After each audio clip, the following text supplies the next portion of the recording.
What is good, family? Don't mind my face. You already see this is the I Am Courtney Michelle. Let me make sure y'all can see the kid. What is going on? First, let me thank everyone for coming in and tuning in. I am super, super excited about this evening. I know I've already seen the comments. Y'all have been already going off. So I first want to say that this is going to be a very respectable conversation. I do realize that a lot of people has been very sensitive about the topic.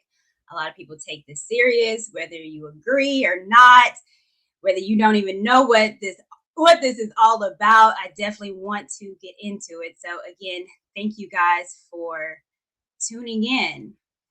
So first, let me say this. You guys know that I've been in this space for a little bit time over here in YouTube. So the reason why I started YouTube was because of Kevin Samuels.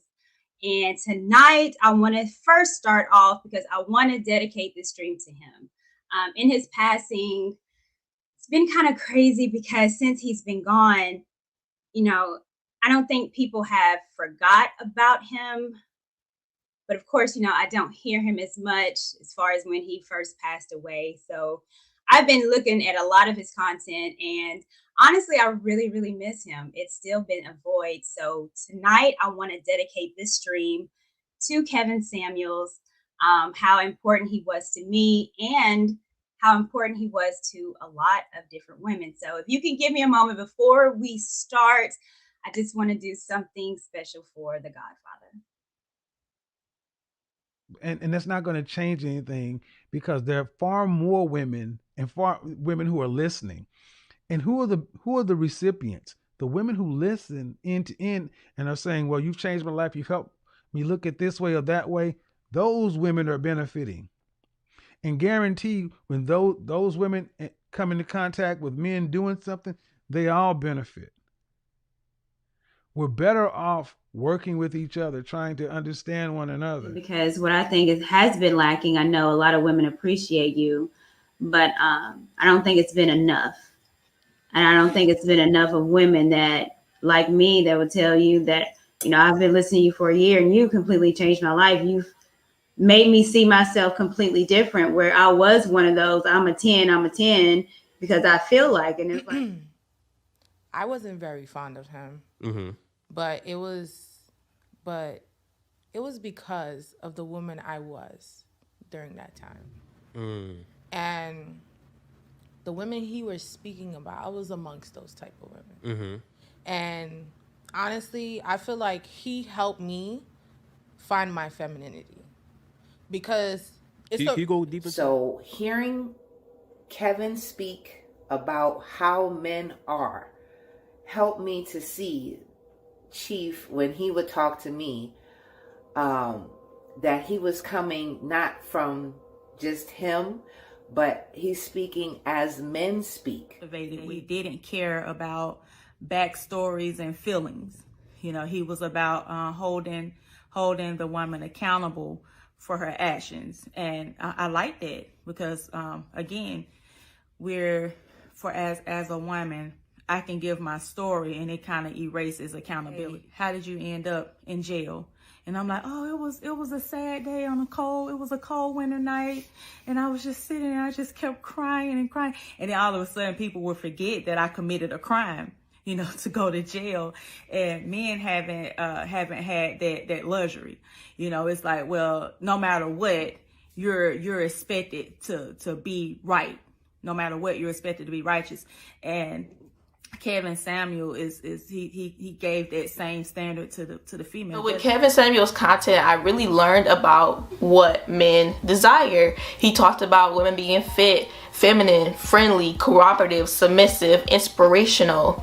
And I had to evaluate myself and think about those traits. Like, am I fit? Am I feminine? Am I inspirational? Am I cooperative? Am I submissive? And evaluating myself made me realize that, I do have some work to do in some of these departments, and I have not always been cooperative. I have not always been feminine, and just listening to his content inspired me to be more feminine. Much better girlfriend since I started watching Kevin Samuels.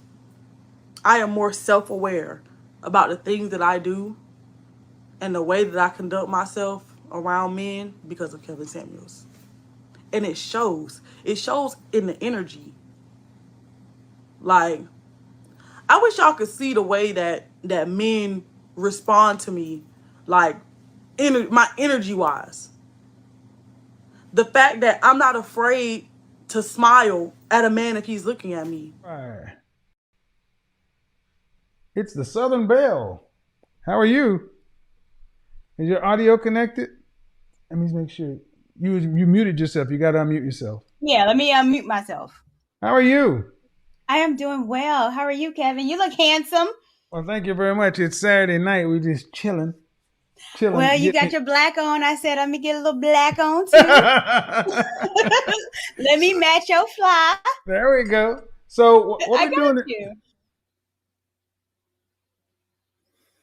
It's weird because in YouTube, people just think it's just YouTube and it's virtual, which is true, but you develop friendships and you develop family.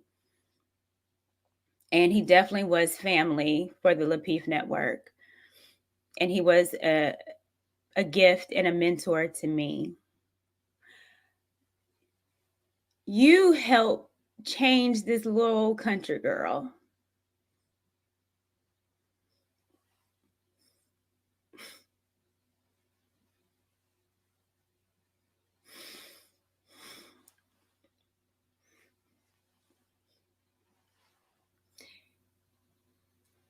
You made a lot of us better.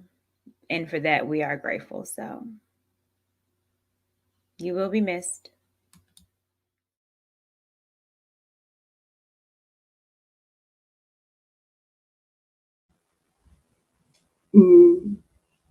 So always thinking about you, Kevin Samuels. You meant obviously a great deal to me and a lot of people.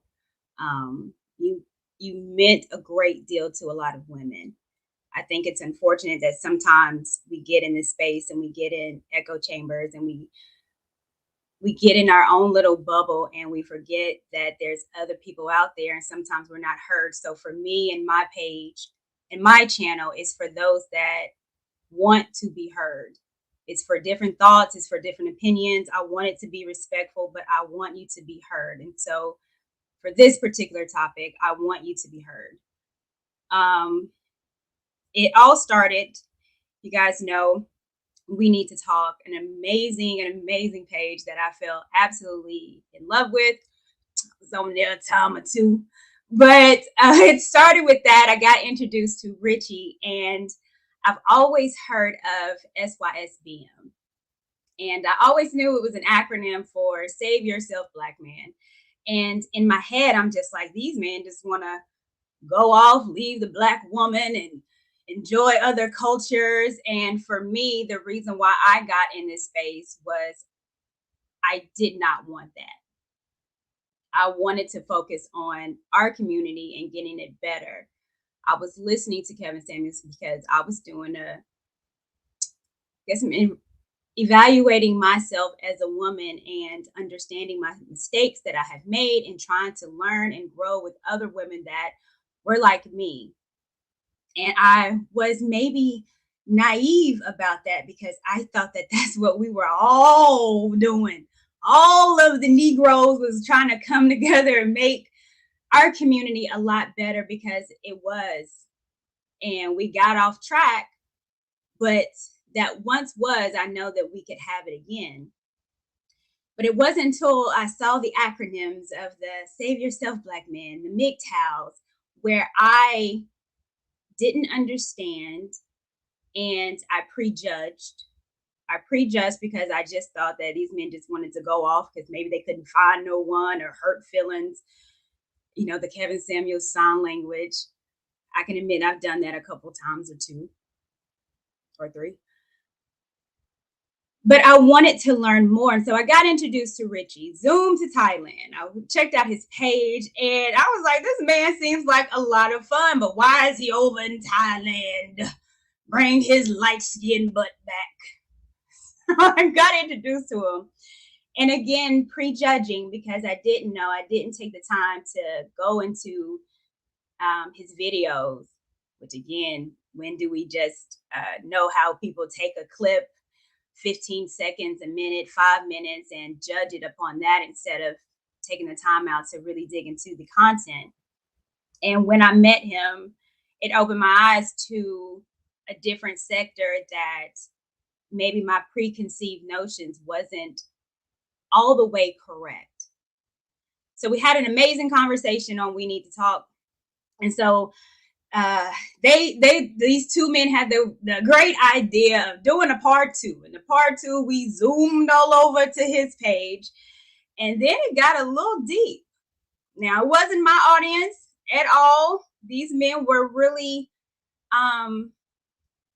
very passionate about SYSBM, and the comments kind of took me aback, but again, I'm a little tough girl in this space, so I get it. However, I wanted to know more. I talked to more men that kind of opened my eyes a little bit more. So now we're at part 3. Part 3 is pretty much me researching more.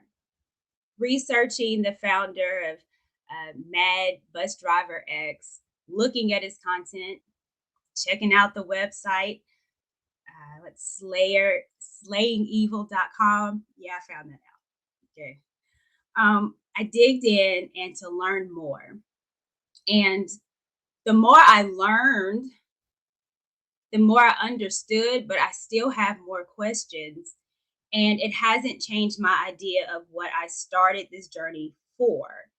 And that is to keep our community together. And what I mean by the community is black folks, black love, black relationships, black nuclear family, black babies. My idea of Wakanda in the States. So that's my idea. That's my focus. I'm steadfast on my focus. I'm not going to front, but again, this page is for people to be able to express themselves freely and not be judged, but again, to have the conversation. My analytics has gone up, so I was surprised many women was subscribed to me. I said, come on, ladies. And I know a lot of people on this side have not a clue what it is. So this is also going to be some teachable moments, I think, as well. So I am excited. I'm going to stop rambling on because y'all know I can talk and talk. But I'm going to go ahead and invite my guest up. And I have a new guest as well. And let's get this party started. So we're going to bring up first, We Need to Talk. I thought I was going to be second. How you doing, darling? Oh, well, I'm just hitting and going. Let's do it. How are you? I'm good. How are you? I'm good. So you had the pre-party over there. I did. Well, tell me a little bit about that. How was the pre-party? So we got completely off topic. We started talking about what's the senator, the twerking senator. We were talking about that. Yeah. She seems like a lot of fun now, don't she? We talked about the black community. BGS pulled up. So the last half of the conversation was with him. Yeah. So I hope we get into that, and I hope he pulls up. I did send him a message. I said I would love to have you over because that's a whole other section. And I'll say this again: I don't understand it all. But I am willing to listen, and I think a lot of times people call it like a fringe community, but it doesn't mean that their feelings are not valid. So, no, I think that's massive. A lot of men's experience with women is one that would have us think that women don't listen, or at least women don't listen to understand. So the fact that you're representing women who actually want to listen and want to understand and want to deeply understand men is huge. And I've said that to you before. So, just keep being Courtney Michelle. You'll be fine. I'm gonna keep being. We're gonna rebuild this. Same OC. Yeah.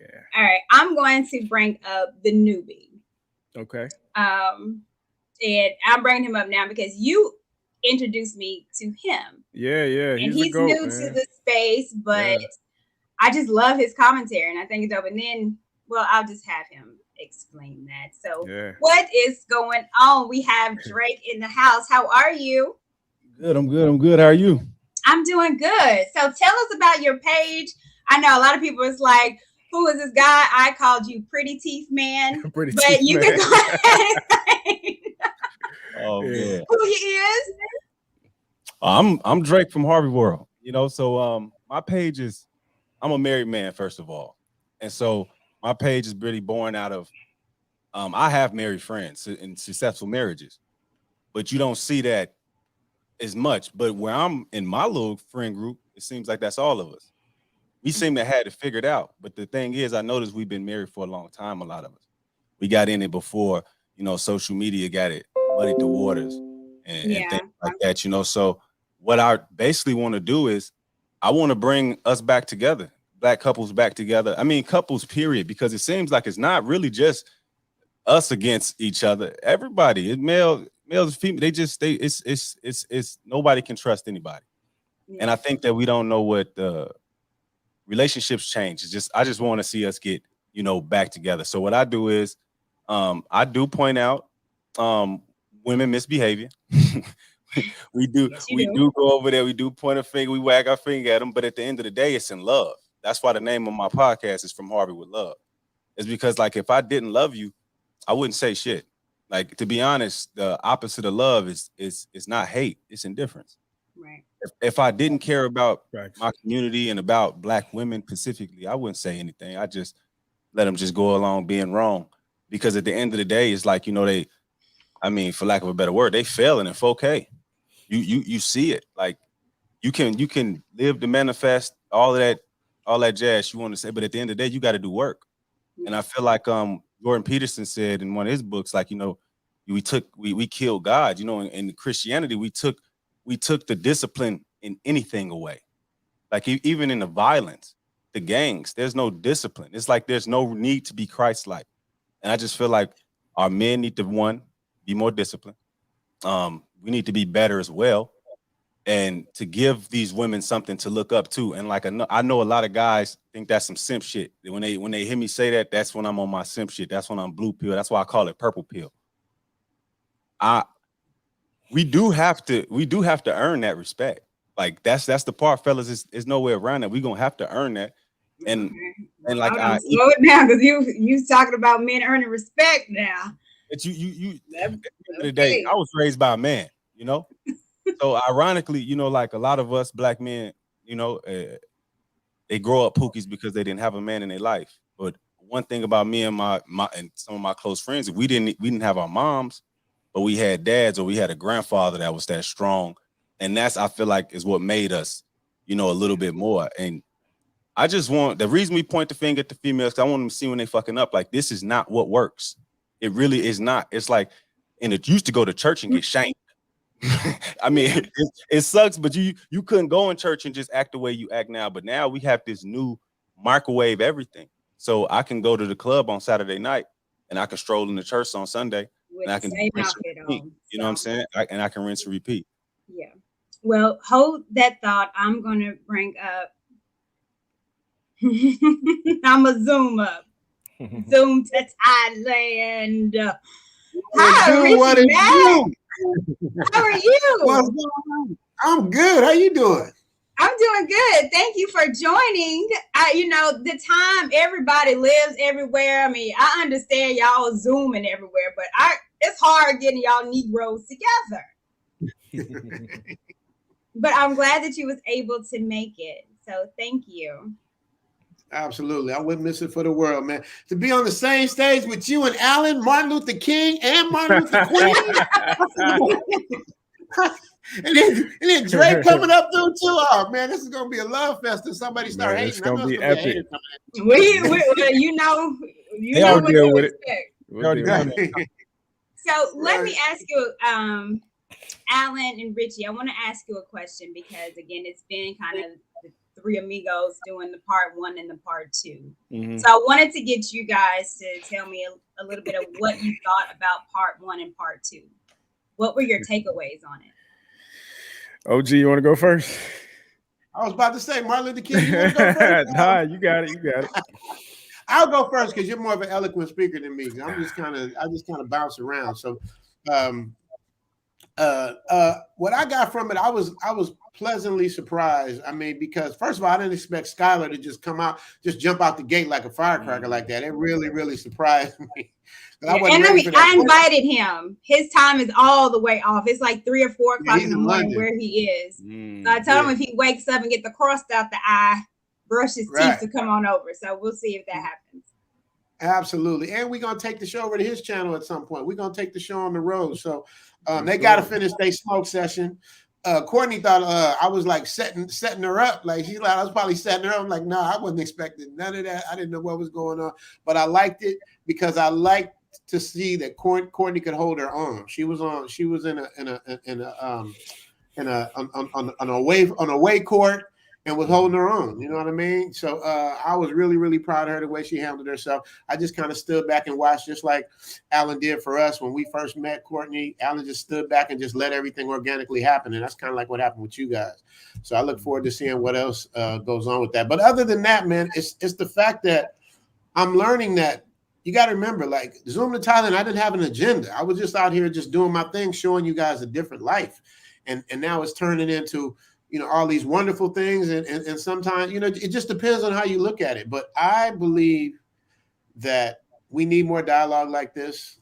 I believe that to have women like you in our space, as long as you ain't pump faking, as long as you ain't pump faking, you know what I mean? It's good because we're starting to talk, because that's the main thing we need to do. We're stronger together. I believe that 110%. So what I took away from it was the fact that we need more. It's working. People were engaged, even though they was coming at you. They was throwing darts at you though. Oh yeah. Whoa. She was the Matrix. Those the reaction videos afterwards is what I'm gonna talk about later. But Alan, hey Edward. So Alan, what you got? What did you think about part 1 and part 2? Yeah. So, on my channel, I've kind of been, in the conversations I'm having with women, I've been warning them of what's happening. Like I've been telling them the type and caliber of men that you guys want are leaving, right? And at some point, a delegation of women, a ministry of women are going to have to come together and address it. So, I was excited for the opportunity for us to really, elaborate on it and really explore what is it that gets men to that point. What should be a bigger picture as a community, and like, where do we go from here? So I think part 3 is just going to build on that. So I'm excited to have this conversation. Yeah. And Harvey, I sent you the link, so I'm going to assume that you watched a little bit of part 1 and part 2. Anything that you saw that took you by surprise, or, are you familiar? I didn't even ask you. Are you familiar with the movement? And when you saw it, anything took you by surprise?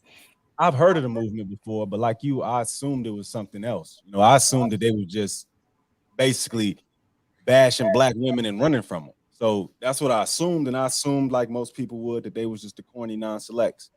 So of course these dweebs, they can't get girls anyway, so they want to run away. But then when I went and saw Zoom to Thailand, it looked like his story was he was over there for work, got stuck for COVID, and found that it was a beautiful place and that the women treat him a lot better. Now, I've been to Thailand, specifically that part, Pattaya Beach, plenty of times in the military. We pull in.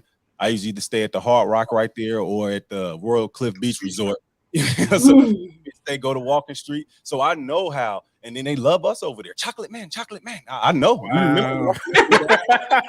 See, I haven't been, so God, man. Okay. So it's really like that over there. So I could understand how you get stuck over there, So, and that's natural. Like that's another thing. I'm not mad at the ones that decide, if you going over there and you find love and it's an organic thing in your travels, you're a traveling man, and in your travels you find love, there's nothing wrong with that. That is nothing to talk down on. But my issue was with the guys that was specifically saying, you know, screw these black women, they're trash, they not worth it. I even heard guys say the black community is dead. That type of shit really angers me. And even some of the stuff that 1MT would say would kind of piss me off, especially being that you're a military man. How could you be for America and get it at the same time? It seems. But like I said, he got over there through his military travels. It's not like he vacated out of here with the express, I'm going to get away from these black men. That's not what happened. He was over there. He enjoyed it. He's a traveler. It's nothing I could say. I can't be mad at that. Only thing that bothers me is the ones that specifically down black women. Because like, if I like Ruth Chris, I like Ruth Chris. I'm not in Ruth Chris telling people McDonald's is trash. You know, just eat where you like, you know, and you ain't leave my women out of it. You ain't got to say their name at all. You ain't got to bring them up. You don't like them, that's fine. Nobody's begging you like that to come back. Maybe Courtney. So what I want to do is first, because like I said, I know I got some ladies in here that are not familiar. So the guys that are here that are in the chat, if you can just give me a moment, and maybe this might be new to you, but researching it, going on, like I said, Mad Bus Driver X page and his IG, and trying to get some more information and exactly what it is with the organization. I know he told me, he said in his page that he got it licensed. So it's a legit organization, Save Yourself Black Man, and there are tenements. So I'm going to bring up some of the tenements, and so we can fully get it and understand what the organization is about. Like I said, I'm just not going to guess it. We'll just talk about it. Now, I'm going to go over a few because it's literally 20. Damn. Right, like it's official. Wow. So all right, so Save Yourself Black Man, the movement, philosophy and lifestyle. It is not about saving the Black community. It's about expanding upon one's dating, marrying, and procreation options with high quality women. Encourages the Black man to travel the world and to experience new peoples and new cultures. It's all about honesty and self-improvement. This is yet another reason why the SYSBM Brotherhood rejects straggle-daggles. I figured out what that meant as well. Type of females, and recognizes that we cannot mesh together with such women.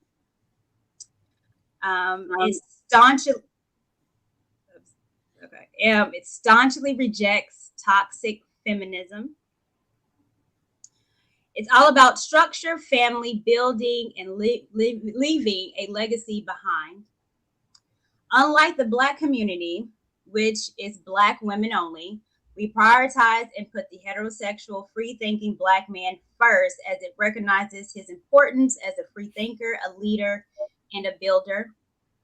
It is all about increase of one's finances, access, as well as the reduction of one's debt. It is all about the improvement of one's mental, physical, and spiritual health. If y'all want to stop me or to say something, y'all let me know. I mean, I'm good with it so far. I have no issue with what they're saying at this point. Okay. It encourages connections with other Black men who hold a similar mindset. SYSBM, unlike the Black community, it's not a hive mentality philosophy. It is a must for you to retain your individual mindset as well as your own purpose. Unlike the Black community, holds all people to account for their wrongdoings. We will apply blame and culpability where it is due. We do not excuse Black people for their transgressions, nor do we continually blame the white man for anything and everything wrong in Black society. We do not condone nor accept reprobate and degenerate behavior from any group. This includes Black women.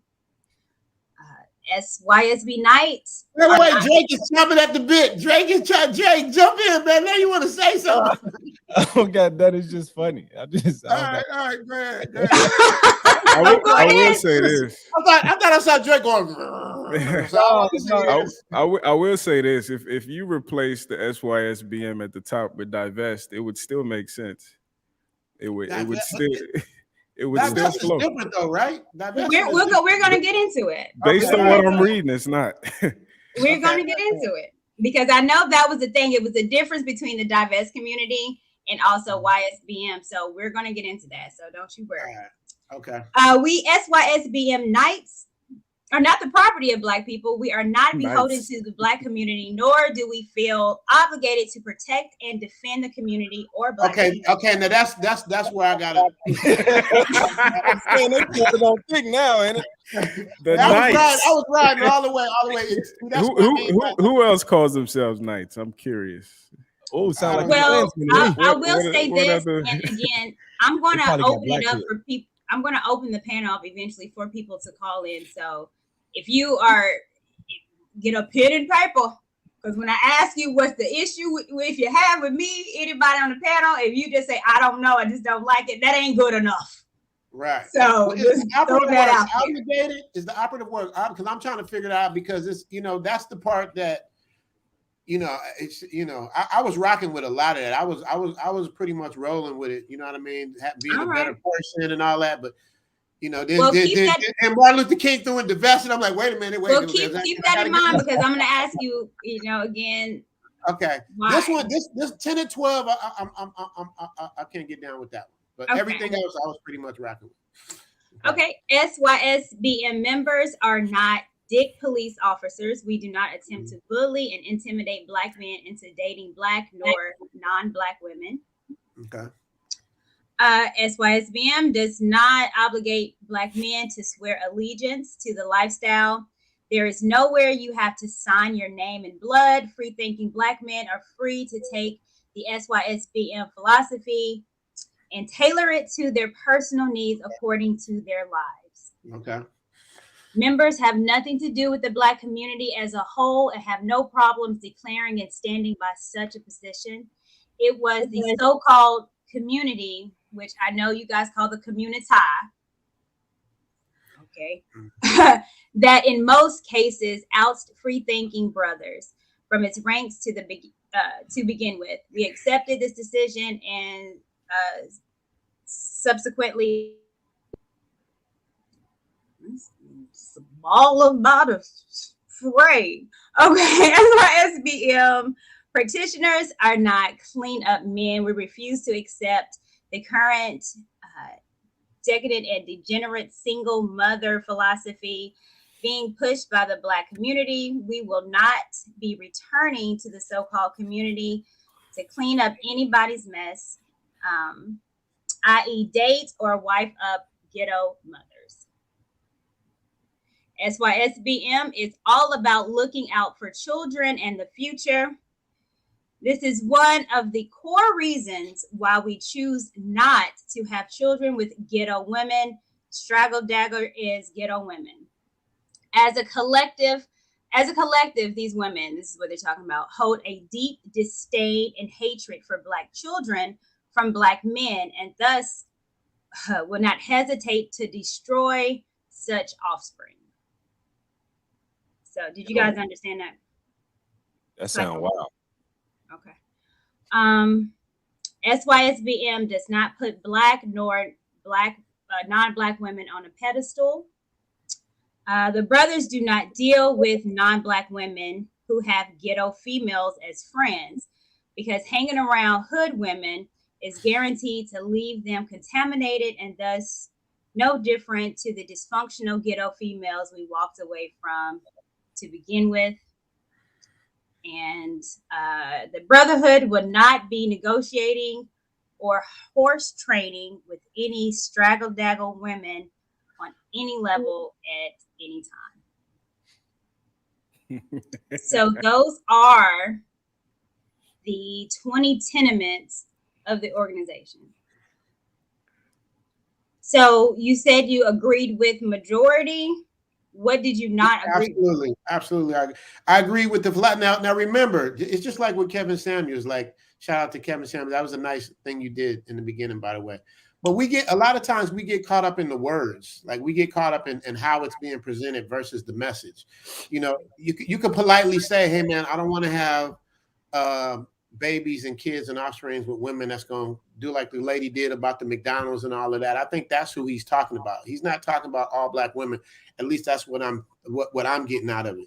Obviously, number 12, anytime we disassociate ourselves with our own people, I got a problem with that because we black first. And I say that all the time on my channel. I'm black. I love everybody. Like I'm a world person. So I know there's good people and bad people in every race. So I love everybody, but I'm black first. Can't rock with that philosophy, but I get a lot of what they're saying, man. You know, I rock with it if the interpretation I'm hearing is correct. I know Martin Luther King, Alan gonna have a totally different outlook on it. I'm not sure how Drake is gonna look at it, but it's like from what I'm seeing, like I told you before, Corb, even before you read that, I feel like I rock with 80% of what they're saying. You know what I mean? I'm not gonna believe 100% of anybody. I don't care if it's a religion or anything. I'm never gonna agree 100% with anybody, but I see where they're going with this.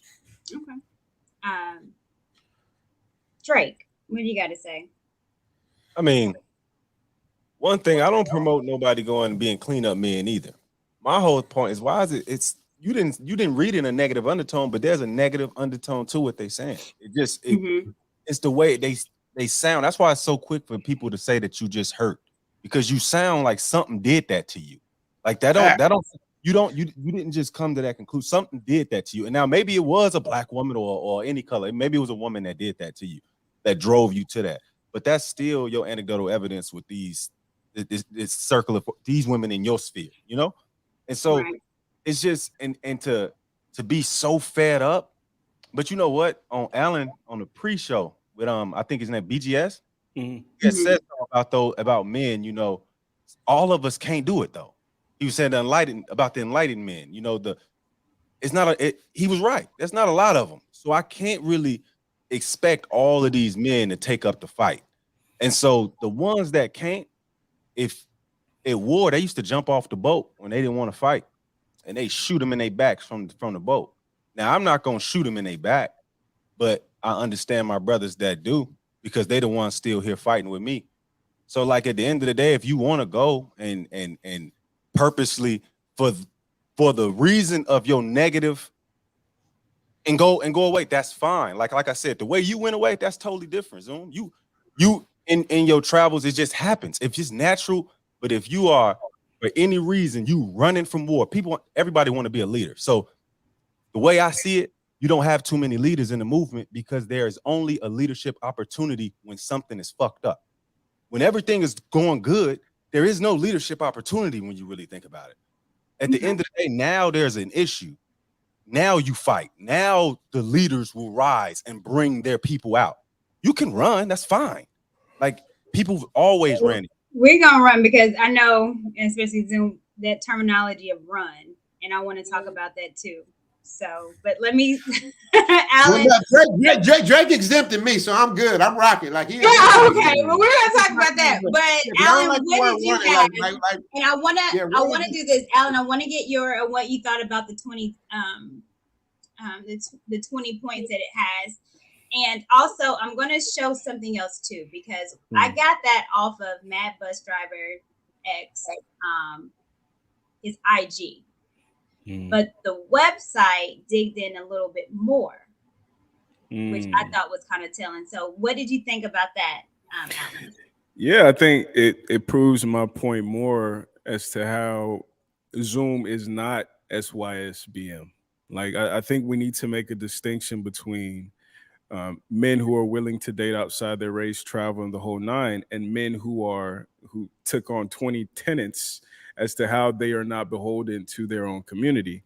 I think there's a distinction between women who date white men and women who make a point to talk about Black masculinity being inferior, right?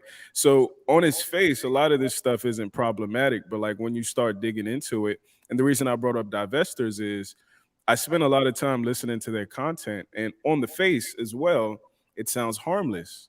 But when you tune into their streams and you have women calling in talking about killing black male babies, when you have women calling in talking about black men are the scum beneath their feet, you realize how quickly shit can really go off of a cliff. So, you know, I think we need to be more responsible with our words, and especially as black men, if we're not beholden to our community, what the fuck are we here for? Yeah. So I'm going to, this is the website. And it showed the tenets that they had, but it goes more in depth. And the in-depthness is where I had to take a little pause. So, of course, Courtney gonna do some research. Courtney gonna find out. She gonna like Jesus Christ, my God. Oh, y'all didn't know. Oh, this is what my page is about. I'm a researcher. I'm a journalist at heart, so this is what I do on this side. If you want to know the know, you come on over here. Man, yeah, good thing I ain't got no warrants. So, some interesting things that I saw, because we went over it, and it looks like, okay, I understand you don't want ghetto broads. I agree. I don't want no ghetto man, so I get it. But then if we look at the tenet number 2, recognize the necessity to exclude Black women from any and all building and construction endeavors due to the fact that the modern day Black females' contractual obligation towards the state is to keep Black society and Black men flat on their faces until the end of time. In other words, you cannot build anything with the Black witch in your midst. All right, well, let me stop you right there, because this is what Drake was talking about. Now that to me sounds completely like hurt. That to me sounds like venting, and I'm taking it out on everybody. You know what I mean? It's like that's like a drive-by shooting, and that's where what's the word, Alan? That's where I divest. You know what I mean? Because the philosophy I get, but when you go when it gets into that, that's where it gets right. So So I'm not gonna read all 20, but this is just some of the stuff that it explains. Those 20 that we read that seemed pretty cool, but it explains it a lot more. Nothing you attempt to build would be successful because she at the same time would try her best to sabotage and destroy the works as per her state occupation and obligation.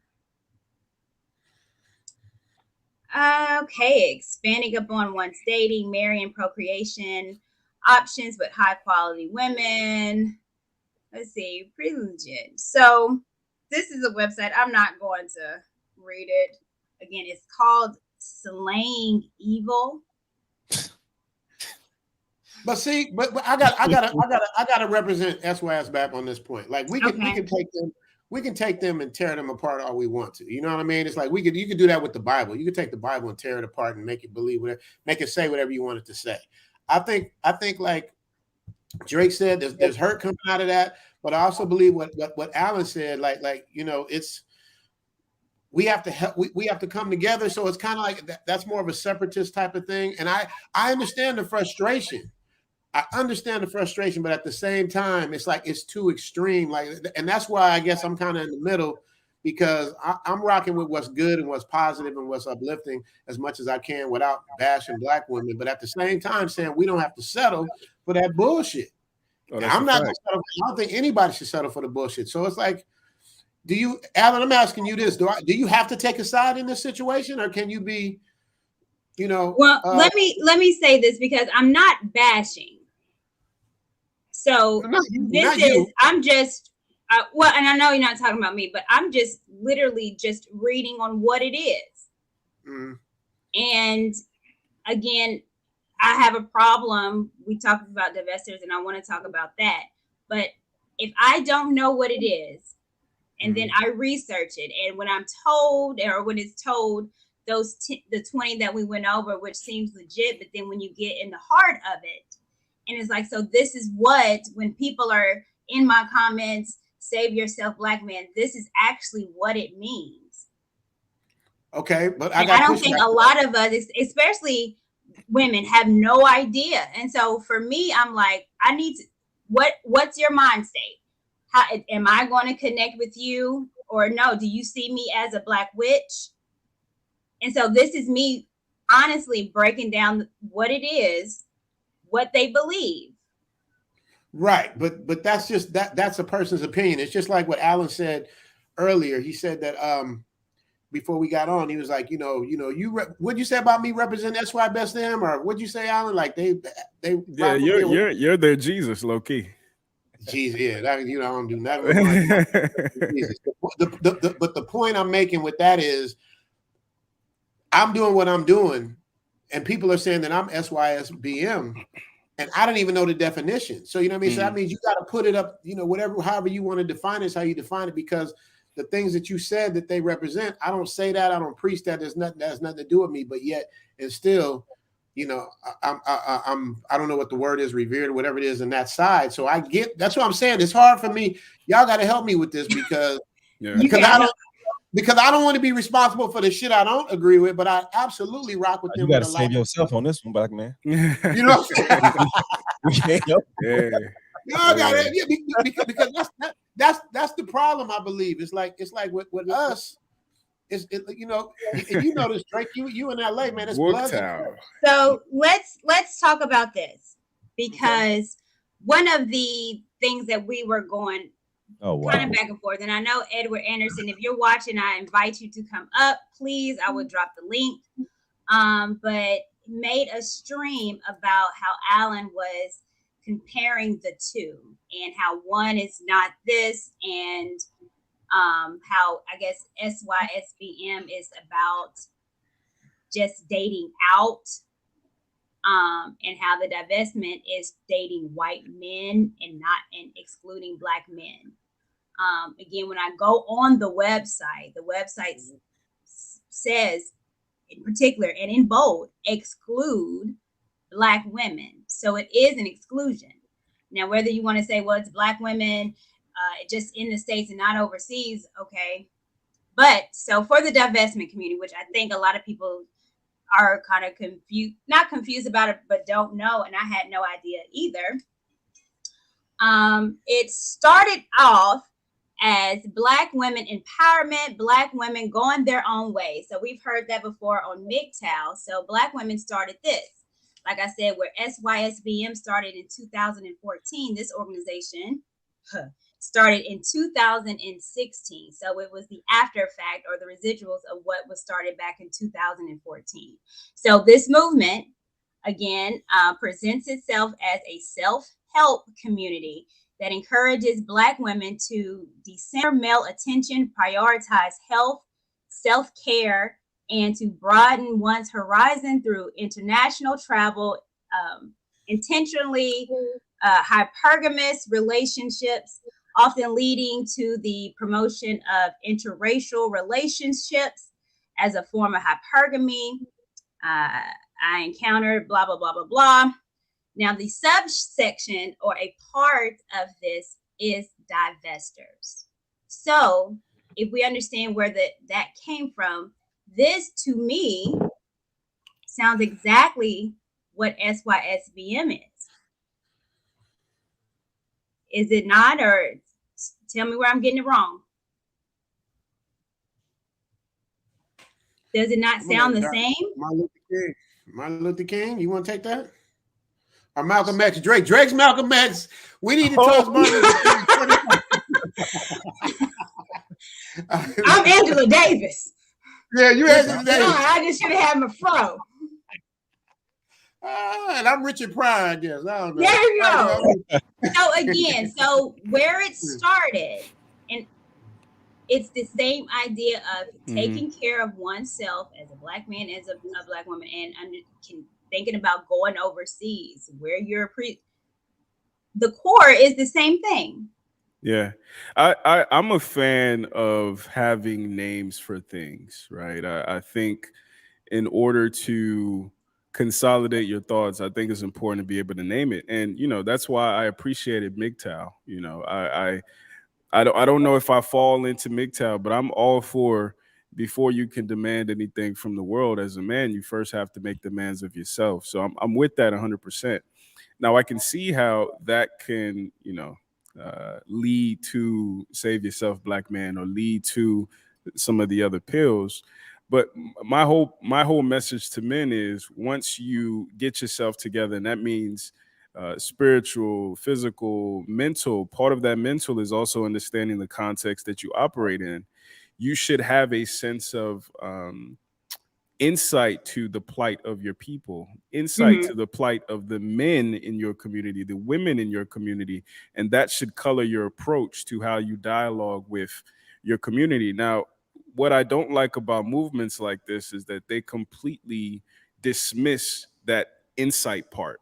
So it's like Black men are dusty, full stop. Black women are Jezebels, full stop. And it paints this narrative that as a people, we are fundamentally broken, right? We're fundamentally ain't shit. We come out of the womb fucked up.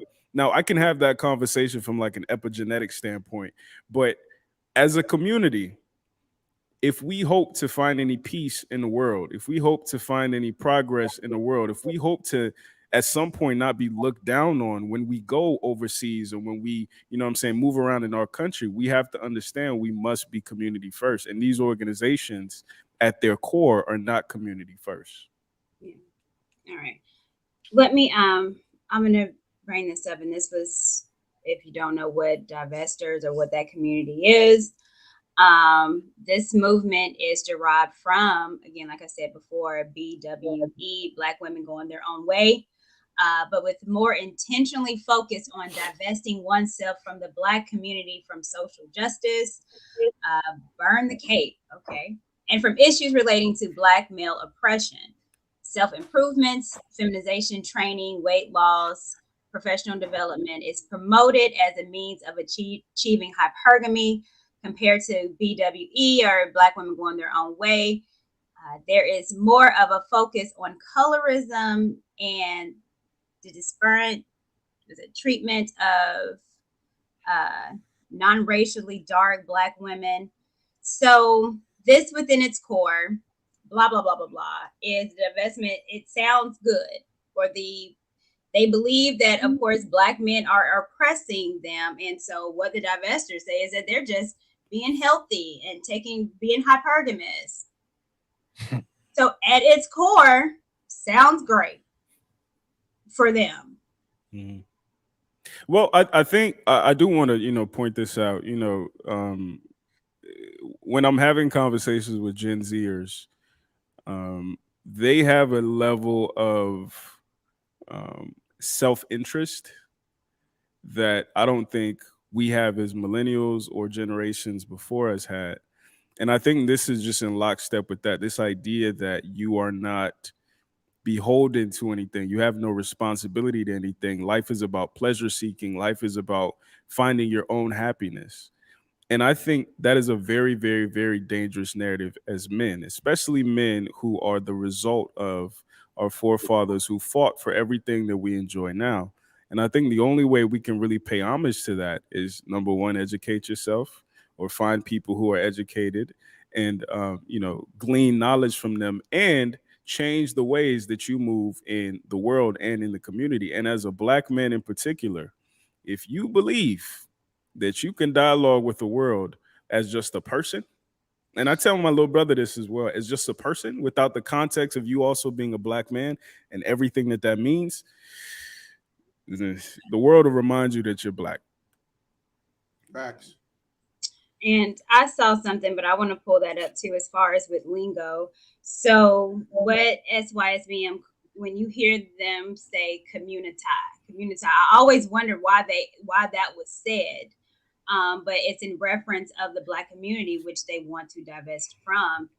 A lot of men have told me that they want to create a whole new Black community and to leave me out, Black that woman, makes no Black sense. American woman. That makes no sense. But then again, the divestors say the exact same thing, but instead of saying community, they say Blackistan. So they also believe, they also believe that Blackistan is where all the ghetto Black men are. Mm-hmm. And they want to leave Blackistan, and they don't understand why Black women, such as myself, want to stay in Blackistan. So one says the community, the other one says Blackistan. Mm-hmm. And there's no running away from this. Go ahead, Richie. I'm sorry. I'm sorry to interrupt you, Alan, but that's my point. It's like I was born in Chicago. I grew up in LA, right? So as Drake can tell you, Chicago, you crook your hat this way, you this. You crook your hat that way, you that. It's South Side versus West Side. Come to LA, it's red, it's blue. It's not even as much red. People wear wherever they want now, but we always find a way to divide. East Coast, West Coast. It's like now it's what is it? Blackistan versus what now? It's like everything is like a division. Communitized. You know, so that's the part that frustrates me, and that's the part that I want nothing to do with it. All of the separation, and I'm this and I'm that, you this and you that. That's just the part I don't get down. I had that much time left in my life to be tripping on that stuff. It's like I'm trying to be the best person, influence people, and make sure that it's clear that I'm Black first. But I'm also going to enjoy my life and travel the world. You know what I mean? So I don't think I have to pick a side. I know what side I grew up on in LA, but I don't say, hey, I'm this, I'm that. You know, it's just the thing that's frustrating to me about what we do every time we find a way to separate ourselves. You know what I mean? Now, just like the women, some women hate on Courtney, some women love Courtney. Some men hate on Courtney, how men can hate on Courtney. I don't get it. I don't get it. You know what I'm saying? But they do. And it's just always for us to just like yesterday, like I went on, I said we're gonna go there. All right. I want him to see it. I told you we're gonna go there. Don't you worry. I said we're gonna go there. So on my channel a few months ago, I did a show about divestors. I've talked about them a lot. A lot of people will know and see on my page that I'm a starch opponent of Cynthia G. I think the rhetoric that she spills is hateful. I think it's disgusting. All her talking points that she has, I mean, I think it's just trash, and especially with aborting. But again, to go back to one of the tenements, she's giving them something to say, yeah, look at this. She's talking about abort Black babies, and we're over here saying don't have any children with Black women because they have a disdain for Black kids. So again, it's like the back and forth of that. So I understand when she says that bullshit, well, that's the reason why maybe some of it is in it. So there was one woman that was on Dennis Furlan's show, but I talked to her months prior to, a conservative Black woman. And you guys are familiar with Pablo. I believe he's a passport bro, but he was on the channel, on my channel too. So I want you guys to hear a little bit of that dialogue, and I'll go ahead and pull that up. I mean, 3 adjectives when you think of a Black man, what would it be? Angry, dangerous, and unreliable. Just 3? Okay. No, I'm just playing. All right. And if she feels that way, she shouldn't date Black men. Yeah, if she feels that way, she should not date Black men. I don't think she should. I don't need your permission though. Like I've already freed myself from the burden. I'm saying I'm glad that other women are doing it. That's all I'm saying. And I salute you. My point is that, listen, you're not going to rid someone of their hurts or ideas about who you are or aren't. I am not of the mindset that I'm gonna tell her and tell her how much she hates herself. No, brother Pablo. You know what? No, it's not self-hate. No, it's not. Yeah, so self-love. It's not necessarily about shaming. Again, like I said at the beginning, your preference is your preference. My issue is when it becomes your preference, then makes you degrade and diminish people that you don't prefer. So that's my issue. Okay. So when she calls Black men dangerous and unreliable, those are negative connotations to Black men that I don't agree with. Not if we're perpetuating that on platform, they are reliable. They are good men. Some of them are. No. I am reliable. I am reliable. Yeah, some of them are. Like I said, both of my exes are Black. Most of my exes are Black. Isn't that the funniest thing in the world? So she's obviously a divestor. And what I thought was interesting, and I opened up the chat. I had it on subscriber mode, but I said, y'all go at it, whatever. So what I found interesting, of course, her 3 adjectives of Black men was dangerous and obviously all negative. Again, when I talk to SYSBM, what is your connotations of Black women? It's just negative. So again, I know we keep saying it ain't the same, it ain't the same. I need someone to tell me what the difference is. And if it is the same, okay, we have 2 extremes to me. 2 extremes groups, women and men, Black women and Black men, that are actively, daily talking negative about our community, our people, Black folks, for the purpose of what? So, I had that 4-hour conversation with the divester. And it happened because she was a fan of my channel. She didn't take the time to watch any of the videos because she thought I was a woman, but she had some thoughts. But anyway, during that conversation, I came to 2 realizations. Number one, a lot of that vitriol, a lot of that smoke comes from trauma. Like the smoke that leads you to subscribe to that political party. Because once you put a name on it, it is an ideology. But the second thing is, when I started, we had a good conversation. But when I started like pushing back and challenging some of her ideals, I could see in real time that she knows it doesn't make sense.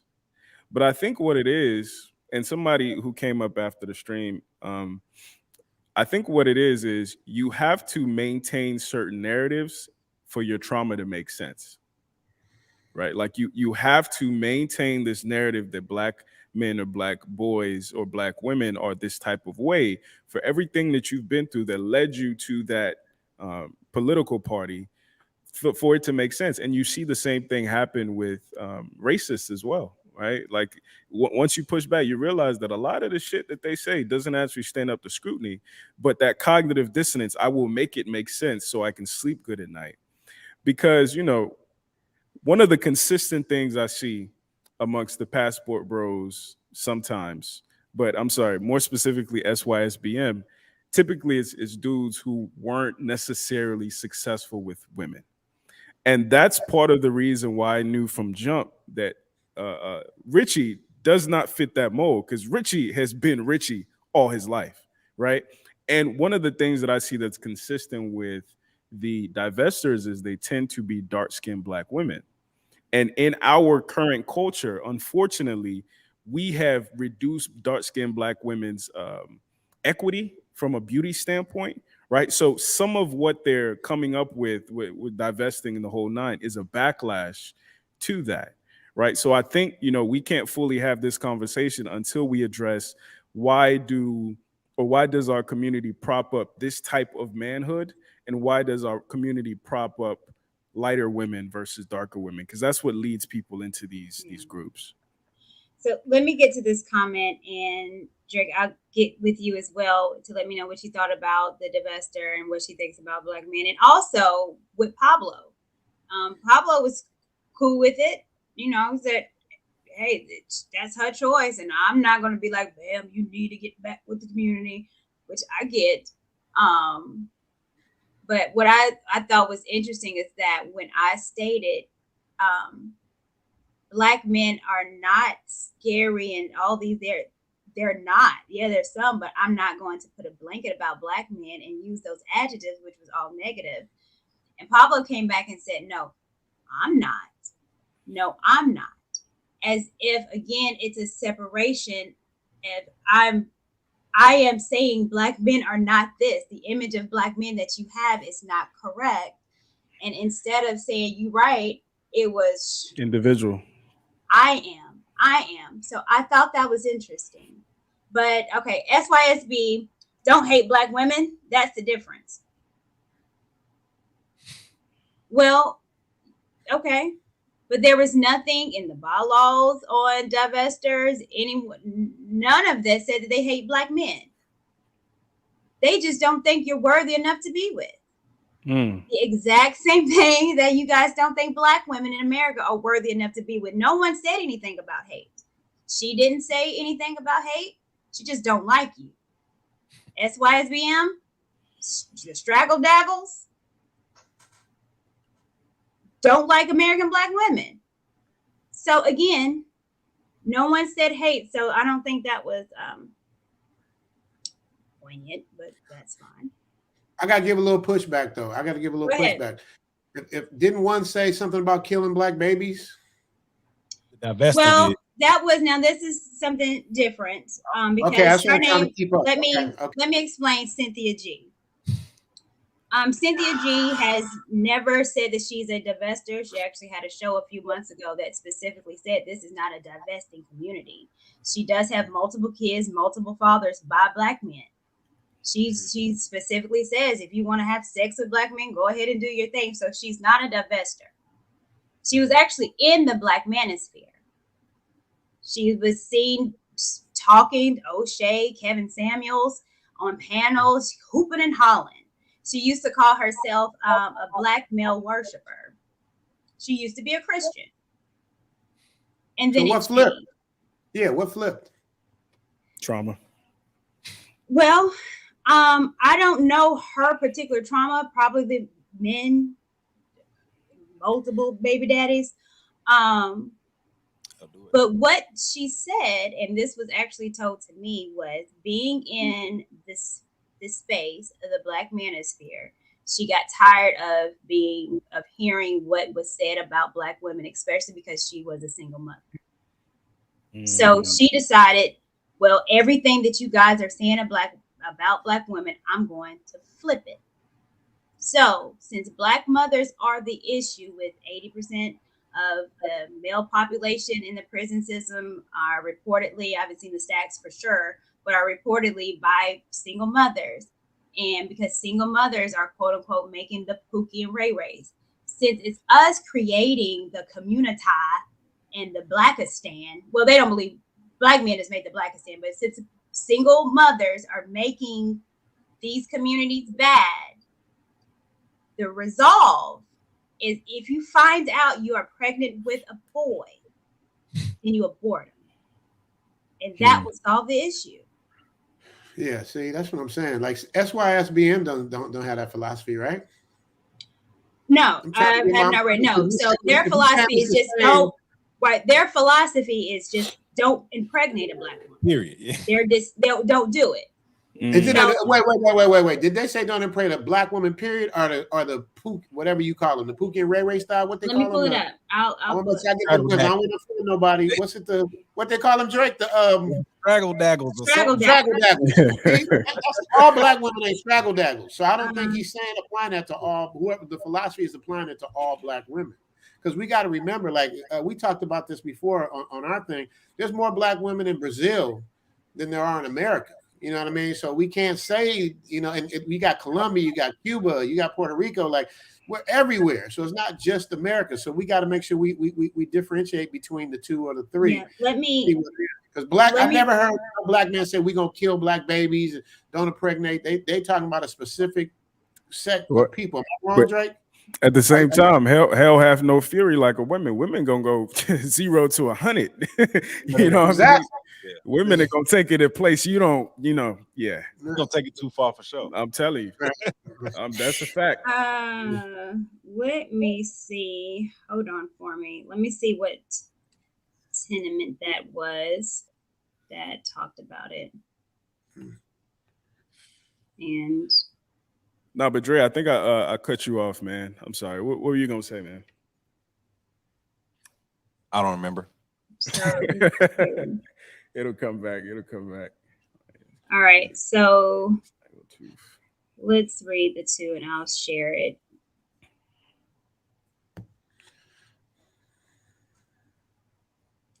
I got me working tonight. Oh yeah. All right. So let's move. You can't just be the manosphere sex symbol. You You also, y'all are so you also, cap. I swear. you also got to put in Cap, work. cap, I'm cap, just cap. saying, you also got to put in work, you know. So. Hey, Martin Luther King, what happened to that red dress you've been talking about? I'm telling you, man, this is the third Come on, stream. man. I see Come no on, red man. anywhere. Yeah. You want us to come back? Put the red dress I'm on. We telling looking. you. We looking. Okay.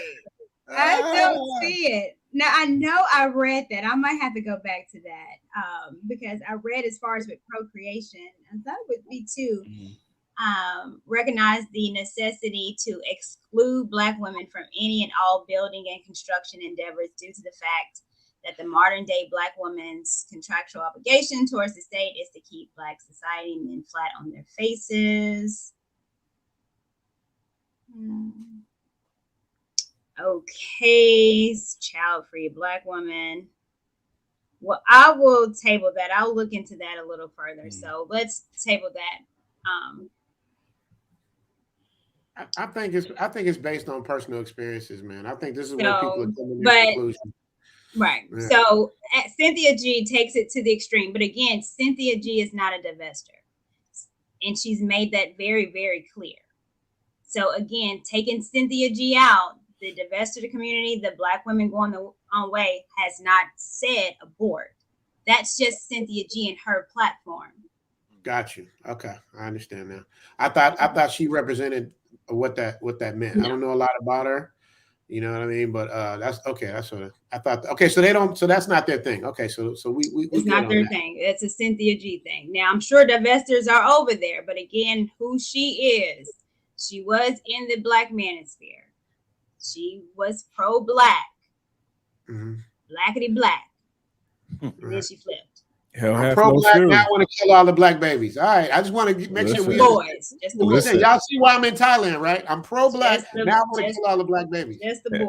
Hell have no fury like a woman scorned, man. So let me ask you guys a question, because I have been told this on multiple occasions, and Drake, maybe you can chime in too. I was told by multiple occasions that if I continue to go on the Zooms and go on the whatever Black manosphere panels and start talking to men in this space, that I will become a Cynthia G. Ooh. Well, I can see where I can see. You see, like even on the last stream, how many people jump in there with so much negativity. Even Big Man, he was spending big money to come on there and say some of the wildest stuff. And so when how often, like, even that's another problem I do feel we do have in the manosphere. That's what they was on Kevin about. They felt like it was too much all the time, just beating them up. But at the end of the day, it's like nobody gets to talk to Black women. And so I can see how they could think that you might turn that way just because the negativity is just so negative. Because it's a lot of like SYB or whatever they want to be called aside. There's some hurt Black men in the Black manosphere as well that just as hurt as those guys that talk down on women the same exact way with no solution. It's just for the sake of pointing out women behaving badly. So I can see how they would think, because the more you try to defend us, basically, or the more you try to go to bat for us, and then you in the same spaces that you go in the bat for us, in the comments, those same faces are turned on you. So I can understand that, but you just what we gotta understand is that there's idiots everywhere. Like you can't worry about what they're saying. Like he was saying earlier, those unenlightened guys, you gotta let them go about their business. I'm not mad if you one of those dudes, you running from the community. We don't need you. I'll help them lead.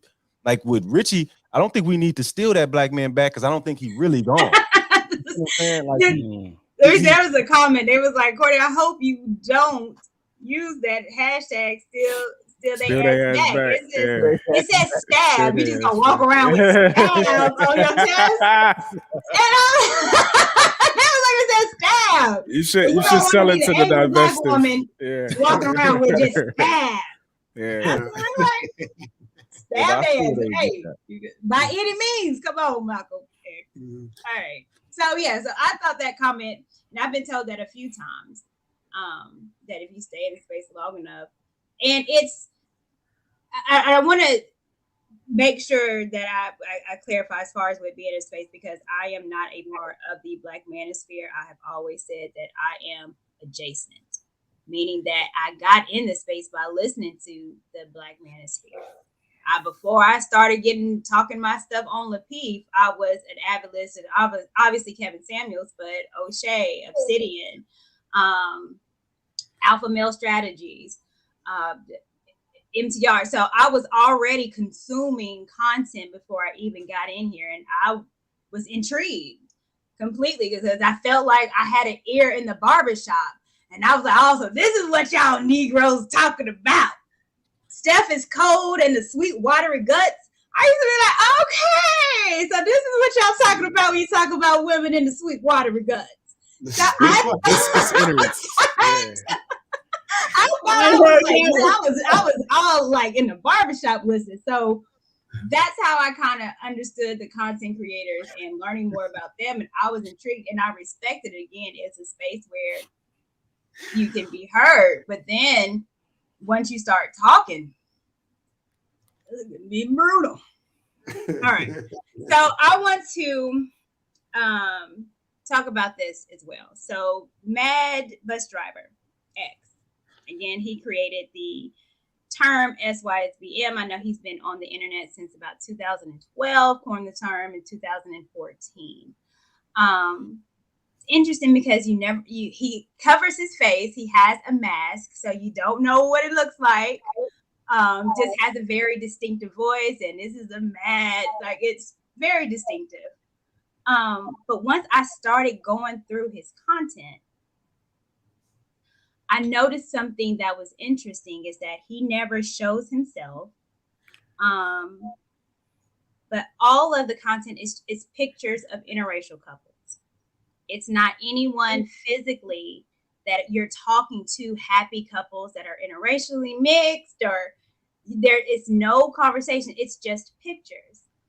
And I know I'm going to get hate for this, but it is what it is. When I started looking at the videos, I was like, seemed like it was someone romanticizing over pictures of what they want, but it wasn't realistic because it's just strangers. It was pictures. They came from like some magazines, and it just seemed like it was romanticizing pictures of interracial relationships, but not one of his videos that I saw was of actual people.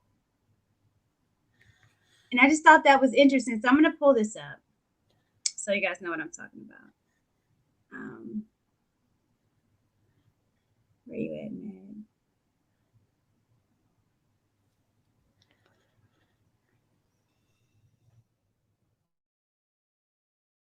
Say this. Because that picture at the beginning, that was not me. This is on his page.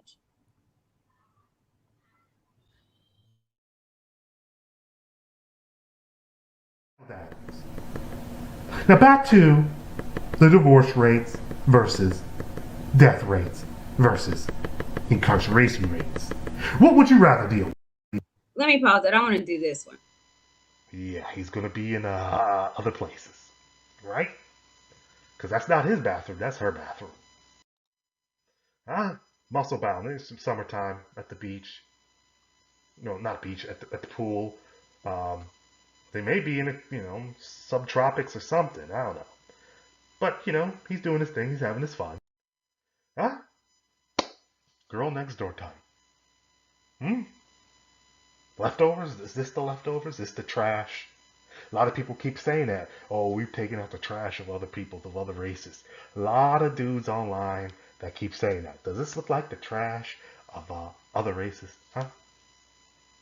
Black men, that's SYSBM. Come on now. How about this? Huh? Older couple, a little older, not that old.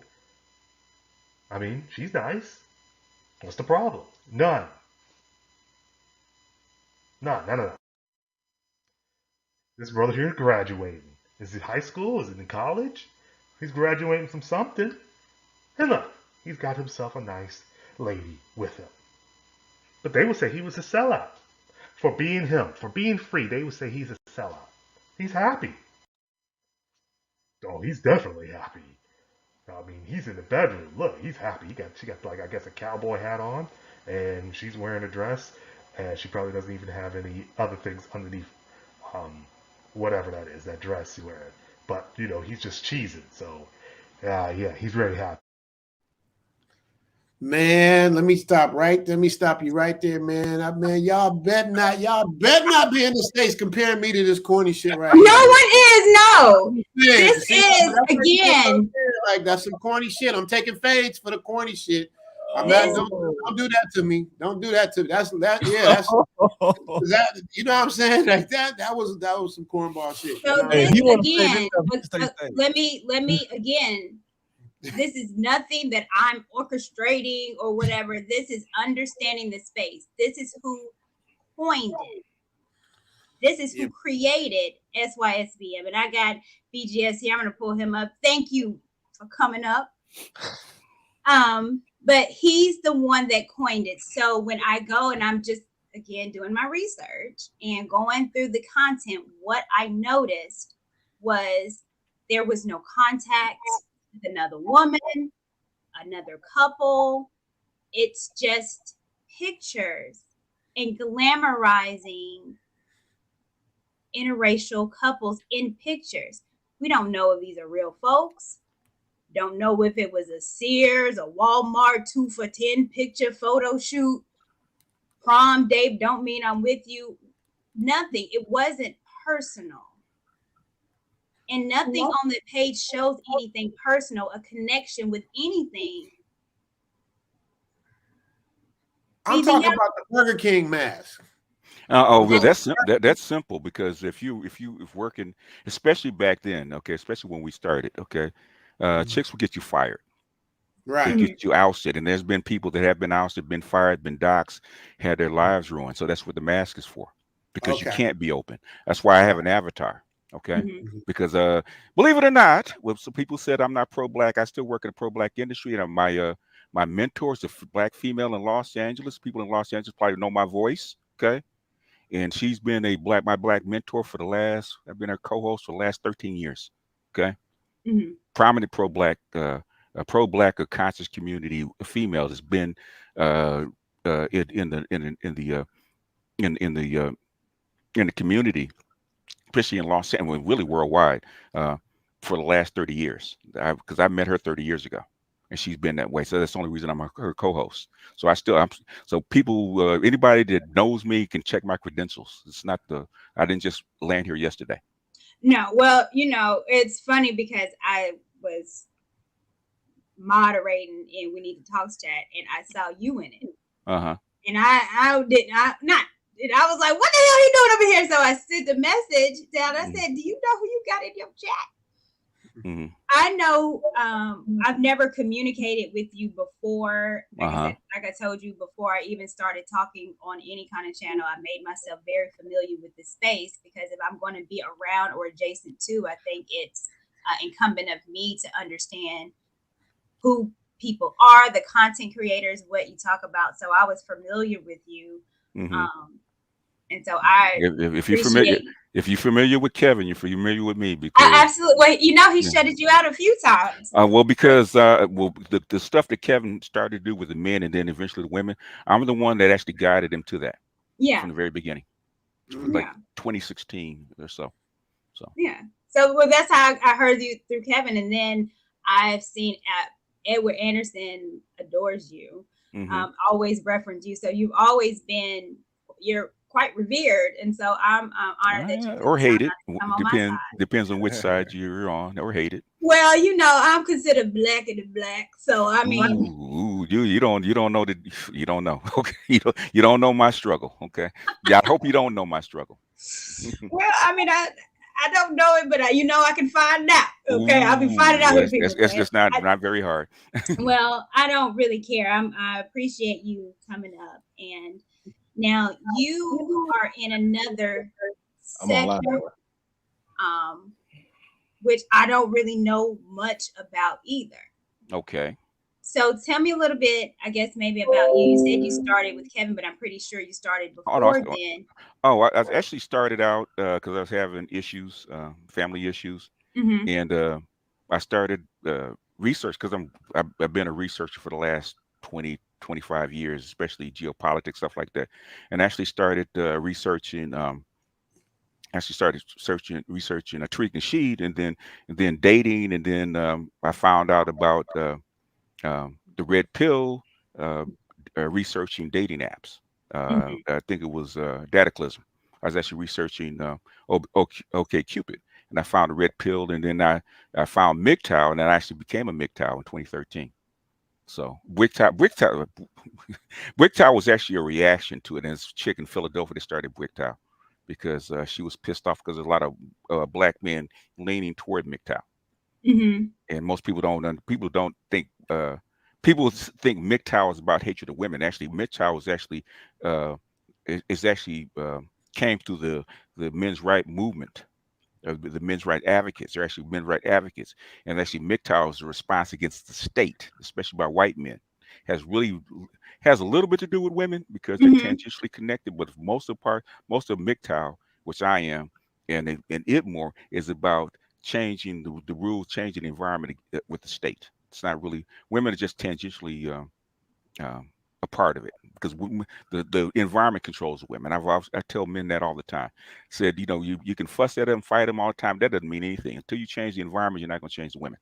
Okay. And basically black men themselves cannot change the environment. It's impossible because you're only like, if you take all the black men, you're only 5% of the population. You're not going to change the environment. And then basically you're an underclass. You're definitely not going to change the environment. Okay, at least not the way we think it's going to happen. And women will. So when the environment shifts, and it has, which is why Kevin blew up, and I told Kevin he was going to blow up right after COVID, when COVID was real, and I knew it was real because I talked to my friend. She's a genetic scientist. I had to look over the paperwork. She said this is 100% legit. Probably came out of the lab. And I said, okay, it's coming. I said, okay, Kevin, it's gonna, as soon as Trump says he's gonna put a freeze on the economy. He said, okay, just like anything else, there's musical chairs, and women, especially black women, are going to be looking for chairs to sit down before the music stops. And sure enough, that's where they hoarded right into them because they needed to know, because they were never interested before. Let me ask you a question because also Mad Bus Driver talked about you in a couple of his videos as well too. And he was like, yeah, he's pro-black, but he didn't call you one of the hoteps. No, he was Hotep, because Hotep is a greeting that the pro-black or the conscious community used to use in the late 80s and in the 90s, and when after 9/11, and then the rise of the internet, the rise of YouTube and that kind of stuff, Hotep became a derogatory term for pro-black. Yeah. So they don't like to call. So most black people in that movement don't like to be called Hoteps. Yeah, like I think it's an idea of it being kind of because it was turned a greeting into a negative connotation. Well, let me ask you this, because again, when I said at the beginning, I was completely dumbfounded where my ideology of black community, black family was in the minority as far as a mind state. Where when I say I want to love on black men and I want you to love on black women, then I get it from black women and black men that just don't want it. And I was shocked. And I'm going to assume, or maybe I'm wrong, that maybe you get it too. So how is it the black manosphere or the black women going their own way is black, but they don't want black folk? It's one of those things where because you got to remember, this so-called an online gender war actually started in 2007, and so this divestiture movement and this kind of stuff actually started from that discussion. Okay, because black women don't like being held accountable, and they have been in charge of community for 400 years. Black women do not like strong words coming from their men. They don't. They never have. Right. And they're used to having the microphone and keeping the mic away from the black men so they don't have to hear it. Because this kind of stuff been going on way before there was the internet. And when you had to go into small groups, and I would hear it, and I trust and believe, man, I am pro-black. I'm conscious community. I'm a nationalist. I'm Pan-Africanist. But the thing is, I will tell the truth. I have had my shirt tail and my shirt sleeve pulled so many times. You can't talk like that to the sisters. Right. And sisters do not run. Black women in this gynocracy do not respond well to criticism. And this is a reaction to criticism. The vestures, all the vestures are trying to get the attention of black men because they don't like what they're hearing.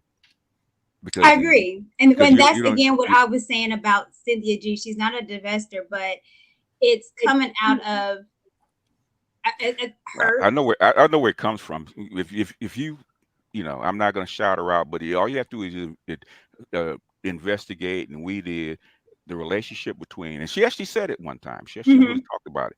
It's a relationship she had with her father. It was negative, and the relationship her mother had with her father, because they had an abusive relationship, and it wasn't pretty. And the relationship that her mother drug her through, and it wasn't just one man, several men. It wasn't pretty. So I can see why she has a negative idea or negative feelings about black men. Okay, it is what it is. I have another question on that, because we're able to say, yeah, black women, you were hurt. You have daddy issues. Everybody's hurt. Right. Well, why is it when I say, or anyone say, these black men are hurt, and a lot of these pop-up groups or fringe groups are coming out of hurt, why is that taken so negatively? Because black men are not supposed to be hurt. Black men are black men are and Dr. Johnson actually said it right, a concuserf. There's two reasons. This has come from the slave farm. There's two reasons black women love black men. One is for labor, resources, and protection, and the other is for sex. Okay, and when and in fact, there's a lot of guys that pride themselves as ladies' men in this, that, and the other. Said, okay, you're a concubine. Okay, and black women are really, they're into their men serving them. If you look at anything about a black man, anything about a good black man, it's never about what he stands for. It's about how he serves the interests of black women, whether it's children, whether it's he's a good black man because he works, he takes care of her, or he takes care of the house, that kind of stuff. It's always in context with service to the women, because that's what we're there for. That's really good. I never really thought about that, but I'll have to agree. When we talk about black men, it's, why is he a black man? He take care of the family. Take care of the kids. He take care of the kids. He take care of home. He take care. It's not him. It's what he's doing for you and the family. He blows my back out. He tickles my liver. I like his swag. He do all that. He's cute. I like him. He got tats. He got swag, and he just he makes my punani wet. Okay. So you have that's how come me, and that's what. In fact, I told Dr. Johnson that one day, you're going to be giving a lecture and somebody's going to raise their hand and say, Mr. Dr. Johnson, what is this term you came up with called concusurf? He's going to look down all shit because it's fitting. Wow. That's fitting. I never thought about that, but black women are in dire need of a lot of help. We don't know what we don't know. And I don't want to excuse black women, but when I tell you, when we hear some of this stuff, it makes sense because we're not thinking about it. Always done. Like, I know I've always, does he take care of you? Does he take care of the family? That's a good black man. And I said it, but not to. And do you have a side dude to take care of the stuff he can't take care of? But it's never been about. That's deep. It's never about him. It's not about him. You're an object. Okay, you're an object that fills a need, and that's the way they look at you. And can she, can she care about you? Sure. Can she care about her son? Sure. The thing is, but that's not your primary.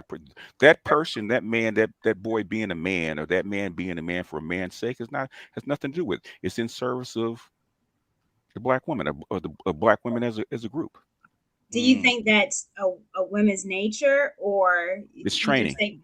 Okay, you know what, Courtney, because if you allow me just for a second, remember the thing about submission, and black women say that, okay, he's got to do this, and this, and these checklists of things before I give him submission. Yes. Okay. I spent 3 months down in Guatemala, right? And where I was is, there's places that are nice and there's places that have nothing. There's one spot that had a big fence around it, like had 100 little tin shacks where people lived, right? Okay, little tin shacks. You got mama, you got papa that works in the fields, and you got 3 kids, right? All living in this little tiny tin shack with no windows, okay, and a little tin roof, right?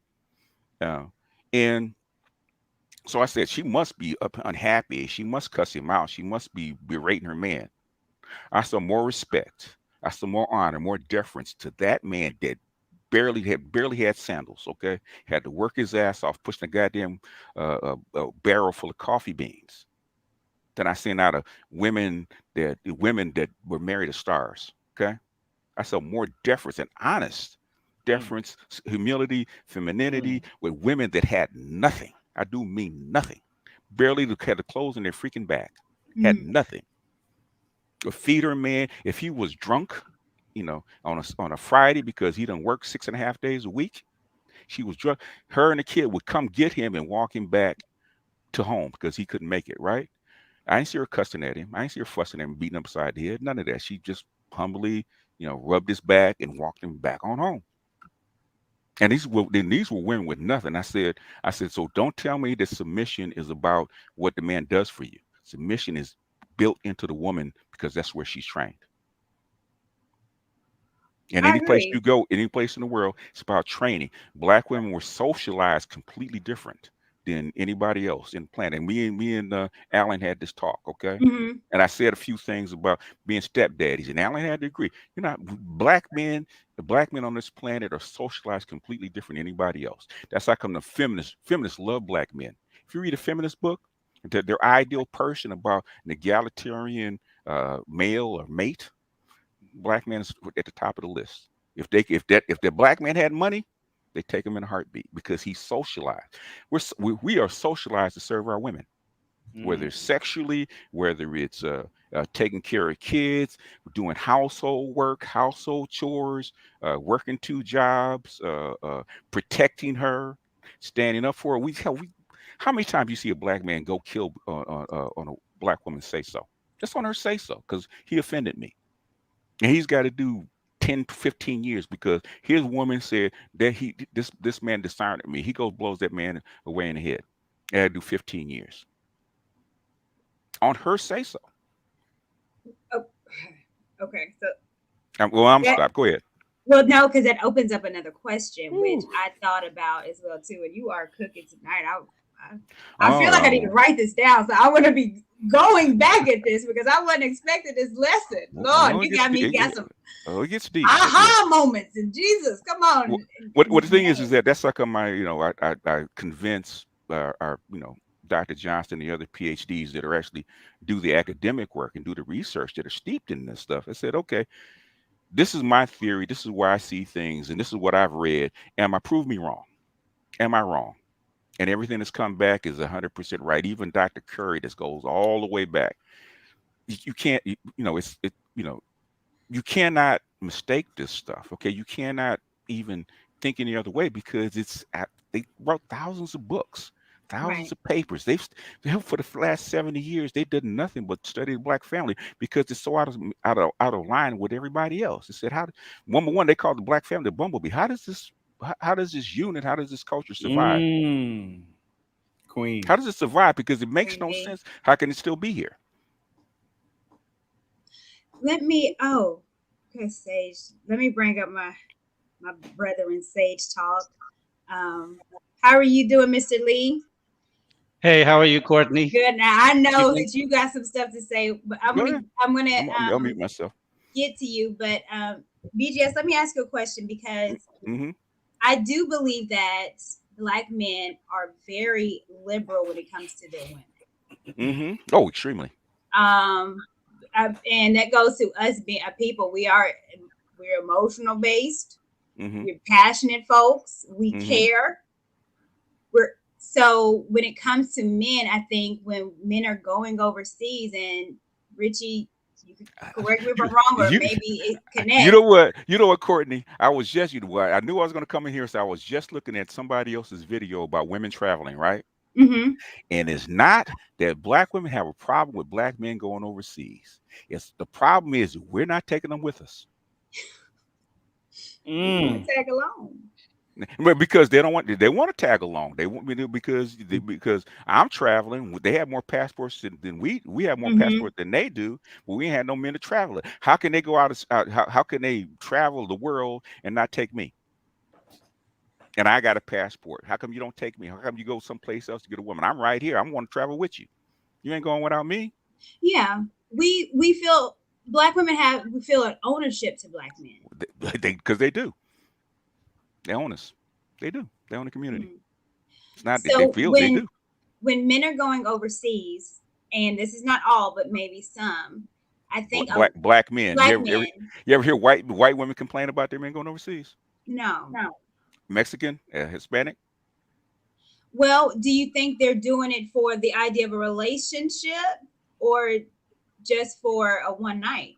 They doing a all the above. Sex tourism, travel, see the world, relationships, everything. White men does the exact same. Sex tourism was invented by white men. You got me asking too many questions now. I need to get everybody else in because I'm sorry. you keep doing this to me. Because okay. So why is it that white men are probably going over just as much? I know even in interracial relationships, the highest is in the Asian community. They date out a little bit over 40%. And most of the women, most of the women date out. Right. But they don't say anything. Nope. Why is it us? Because do we carry this trope of I'm going, if you black woman, if you black men, I'm out? Why is it us that do that? Because black men get shamed for going.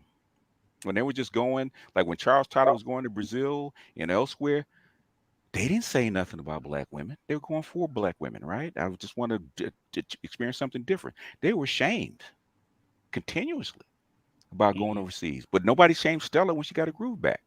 No, we champion that. We championed that, yeah. But when Charles Tyler did it and had his little parade and whatever it is, and Patrice O'Neal said the same thing when he went to Brazil. He was shamed for it. How dare you?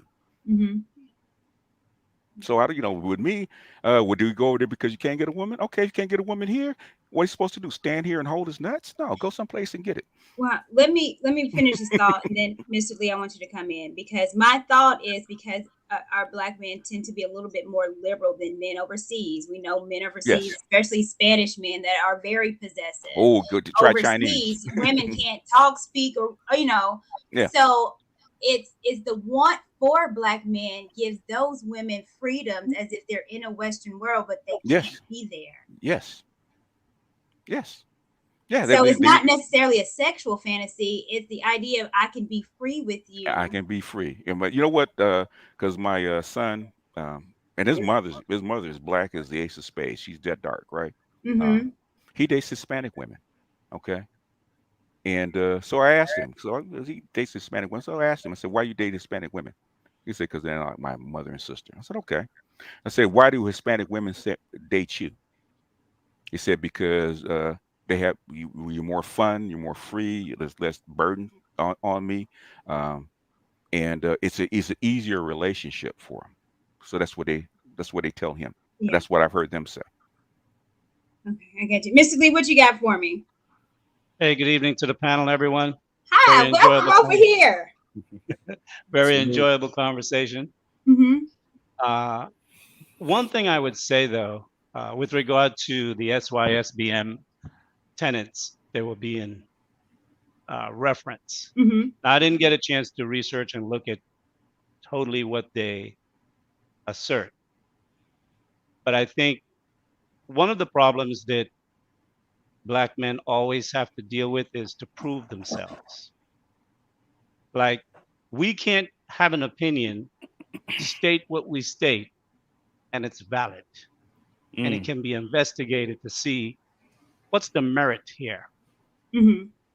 Immediately, it's criticized, we're insulted, we're shamed. How dare you? This is true. And I think that's problematic. I don't know the brother Drake, but for him to say if they want to leave, leave, I think that's disrespectful to another Black man. because no man just get up and walk away. I think the frustration that some men are feeling, they're venting and they're acting upon it. There's an element within the Black community that is detrimental to the Black community, to Black men and to Black women. And I would say this, and I think it was the brother We Need to Talk that might have said something about how, or it might have been Drake, how visceral Kevin Samuels may have spoke over the past few years. But Kevin Samuel took up the mantle to try to help the Black community, and it killed him in 2 years. The fight to save the Black community will cost you your life. Not every man is going to be a martyr, and not everyone wants to lay their life down like that. Some men just want to live. Some men just want to have a family. And I'm not saying that there are no good Black women in the Black community by far, but the resounding echo of what most men see and what's projected in the world is a behavior that is not family first, is not conducive to marriage, and it's not Black men are not respected, and they can't even be with their kids when they're separated from the woman who have their children. And I think that is a major issue that Black women need to fix. Black men can't fix that issue because most of the time, as we see, it's usually a Black woman that's leaving the relationship for those that actually takes the steps to get married. So I will leave it there because I have more I would like to say, but I don't want to hog the time. I would like us to have a dialogue and interact. Yeah, well, that's all right. And I appreciate that. And Drake, what do you have to say about that when you say, then just go ahead and leave? And I'll preference this too. It wasn't just go ahead. It wasn't just go ahead and leave though. I'm okay with you leaving. If you just said that they had all of this trauma, they no longer want to fight. They don't want to fight. I'm respecting your decision to not want to fight. If you don't want to fight, I don't want you to fight with me.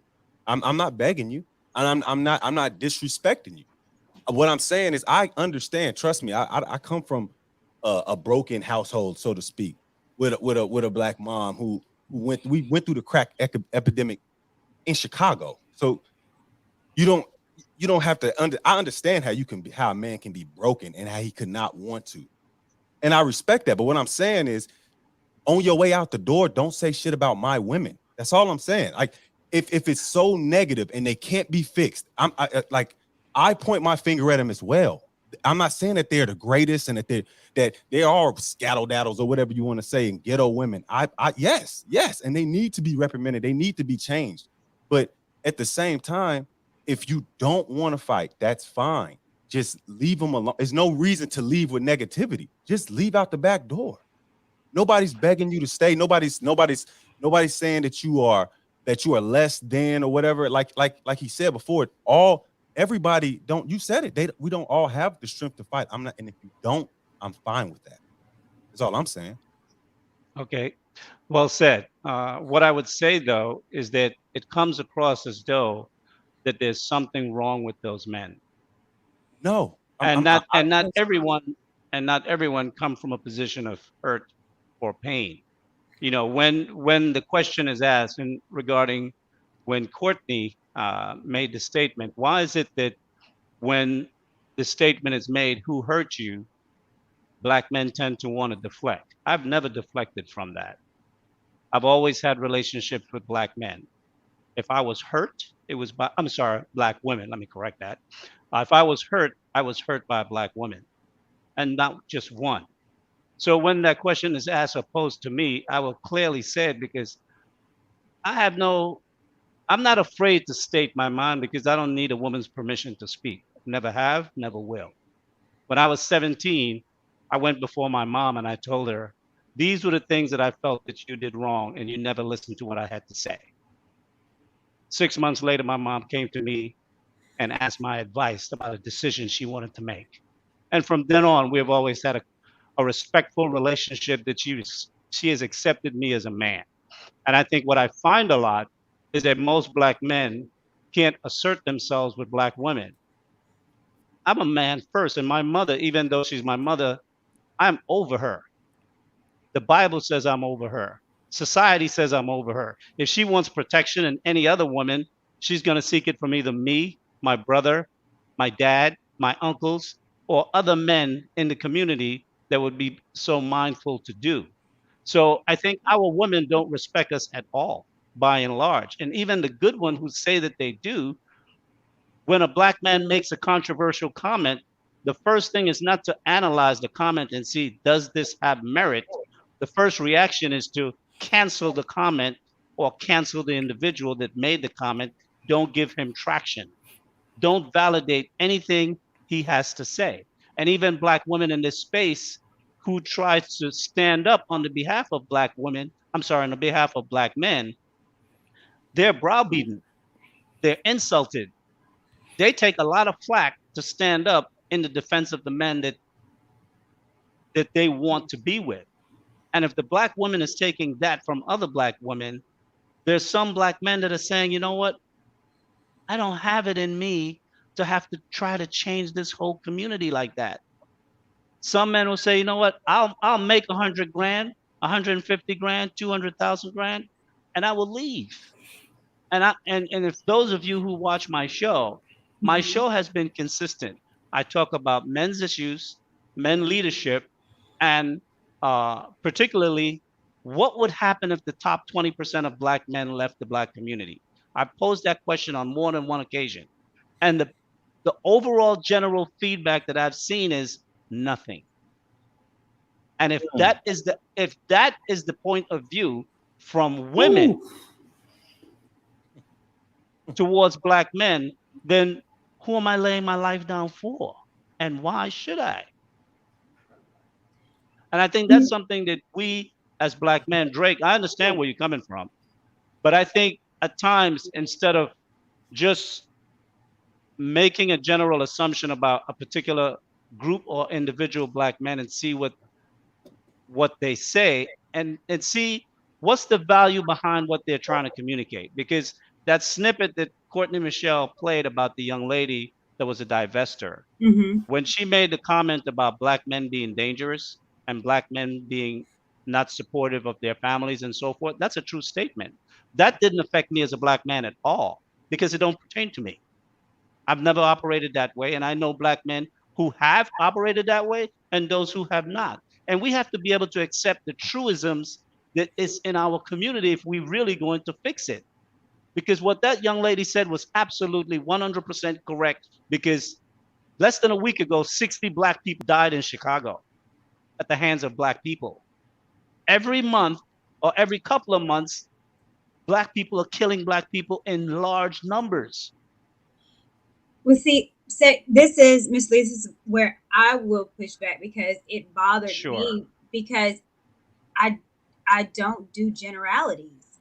How you don't want to be generalized, or you want us to say all these men are hurt, and you don't want us to generalize these group of men. No, I'm okay. Sorry, finish. Yeah, you mind. So how can we put again a whole blanket on? Yeah, black men are dangerous. Some of y'all are. Some of y'all are locked up, and ain't no free willy in them. You need to be locked up. No, well, she didn't. Okay, she didn't quantify the numbers. She just made a general statement. And general statements have to be accepted for what they are. It's a general statement. It's an observable reality that you can look out your window, look at the news, read newspapers, and you can see that to be an overall theme that exists to a percentage at wherever it might be. Now, with regard to generalizing black men, I don't take offense of those things when they're said about black men. I don't make generalized statements in general about black women. I don't speak towards black women's issues. I think there's enough individuals who do that. I try to speak towards helping black men to be more independent in their thinking and how they act and be able to choose what's going to be best for them. And then the woman that they choose to be with, that's their choice. So do you think your image is important? Of course, image is important. Okay, so with that, if image is important, and whether we like it or not, but how we portray ourselves is a reflection of the community. Right. So if a community or a people are seeing you as dangerous or seeing Black men as dangerous, that correlates to their looking at you as dangerous. So it inadvertently affects you of a negative image of Black men.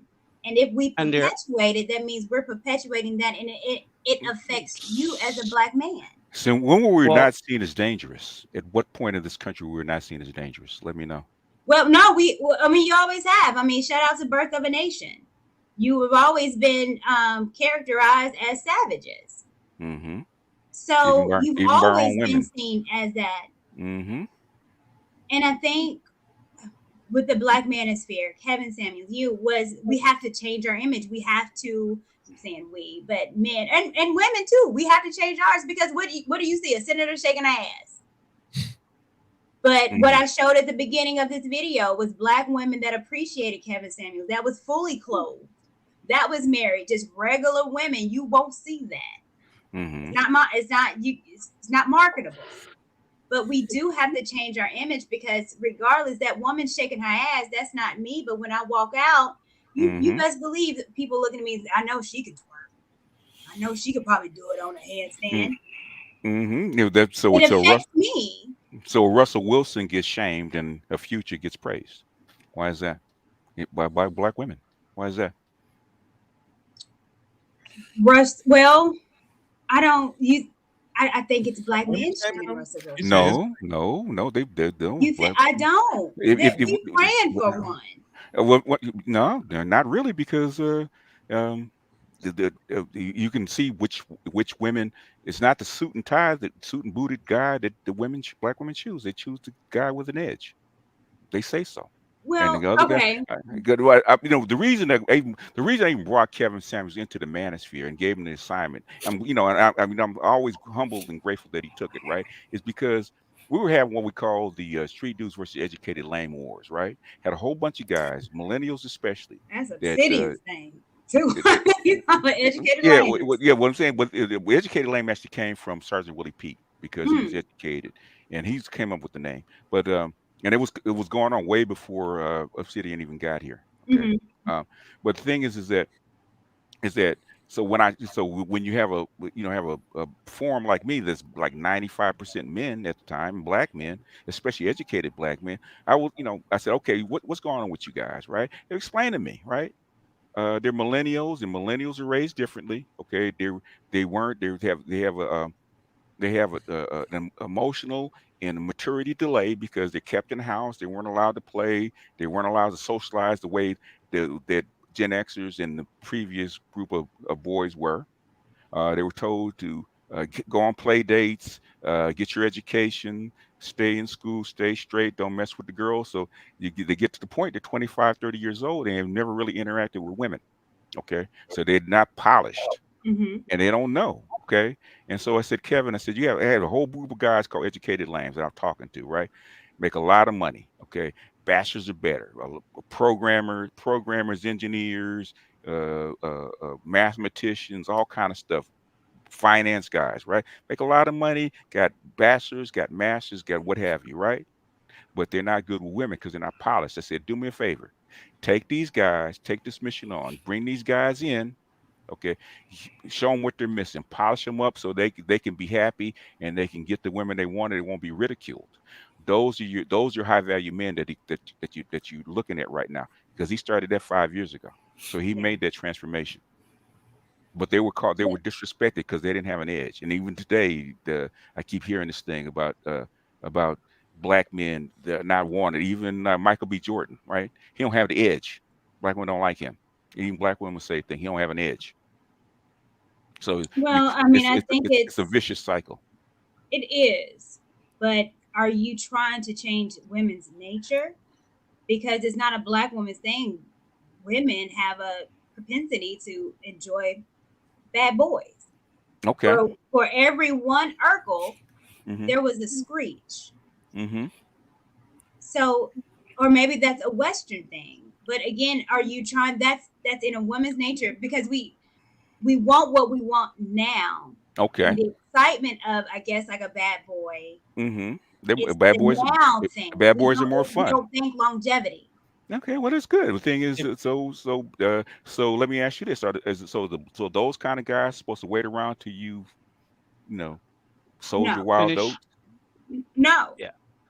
Or are they supposed to choose the women that rock with them? So okay. I'm asking. Well, no, I don't. I think it would be foolish for a man to wait. I think a man, number one purpose in life is to be on purpose. Mm-hmm. The woman will come be on purpose. That's what you're here for.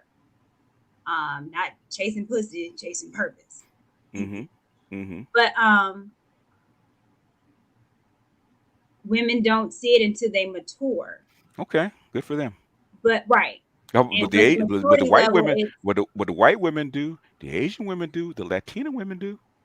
What's you're wrong with right. black women? What's wrong with black women? Well, I mean, if I could figure all this out, okay. Now, I know, but you're gonna. They'll have 1 million subscribers. I know. I know. I know. That's why Kevin's the perfect person, because they don't want to talk to me, because I know. I got daughters. I know. Yeah. Let me. I want to get the guys into. No, go ahead. I'll mute myself.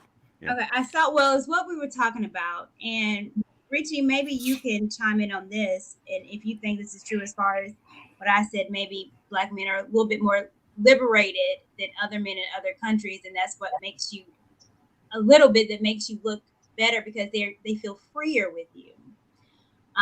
There was a couple years ago, there was a reality star that was with Joe Budden, has a child by him, Sin Santana, and she got a lot of flack for this. And I just pulled it up, and I'm gonna play it. Yeah. Have you ever seen that? I've seen it. I like that. That's normal though. I need J-Lo with Diddy. Stop. Sorry, okay, guys. you dug too far in the crates. Nah, I love them. I just love black guys and Spanish girls together. After that, she went in the club. She was like, "I'm done. Yeah, she's like, I'm not about this life." No, J-Lo and Mark Anthony, they go together. They do. You know what I mean? It's like a Puerto Rican fantasy. Yeah, he's married though. He has a gorgeous wife too. He always, before J-Lo, he was with another Miss Universe. Mark He Anthony stayed with a is Miss fine. Universe. Yeah. He's not playing no games. He's a salsa king. Like women worship him. I know. Like us, she and I. Y'all can keep the Puerto Rican man. I'm good. Yeah, I'm good on a Puerto Rican man too. I agree. What does that mean, Sin? I do black guys all day. Sorry. Oh, shit. I did the Stephanie Spanish too. I did the Spanish thing. Doesn't work out for me. I'm good. Why? What's wrong with guys that are Hispanic? I don't know. I think they're too emotional.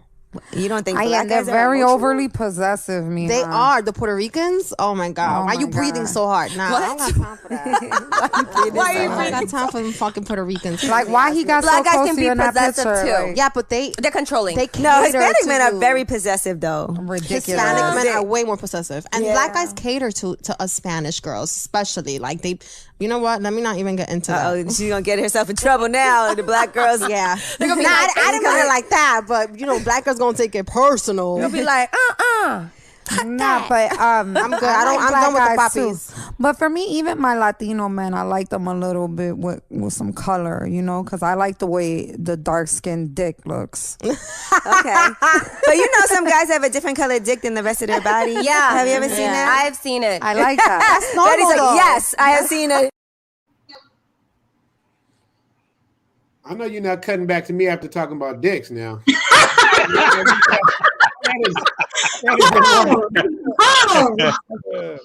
didn't come out. That didn't hit. Okay, so let me explain it. So you heard it. She's Puerto Rican, I guess, and she says black men cater to her. She prefers black men. Yep. But even if she dates a Puerto Rican man, the sexual anatomy has to look black again. Concubine, baby, all day. So this goes back to what we're saying. So I would like for the guys to chime in. What did you think about her? And then Richie. That's what I heard. I mean, the catering. We say black women treat white men different. She's saying that you guys treat her different.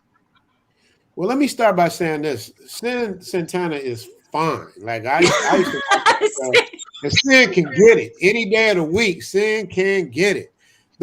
What makes Puerto Rican so? I always thought I was part Puerto Rican because Puerto Ricans tell me that when I was younger. I didn't meet my real father. Mm-hmm. But Sin, you know, she's making a point that a lot of women we black men, we have a whole different swag than, especially American black men. We have like an entirely different swag than like pretty much everyone else in the world. So everything we do it all the way, whether it's dancing, singing, sports, intellectual, comedy. Like we just do things on a whole nother level, and that attracts other women. That's why on dating sites you see the statistics say, the most desired women are Asian women. The most least desired men are Asian men. The most desired, second most desired men are black. The least most desired are black women. It's a weird dichotomy how that I works. don't know about them stats. I read something different. It's not okay, Cupid now. Okay, well, you got it. Maybe I'm wrong. I could be wrong. But the point I'm making, like Elle, she does cater to me. You know what I mean? And there's nothing wrong with that. I mean, yeah, when I tell people to Zoom to Thailand, when I tell people about how great it is, it's not just about the women. It's just about the respect, the culture, the safety. I live in a gated community where the security guards come up and they bow, and that's everywhere. It's respect thing that I love. So, yes, I do think that women are different cultures. I think Sage talked about it. Living because that was my thing. It's not like I just went to Thailand and started dating interracially. Like I've been dating interracially since high school. I date whatever I want, whether it's Filipino, Hispanic, whatever it is. But what I learned about Hispanic culture and people is that they can be fine and don't even know it. They're not tripping on the material stuff as much. You know what I mean? I mean, now with the modern women now it's starting to turn around a little bit, but it's not even about that. It's about the roles. It's about the man as the provider and the protector. The woman is the nurturer and the take care. And that's the kind of life I like. That's the kind of life I want to be in. I don't want to be having a fight with a modern woman about who's going to wear the pants and who's this and who's that, because like people say, when somebody breaking in your house, all of a sudden you want the man to do the job, right? So you can't pick and choose. I think Alan, Alan, my favorite quote. Alan, what's my favorite quote you gave me? Come on, Alan. Is it the power of men, the accountability of women, and what was the last one? No, they want the accountability. The privilege of women and the accountability of children. Yeah. And it's like, you can't have it all three ways. You know what I mean? So to answer your question, I think it's a breath of fresh air for Black people a lot of times to get into a different culture where they're not tripping on the things we're used to getting, at home. It's a whole different get down, and it's a refreshing experience. And I think I think a lot of times, that's why, they say, well, Black women treat white men different, right? Because it's a different experience for them. So they're starting with a clean slate. They don't give us that clean slate a lot of times. So the experience of dating interracially is fun to me because you get to learn culture and language. I'm learning to speak Thai. I'm learning culture. I'm learning rules. It's a whole. It's more to it than just the woman thing. And like Drake said earlier, like I didn't come here looking for a girl. Like I grew up in show business. Like I have no hard time at all with women in the U.S. I grew up in L.A., so that's not the problem. The thing, I came here looking for property. I happened to meet a nice lady. I was just getting a foot massage. I wasn't looking, hey man, let me go find my girl at a foot massage. I met her there. We've been cool. We're rocking ever since. You know what I mean? It's just a cool shit. There's no pressure. I set the tone at the beginning. Like, this is what it is. I'm not looking for trying to get married and do all this stuff right now. I'm here for a whole different reason. But as time goes on, we just kind of like rock with each other. There's no pressure there. If we have an argument, it's not like a drawn out argument because it's about saving face. So a person, instead of just going back and forth, should just go, okay, cool, no problem. And that's kind of relieving because I'm used to going back, you know what I mean? Going back and forth. And it's like, it's not like that. I'm not saying with all people out here, but I think everybody should experience other cultures, whether it's just to visit or just to learn. But that's what I'm about. I'm about traveling the world. I'm zooming to Africa. I'm zooming to Greece. I'm zooming to Israel. I'm zooming everywhere I can go because I'm here to take in as much of the world as I can. I don't know how much time I got left on this earth. I watch what happened to Kevin Samuels. I don't have time to be like tripping on things that are out of my control or arguing over ridiculous things. So I hope I answered your question. That was my rant, and your turn. I appreciate it. Okay, anybody else want to chime in as far as what you saw about Sin Santana? That's exactly it. That's what I heard from my son. Yeah, exactly what she just said. Well, I will say this because I live outside the United States currently. And I could definitely support some of the things that Richie is saying. When I left the United States, I didn't leave to come find women because I don't have a problem finding women in the United States. I came down here initially to clear my head because I had lost my kids in 2005. That was one thing. Secondly, I decided I wasn't going to work for corporate America anymore because I know what it takes to succeed and be a top performer. You have to give your blood. 14, 16-hour days is normal. So I decided if I was going to do that, I'll do that with my own business. So I closed out my 401k and I came down here and I started to build my business. Now, what I will say in terms of the women down here, the women first of all, I think what may not be known much about Latino women is that Latino women are very possessive. They don't show it as much. I got a couple very Mexicans cut you deep. I know. Okay. Cut you deep. Many of them are very jealous. Okay. But I think one of the things that is completely diametrically different between Latin women and Black American women is that you don't have anything to prove as a man. They accept you at face value as a man, period. That's the number one thing. And then from there, with regard to how we as Black men serenade and treat women in general, because of our upbringing in America, that is different to them. They don't get that type of treatment from their men like that. They get it over time from their husband, but it's never too much. But we do it up front. So when a woman is kind of wooed like that, and then like Richie was saying, how as Black men, we have this reputation that whatever we do, we excel and set certain standards, that when a woman, particularly a Latin woman, get with a Black man, she knows she's in for a treat from the bedroom to wherever else. And they treat us and respect us as men. Like not to color anything BGA said earlier, but I don't think BGS as an OG have to set and lay out his bio and resume when he come on a panel. He should not have to do that. He should just state what he have to state as a Black man, and it should be respected. The fact that he had to spend a minute and a half laying out who he was goes to the fact that the way Black men must be respected in Black spaces, even in a Black manosphere space, you must first have to kind of lay the entryway to say, I am not coming in here to offend nobody. I'm not coming here to judge nobody. I'm just hear my point of view. I don't do that. Was that for me, Mr. Lee? No, I'm just saying that to the audience in general, because what I'm saying is that Black men tend to sometimes do that so they're not misperceived about their objective. And we shouldn't have to do that. And other women, we don't have to do that amongst other women in other countries and in other spaces. We could just say something as a man and it's accepted as a man, as our opinion, whether it's right or whether it's wrong, period. And if it's wrong, it can be challenged. No problem there. But it's never even given the examine to see whether or not it has validity or value. Immediately, it's discarded, turned away from, given little value, if any. And if the brother that's saying it doesn't meet some quote unquote physical appearance standard of desire, forget about it. Say that again.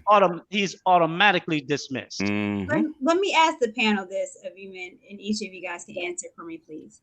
Do you think men should be respected just because you're men, or you should be, and not disrespected, but referenced as, oh, you're a man, so I should treat you this way because you're a man? Do you believe that every man should get that type of respect? Do you think every man should get some kind of submission from women? Yes. Absolutely. Initially, yes. If you want the, because you want the other side of the contract, you want the protection, provision, caretaking, manliness, leadership, all that kind of stuff. Guess what? Guess what? You know, I went to ROTC for like 2 years, right? Air Force ROTC, right? Okay. Your officer gets respect automatically because of his stripes. Ain't no questions asked But because he earned those stripes. well, it doesn't. He earned the stripe. The thing is, But isn't that you a don't. difference? What I'm saying is, you don't know how he earned them stripes. Okay. I know exactly how he did. I was in the Oh no. Navy. What I'm saying is, you a recruit coming in. It doesn't matter, right? Okay. He's there to lead you. You follow. If in other words, until that officer proves himself not qualified, you got to follow him. Same thing with a black man. So again, because I want to make sure that I clarify, because this is a lot of talk that between women and men that we don't see eye to eye. We talk about traditional femininity, but not. This isn't it. Because black women want to lead. It's well, no, it's they do. Okay, so I was told this. I was on Richie's when we did the part 2, and there was a little lady in the chat called Lulu B. Lulu B does not like me at all. One of her gripes about because you said you're submissive, sweetie. Of course not. No, she thinks I'm a chameleon. You're and weak. She thinks I'm a chameleon because there was a time where I left the Peep Network, and she told me that I should be grateful and I should submit to the men on the show. And I should be the submissive woman to the men because I'm a woman, they're men. I'm not. They have, they're married, have girlfriends, they're in relationships, but because I didn't submit and what they wanted me to do, I wouldn't do or whatever. I should have submitted. If I can say something, right? Well, the thing is, the thing is, black women have this wrong idea about submission, right? Submission means just basically cooperation. Well, for the most part, you do that. I mean, black women there's always a little black woman in every woman. I don't care how submissive or sweet she is or sophisticated she is. That little piece is always there. Okay, it is what it is. It's been passed down for 15 generations. That's not going away. So there's gradations of it. But as far as I think you're genuine. I don't think you're. Well, thank you. I appreciate that. See, I think it's different. And that's why I said, and I want y'all to tell me if I'm right or wrong. So when I think of being cooperative, it's I'm being agreeable. I'm a cooperator. Yes. We're talking, right? I do that to a stranger. But when I talk about submission, it's me letting go, and I'm following you. I'm submitting to your plan. I am submitting. I trust you to get me to the promised land. Where you say you going, I'm right behind. All right, baby, I'm going with you. Okay. So I'm submitting to. I'm letting go, and I'm trusting you and your mission, and I trust that because, especially you're the covering, if you're my husband, then where you go, I follow, and you have the last say. The say so. You know what? You know what, Courtney? Not to interrupt you, but I heard this is a pimp, right? And they asked him, what's the difference between a white prostitute and a black prostitute, right? He said, a black prostitute, you got to convince her to get on your program, right? Convince her, lay it all out. You got to do your Mac and your talk and run your game, convince her to get on your program. He said, a white prostitute walks in right in. Okay, baby, what's the game plan? No convincing. Just tell me what to do. I'm on your game plan. If I may add some. So yeah, go ahead. And so with Lulu Bean, I should be submissive to every man in leadership, even though they're not my husband.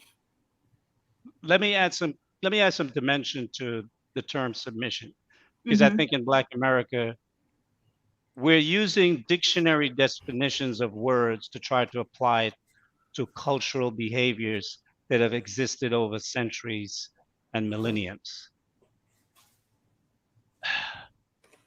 The submission that I think you're talking about, Courtney, pertains to the relationship with you in a relationship with a man.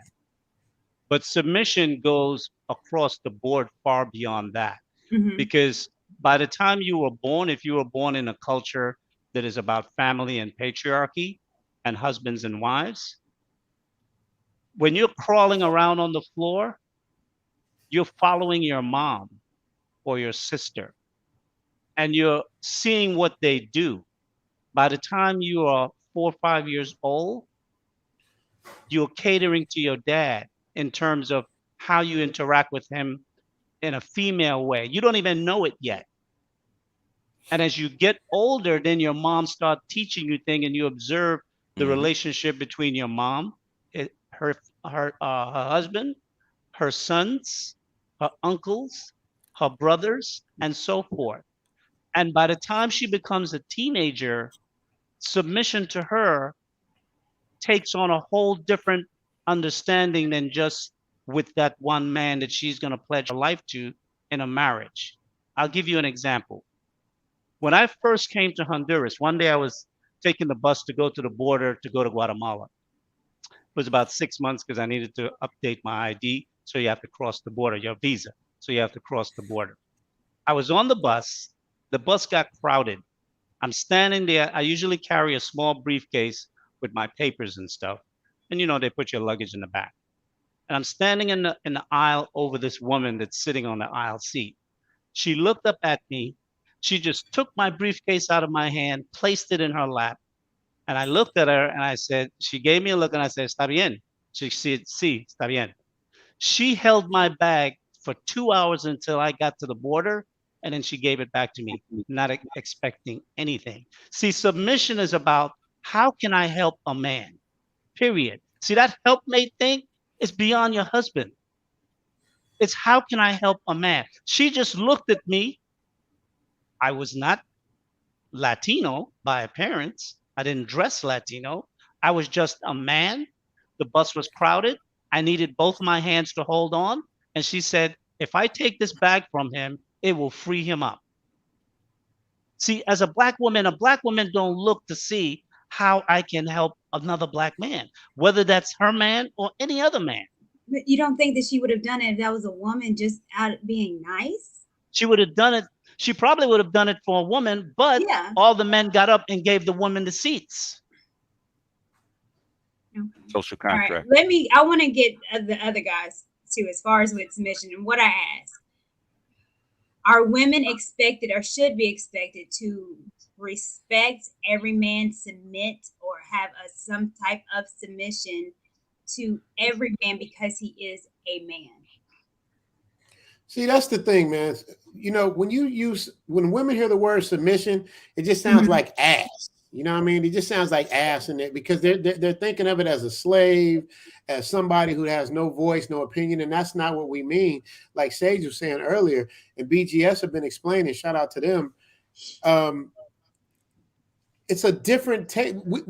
We want to be supported. We want to know it's just like when you say the word boss, you think, oh my God, it's my boss. But we want to be able to know if it comes down to a crunch time, are you going to let me lead you through this? Do I get the last say? Do I get the final word? Do I get the respect as a man, as a leader? Because like I said, in times of trauma, we want the man to lead. In times of protection, we want the man to lead. We don't want it to just be a pick and choose leadership. We want it to be like, let me do my part and you do your part and let's rock out. So when you say submit, I just want to make sure we have the proper definition of what men generally mean by that when they say submit. You dig? What? Well, if I can, I think it's all over the place. It is. If I can add something It's all to that, over the Courtney, place. what I think Richie is also trying to touch into is that, see, the woman that did what she did to me, she would have done for any man. And what I'm saying is that if black women were to look for ways how to help black men, whatever man in a circumstance where they find themselves in an encounter with a black man for any period of time, and she see that, you know what, he's having a difficult problem. Let me see if I can assist, right? The problem is that if that same woman found herself in a compromising situation where her physical was in danger, any black man is expected to come to her aid. He doesn't have to know her. She doesn't have to wait for a family member because you know why? She would extend herself for any black man. See, that's the thing. So Alan, what's going on? Wait, Alan is all right. growing. Well, no, I like Alan. I want to hear you, but I like that, Mr. Lee, because women are expected, regardless if you my man or not, to protect me. Absolutely. Facts. I gotta write my notes down. Yeah, Jesus. This is good. Look at what I'm being. This is good Alan because we expect, again, it's the expectations. I don't care if you're with me or not. I expect you to protect me, stranger or not. Okay. Well, But they don't want you to expect travel. to respect me as a man, whether you know me or not. Thank you. Come back And with these it's foreign not, ideas. not reciprocated. Come But back with that's all the these point. foreign ideas. That's the point. We do it innately. We know to protect. That's our thing. A woman will leave us, not all women, I'm not saying all women, women will leave us hanging. Yeah, you know what I mean? So that's the thing that a lot of brothers are frustrated with. It's like, you know, we're willing to lay our lives down and we can't even get a smile when we come home. We ain't good for a smile. My ex-wife is black. My ex-wife's an attorney. She would come home. I know she had a lot of heavy work going on. Beautiful. But she would come home all frowned up. I'm like, damn, you know what I mean? It's like, you know, it's the energy, it's the pleasantness that we need. We got to go out and fight as black men every day just to make it home. So to have to come and fight with your mate and go back and forth with who's going to be the leader, it's frustrating. That power struggle. Ooh. Yeah. Absolutely. But Alan Luther King. Let me get Alan, and I want to get Craig about what do you? I mean, y'all. This is good. This is good. Yeah, I mean, it's something I've talked about as well during my interview with women. What underlines this is our women were socialized by the white supremacist power structure to keep us humble. And what I mean by that is, you know, the narrative often when I talk to women is if men did better, then we would ... And I have to say, as a man who is quote unquote doing better, you know, and it's been the case for me even during college. Most of my humbling came from our women, and it's sad to me primarily when I look at my little brother, because I think what it does to the young men is it disincentivizes the type of productive behavior that we would want to see as a community. And that's kind of what I've been telling women about. And even with the, you know, with the attitude thing, with the weight thing and the whole nine, I've been asking women, like, is this all you think those men deserve? Like those 1% black men, is this all you think they deserve? And I haven't gotten a good answer. But I think because you want the truth. right. And I think what my pushback with how this conversation has had sometimes is it frames the women as the antagonist as opposed to a tool of the antagonist. And as much as like our women are doing wrong, I think it's a lot deeper than just they're flawed. Can you separate the whip holder from the whip? Yes. Thanks, BGS. Bullshit. See, that's the same thing. That's the same thing they say in the Christian church. They say that same thing in the Christian church. Hate the sin, not the sinner. It's garbage. Because if you don't check the sinner, the sins will continue. Will continue, yeah. And I think, but I don't. Well, checking and hate is different. So I want to ask Alan, how do you stop the whip from being the tool of the slave master? Or you keep taking them lashes? Think the whip's gonna feel sorry for you because you're taking his lashes? Okay. Or you take the whip from them. Yeah, that's what I was gonna say. How do you do that, sir? You get your women back, and you're not gonna get them back down. It's you love them, like so. It's funny and it sounds like them shit when you just say it, but at the end of the day, you love them. And it was a book I was reading, and the guy he was talking about how man kept coming to him about his wife. He was like, I'm falling out of love with my wife.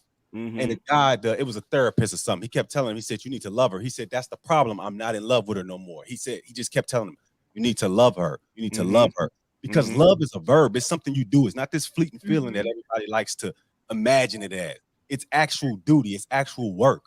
And so yeah, it's gonna be hard. She's not gonna listen to you at first and all this other shit, but it's a yin and yang. It's not yang yang. At some point, you gotta, as a man, you gotta take your part and you gotta do it. And you're gonna raise her and she's gonna raise you. We in this shit together. If you want to run, or if you don't want to call it running, like Richie don't. Yeah, call Drake, it you gotta stop doing that. It's not running. If they want to run, they can run. If they want to turn and they want to go and find that happiness, I'm not fighting that. I'm not fighting that part. If you don't have the energy for the fight no more, that's fine. That's perfectly fine. But what I'm saying is that we cannot all have this look on things. So let me ask you this, right? You know how culture works.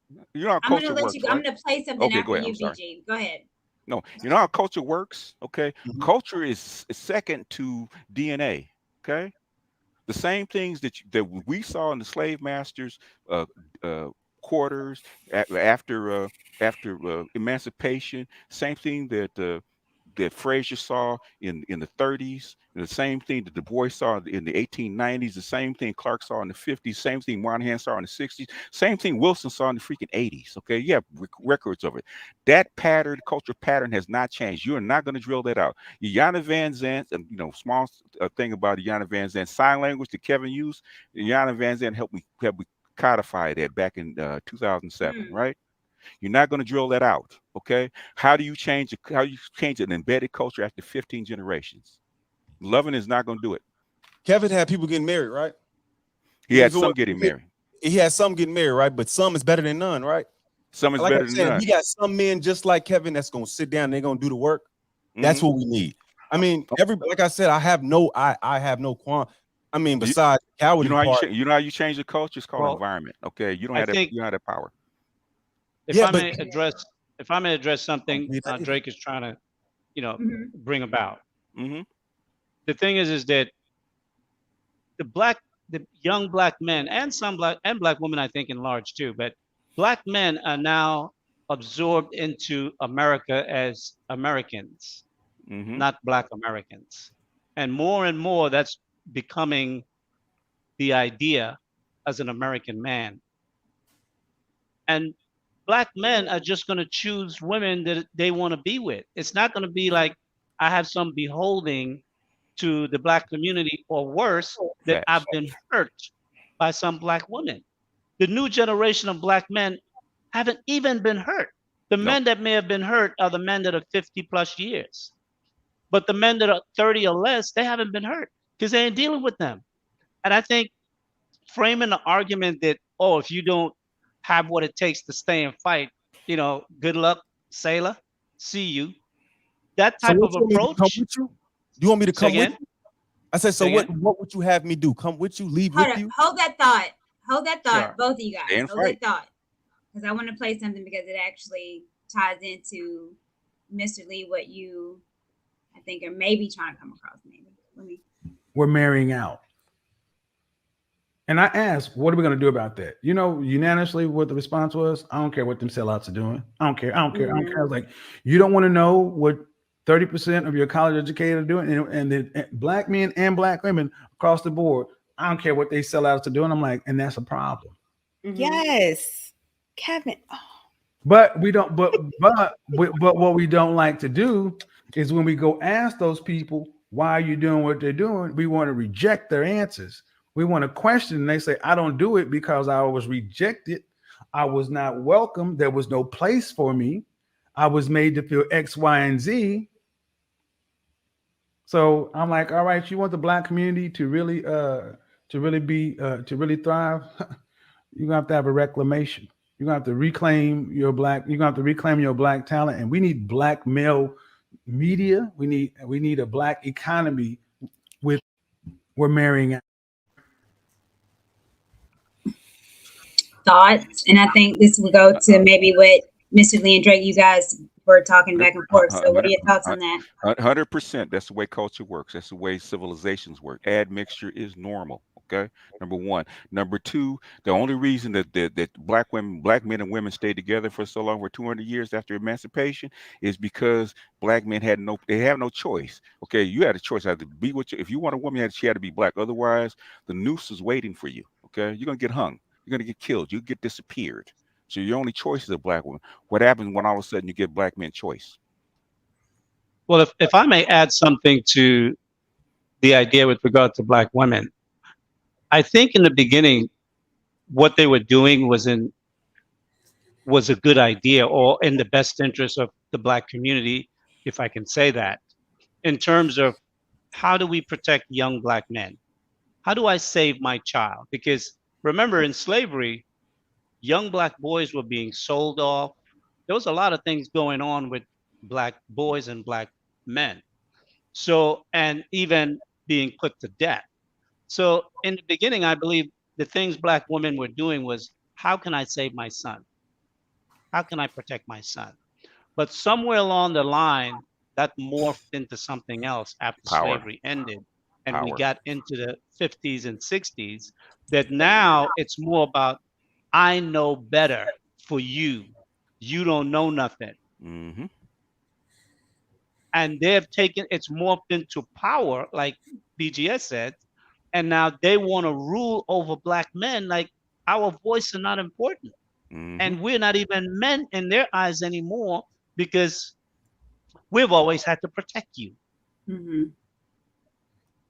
So I have a question. You know, I'm a millennial. You know, so just like Sage Lee said, I might not have the same hurt or the same vitriol that people of other generations might have. For those of us who are interested in rebuilding or building, I think you can make an argument we're building the black community or black power for the ultimate goal of like Pan-Africanism and black audacity globally.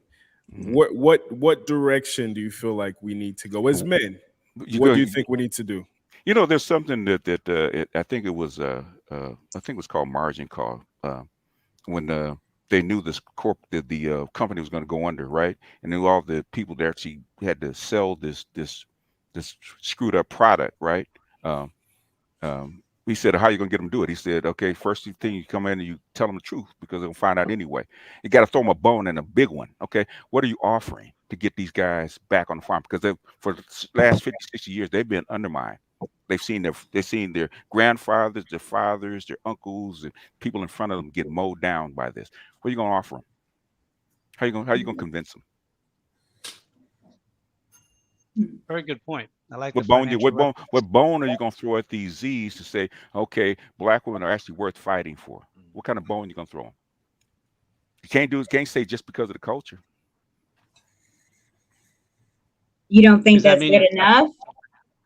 Do you? Say again? Do you think it's enough? Do I think fighting for the culture to save it? Mm-hmm. Do I think that's enough? Mm-hmm. I mean, I am the culture. Saving that is saving me and my legacy and my children. And you're the ones that telling him he ain't shit. You're telling one that he's got to jump over this wall to qualify you. And if you're not making this, that, or the other, or you don't have swags and tats and 8 inches hanging, that you don't qualify, that's what he's hearing. You got to jump all these hurdles. But Maria, Becky, Maysulin says you're a man, and I like you. Do you guys think black women know what they're doing to black men? Absolutely. I don't. 100%. So. And that's why I didn't want to give credence to what We Need to Talk was saying in that last point. And BGS did challenge it because, how do you separate the whip from the whipper? And that's taking away responsibility from black women to say, oh, for some reason they're just mindlessly acting out this behavior without knowing what they're doing. No, they know. I don't think that's taking responsibility off. I mean, if you commit a crime, even though you might not do it, it's still the effects of it's still gonna happen. Mm-hmm. But I want Alan for you to mention, because you talk to women on a daily basis. Mm-hmm. I do not think doing the Lord's Black work. women know what is going on. Yeah. We do not. It's been As a passed Black down. woman, It's been there's passed not down. been one conversation that I've had with my homegirls. Girl, let's go ahead and demasculate them and make him feel like he ain't shit. And I'm gonna do this by telling him, nigga, you ain't shit. I ain't never heard those conversations. Because it's been passed down for your mama. Because it's like saying asking a fish what water is. Okay. Well, that's exactly what I was normal, telling you. Even with the idea of me saying he's a good Black man because he provides and he does all this, it's because it's not that I am not knowingly knowing what those words mean. And you know, the thing is that Richie. Oh, go ahead, Richie. I'm having breakfast. What I'm saying. Okay, you know what? Everybody seen Love and Basketball? Everybody seen Love and Basketball, the movie? Terrible movie. Yeah. Regardless of terrible movie. Remember they got together when the little boy met the little girl, they started fighting? Yes. And she took when that she as got love. her cut. And she took that as love. Okay. That's why I call, and I've been doing this, since 95, calling Black women Klingons. That's Klingon love. Okay. That kind of physical, hit you upside the head, run. I'm gonna get in your face, and you're gonna get back in my face, because that's how I detect love, and that's how we respond. That's how we mate. Okay, that's how we mate. When I was 10 years old, when I was like 9, 10 years old, this is back in the 60s, right? And I asked my mother, okay, this little girl keeps hitting me over the back of the head, okay, and running. What is that about? She likes you. It's a mating. It's a mating strategy. Okay. What happens when you have a competing mating strategy because you're no longer linked to Black women? So Black women think confrontation and getting in his face and that kind of stuff is acceptable because that's the way we've always done it. My grandmother did it in 1910. She carried a razor. It's normal. Okay, I'm gonna drop the link. I'm gonna bring some other people. Let me ask you a question, because people are saying I'm cap, or if I'm so cappy, call in and you say that to me. I believe it, but I don't believe you're cap. It's so weird because why would I cap what I'm literally telling you? This is my opinion. You can't cap on an opinion. Well, I would say this. If it's my opinion, if I am literally telling you this is how I feel, I don't see it that way. These are why the conversations are had, and this is why it's not an echo chamber.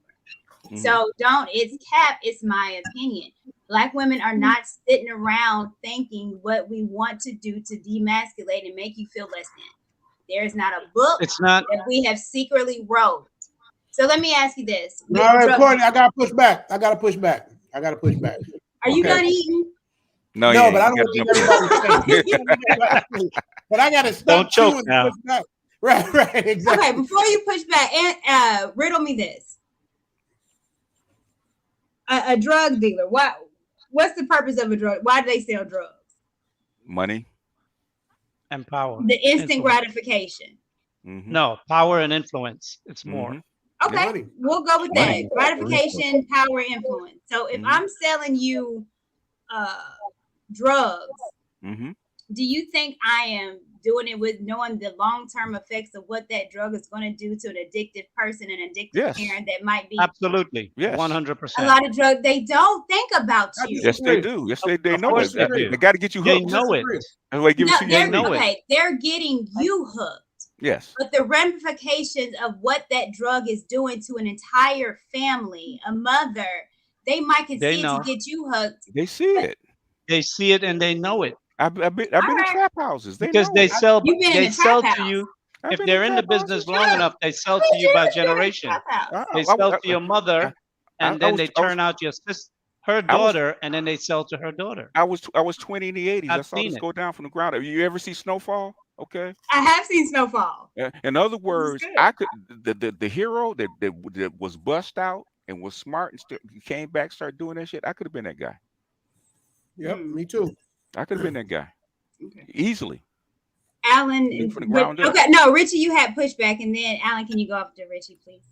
Yeah, you threw me off. You had made a statement, and you said there were two different things. You said you didn't. Well, go ahead. That women don't know that when you sing songs like "I don't want no scrub, don't want no short D men, men ain't shit," all of these things that you say, and it's celebrated.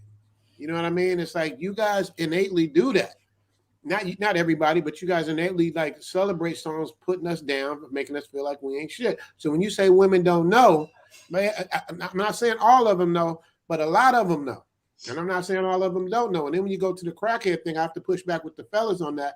Mm-hmm. I come from that era specifically, growing up with some of the biggest drug dealers in LA, Freeway Rick, all these people that are real people that actually existed that I grew up near. They don't care. It's not like they do it. They know they doing it. They don't care. They just trying to come up. I'm trying to get these rims for my car. I'm trying to get this. I know these girls. But that's what I was saying, though. It's they don't care. And they're not thinking about that. They're thinking about themselves. When you say that's a selfish act, a lot of women, they are thinking selfishly. They're not thinking how it's going to long-term affect they see it. the They word. see it. They know it. They don't care. Because they don't care don't mean they don't know. Let me. I want Alan speaking, but let me go on this because I'm so tired of this no scrub, and we've been singing these songs and no scrub. Ain't nothing going on but the rent. But here's those songs. Those songs have always been going on. Those songs are saying in the culture. That's not a black woman bashing song because it's not talked about black men. And the two producers that wrote the song was a woman and a man. Mm-hmm. So why are we putting so much emphasis on these songs that we've always sung these songs? These songs are actually produced by men. Okay. They just have women singing them. Okay. Because do you think the men know the culture? The men know the culture and they wrote the music and the words. And so the women can utter it, but that came out of the culture. That didn't come foreign. Those were things that were said to black men in the 50s and the 40s and the 30s. They just wrote the music and put it to words. I mean, put the words to music in the 90s, in the 80s and the 90s. But that had been around. That's not new. Right. Go back and listen to those old blues songs. Okay. Well, I listened to some little. What was it? Johnny. I like the women. I like the women used to say, "I can bring up the chicken." I think to defend Courtney a little bit, what I would say is that yes, your girlfriends, they don't have those conversations openly like that.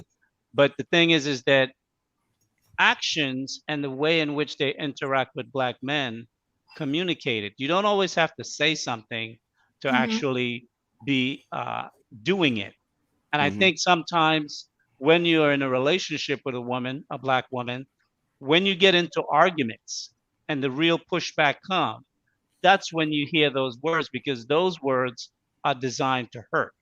And black women are absolutely talented at using piercing, dart-like words to penetrate a black man to hurt him, even though they may apologize later. But in the midst of the battle, they will definitely try to take you down. So, yes, I would agree with you that in normal interaction, day by day, these are probably not conversations that you would have with any of the women that you may be in your circle. And they may not overtly express those ideas. But I think because it's so pervasive in the culture, it's like learning martial arts. You take training for so many years that things become muscle memory and automatic. So it becomes a reflex without them even knowing they're doing the reflex when they're in the interaction with a black man. It doesn't have to be spoken. Let me ask you a question, Courtney. So in interaction with your girlfriends, they ain't never said with their husband or their man or their boyfriend that they got him told because they had got him told. In other words, I told him. Never said that. No, I've heard that before. Yeah, I told him, girl. I told him, girl. Yep. Then those words, those very words. Okay, that's what we're talking about. She ain't gonna say that I meant to emasculate him or I meant to demean him or like that. But the thing is, that's what's been passed down for generations about how do you demasculate a man, get him told, put him down, put him in his place, make sure that he's operating the way I want him to, because he just wasn't doing right. I had to get him told. Yeah. So I have heard that. Let me answer this. I know I keep going to. How many times have you ever called a man dusty, Courtney? I've never used that terminology. I've never heard her say it. And truth never favor. I go through the comments.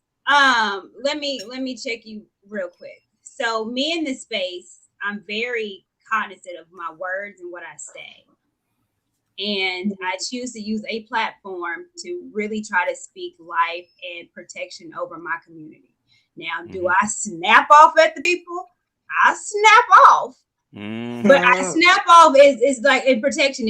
I snapped yesterday off Lapeef Network because a woman was saying some weird stuff, and I literally had to tell her, you are the reason why men are going. You have a bad attitude, and it needs to be checked.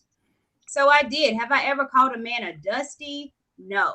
The reason I don't even use that terminology. A lot of these words and these lingos just in this space. Guess who in came real up with life, people are. I ain't never, girl. He a dusty.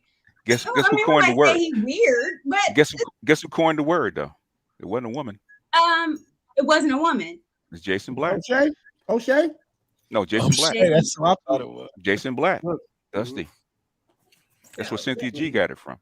Yeah, I know that's a Cynthia G term again, but I know the term in this space is used to be derogatory towards black men. A non-productive black man. Yeah, that's a dusty. That's what Jason Black So said. no, I have never used that word, and I never will. Nor do I call black women any kind of bees, hoes, tricks. I don't do that.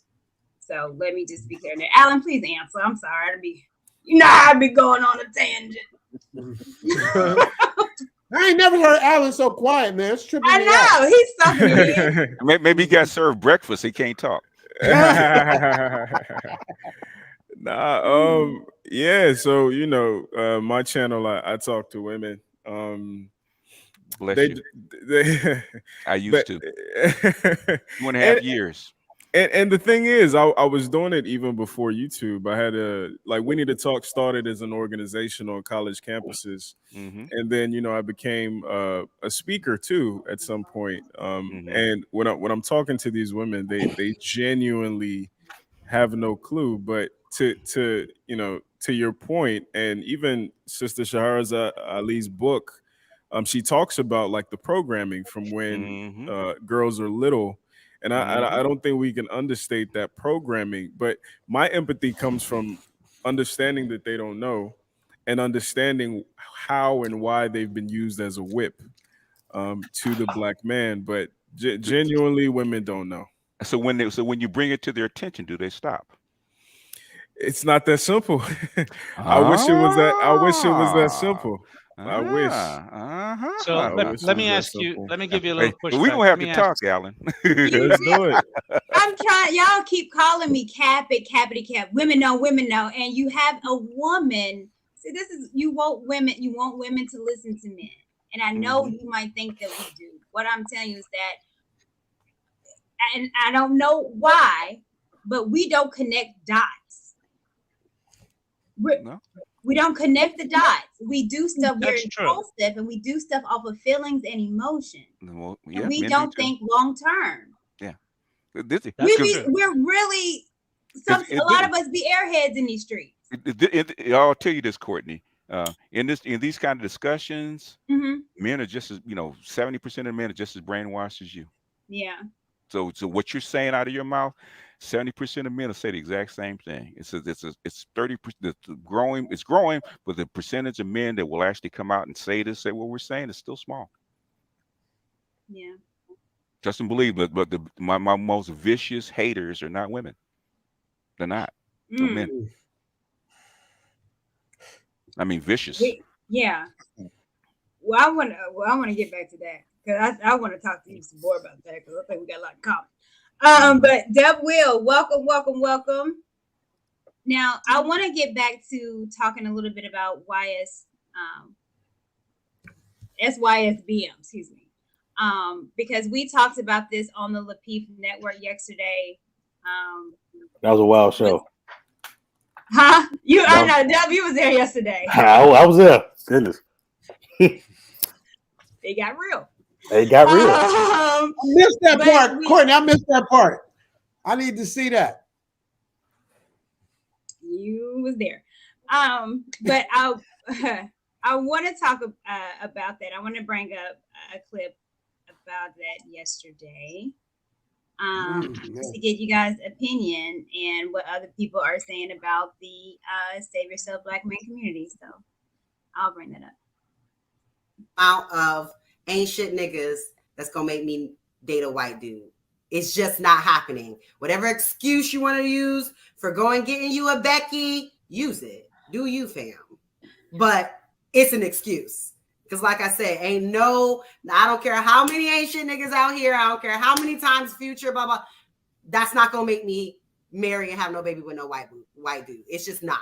So it's just an excuse to me. But we can go ahead and talk about it since it's a topic. What's the excuse for? It's an excuse for what? It's an excuse for saying why I don't date black women, and saying why I don't date black women is because the black women I've experienced have been this, whatever. That's what I'm saying. For me, I think about it. Let's say it's 400 million people here, and you telling me, let's not even cut it to half. Let's say 180 million women. You can't find one that will be submissive to you. You can't find one that ain't smart talking to you. And Tom, look at all the single men on the late lives. Like you, like yeah, but then when we test them and we say, "Oh, okay, cool. Well, let's have a conversation." They be like, They don't even know how to have a conversation with a person. You know what's up. I want to ask a question. So I know, Richie, when I was on your page, your channel, we talked about men being socially awkward, which I think charisma is very, very attractive to a man. But again, what is being said about this organization, this community, is there's thousands and millions of women here, and you have to go overseas to find just one. How is it that other men are able to find it? And it's not just the bookies or the ones that have this, it's other men are able to. I mean, it's just corny. I mean, that's just the corniest statement you could ever make. You have to go all the way over here to find something. That is so corny, and that's so like single-minded thinking. I was hoping you was gonna bring your boy on here so we could talk about it. Because you know, I mean, he had some choice words. I let it go. I purposely let that out. I let it go. The point that I'm making is that, you know, it's like saying, man, you had to go all the way over there to Costco to buy them groceries when you got a perfectly good grocery store here. You know what I mean? It doesn't make sense. It's like I'm going to go where I'm going to be valued, where I'm going to get the most for my money, where I'm going to be happy. I'm not obligated to be miserable and just be miserable and stay in one corner. I should be able to go wherever I want and not be looked down on it. So when you say you have to go do this and do that, I didn't have to do nothing, bro. Like I'm chilling. You know what I mean? I didn't have to do. You know, so when you say that, you make it. They put the negative tone on it, like everybody that does it is lame. But I know low key, most of these people. And that includes We Need to Talk. That includes Drake, and maybe even Chelsea Will. If you come on, if you get up the Matrix and you see what we're talking about, when you go back to America, everything's gonna look totally different. I've been all over the world, man. Okay, so you know Drake. So yeah, I've been everywhere. I've been that's in right, because you said you've been in the military. I've been in Djibouti. I've been everywhere. So I see and I know. So that's why, like, even with you, I understand it. I see how these women treat, but I also know another thing, like. We can't leave out the part that y'all are American over there. Like you acting like, oh, they treat me like this. They treating you like this because you fucking American. Like, please understand that part. Like, wait, Drake, I got to push back. Take all the advantages. Take all the advantages you can get. Because Drake, you've been here. English, you're not risen them. You feel what I'm saying? I know, but Drake, you've been here though. It's not just Americans. Americans are like the number 7 on the top 10 list. Oh, but it's a black man. It's the chocolate man is number 1. They want you first. I know that. I know that too. I know that too. Well, I think they want the white man number 1. I think they want him number 1. Because he got the money. So a smart man, because in the business, right? Anybody that does business, right? You take your business to where you have the maximum advantage, do you not? Absolutely. Yeah, but not only that, it's a business though. I don't look at it that way. It is a bit when you it's all a business, boss. Hey, marriage Drake, is a business. Life is a business. Let me jump in real quick, you guys. Well, Sorry, just real for Drake. Just real quick, excuse me, say just 1 second. Drake, sure. If you look at black women in the black community, generally speaking, they go to Asians to get their nails done. Why? Why don't they go to black women and get their nails done? Why are they going to Asian? Why? Because they get the most for their money. They're getting the better service in a lot of situations, and nobody complains about that. Where they go to get their weaves from? They get them from India. They don't go to black people. What you're saying, but this ain't. There ain't Why no is it really different? black nail Why shop. is it different? Why is it Because different? we talking about voting with our dollars. I'm talking about the actual community. Everything ain't always money. You see what I'm saying? Like, it's broke motherfuckers that can't get together either. So give them a better deal. Oh, you know what? You know what I say, Drake, and I'm gonna say this, and I say this to black women all the goddamn time. Who should be the best woman for a black man? Who should be the best woman? The black woman. Why is she not? I'm not here to say she not. She is not. Otherwise, men wouldn't go anywhere. Men are not gonna leave the best woman to go someplace. They're not leaving it mass. 88% of black men, they marry black women. They're not leaving it mass. It's not a lot of you. It's not a lot of you. The ones that do marry. Look at the percentage that don't marry. But that's well, I down around Well, for everybody. you know, well, let's. I'd like to tackle two things, if I may. I talked to these because guys of the video you just played. Uh-huh. Okay. Well, first of all, what I would say is there's never really been a time in history where a very large percentage of men had wives or had women. Many men over centuries didn't have wives. And those who did tend to have died early, and their wives and children got picked up by another man in the society. Modernization has brought it to the point where the fact where food is corporately mass produced and it's easily to access, where most men either had their own farm or little business, had a craft, now can go get a job and bring in the money to support their family. War is or the military is no longer the place for a man to go to be able to make money, to be able to have a family. Okay. So in the society now, because of the way civilization has evolved, men now have more access to more women.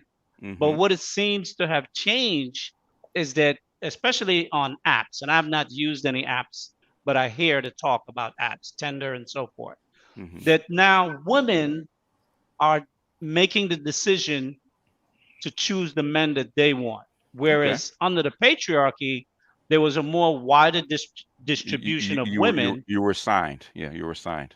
You were basically given a woman based on your family and where you came from, if you lived in a class society, right? So a woman had, the father of 5 girls wanted to find 5 good men to take care of his daughters like he had taken care of his daughters. In today's society, those daughters want to be able to choose the man that they want. The problem is they will more than likely all choose the same guy. Yeah, of course. Now, what I wanted to address with what was said on the panel for the clip you showed, it just continued to surprise me how Black men will use terms to shame other Black men for making a choice. And the thing is, you know what? I am sure years ago in Africa, when the Moors left Africa to branch out, there were some Africans saying, "Why you leaving, bro? You should stay here and build, bro." And they went and they took over half of Italy and Europe and ruled for 700 years. And now 1,000 years later, we're looking at it and we can brag about their accomplishments. But for Black men that want to broaden themselves and go out into the world and conquer, because if we can't build and conquer in America, then we have to look someplace else where we can build and conquer. And the thing is, the Black woman in America is not the only Black woman. See, there's a blessing that was given us by slavery. There's no place you can go where there isn't Black women if you want one. And I think I don't have the intention of ever being with a white woman in terms of family, breeding with, and so forth. That is not my desire. I know my history too well to want to be able to do that. So I don't do that. And I'm not going to tell a man what he should or shouldn't do. As an Israelite, when I taught, I used to teach that. I don't teach that aspect anymore. But what I will say is that slavery has given me a blessing that I could go anywhere in South America, Central America, the Caribbean, or overseas, and I can find a Black woman to be with because a Black woman is my choice. The thing is, in North America, there's a pervasive overtone culture, and the culture is so strong, whether most Black women subscribe to it or not, they're clouded with that image, and a lot of them find it difficult to resist because when they resist, the other Black women will beat them down. They will call them pick-me's and different things to shame them, to keep them in line. And now other cultures in America are picking up on the Black women's pervasive culture and starting to incorporate those behaviors into their ways. So the culture is becoming so strong and influential that it's dominating the women in America, period, no matter whether you're Latino or Latina, whether you're white or whether you're Asian or anywhere in between, Arabs and so forth. And we have to really, as Black men and Black women, take account of that. And of course, I understand where Drake is coming from. How do we fight that? But if we're not willing to admit that there is a real big problem here and that women are in control of this issue, how are we going to fight it? To say a man should just love her and get beat over the head, and maybe one day she'll awaken and change, that is not realistic. That's not life. It's very realistic. It's not realistic if you're just thinking that you're just gonna love her into submission. And just it's not as simple as it sounds. There's like, I've never had these problems with submission from Black women in my entire Neither life. have I. Neither have I. Never. So I don't understand that. I mean, I do understand it because I've seen other guys that had that do have issues, but I also see the reasons that they had those issues. It's like it's apparent. It's apparent. Like, of course, everybody's not going to be tall, dark, and handsome and get but that's life. Like, that's life. Absolutely. No, I agree with you there. I grew up, my brother, he was a nerd, right? A super nerd. He ended up going to Stanford. He had no problem with women after he got into college and stuff like that, but he knew he was a nerd. We read encyclopedias and Marvel comic books and shit like that. That's not the coolest thing. But he's still he's an engineer. He's married now. All of the people I know, we found a way. And what I see is men, strong men like you and BGS was raising these guys the right way. But now you're saying that you're going to take your knowledge and go somewhere else. That's fine. That's what I'm saying. I don't think that we even have an issue. But my thing is, we would need people with the most education to talk to these Black men, to talk to these Black women, to have these conversations, because somebody in the comments right now learned something today that's going to help them. And if we just help one person at a time, like it will, that compound effort. In isolation, it will work. In isolation, it will work, but you're not in isolation. Let me get you have too many factors working against you. Too many, way too many. But that sounds like the thing that y'all against. Y'all say y'all don't want to put it on the white man and blame. We never said that. What we're saying what is, are the things that's working against us? But the thing, okay, if you really want this to get done, and I said this before, okay, if you really want to change, if you want to save the Black community, you're gonna have to get to the women. Okay, women are really going to have the women are going to have to do a wholesale change. They're going to have to do it really quickly, because if they don't, it's gone. Okay, because the Z's are not playing, and the Z's and you can't do it one by one. And the Z's don't. The Z's do not like Black women and the Black women attitudes that's been handed down from their grandmothers all the way down. They don't like it, and they're choosing different women. And this because the Z's are actually the pivotal generation, right? Whatever they do, the other 3 generations, because it takes 7 generations to have a cultural change, other generations are going to follow.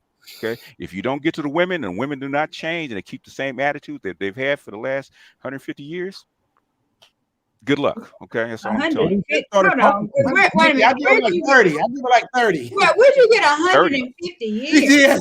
Yes, 150. That's a stretch, ain't it? Now, wait a minute. I'll tell you. I'll tell you. Okay, and this is something that I was reading because I always. I want to get Doug Will too. I know he's been waiting.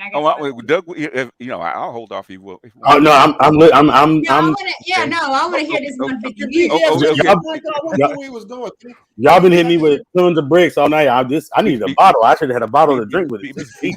because I think there's the author's name, Diane Williams, if I'm not mistaken. I got to go back and look it up. Right, she wrote a book called a black woman, black love, right? And she wants to have an Africana kinship network. And if you listen to her describe what that is, right?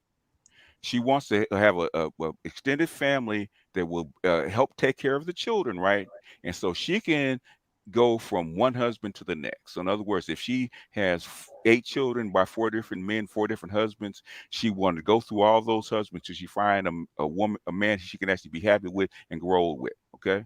So she gonna go through. So she wants to be able to. She wants black women to be able to go through all these different men, have babies by all these different men, have the babies taken care of, and the men to be good with it, so that she can be happy at the end of the day, so where she can find the right man for her after she's gone through all these others, right?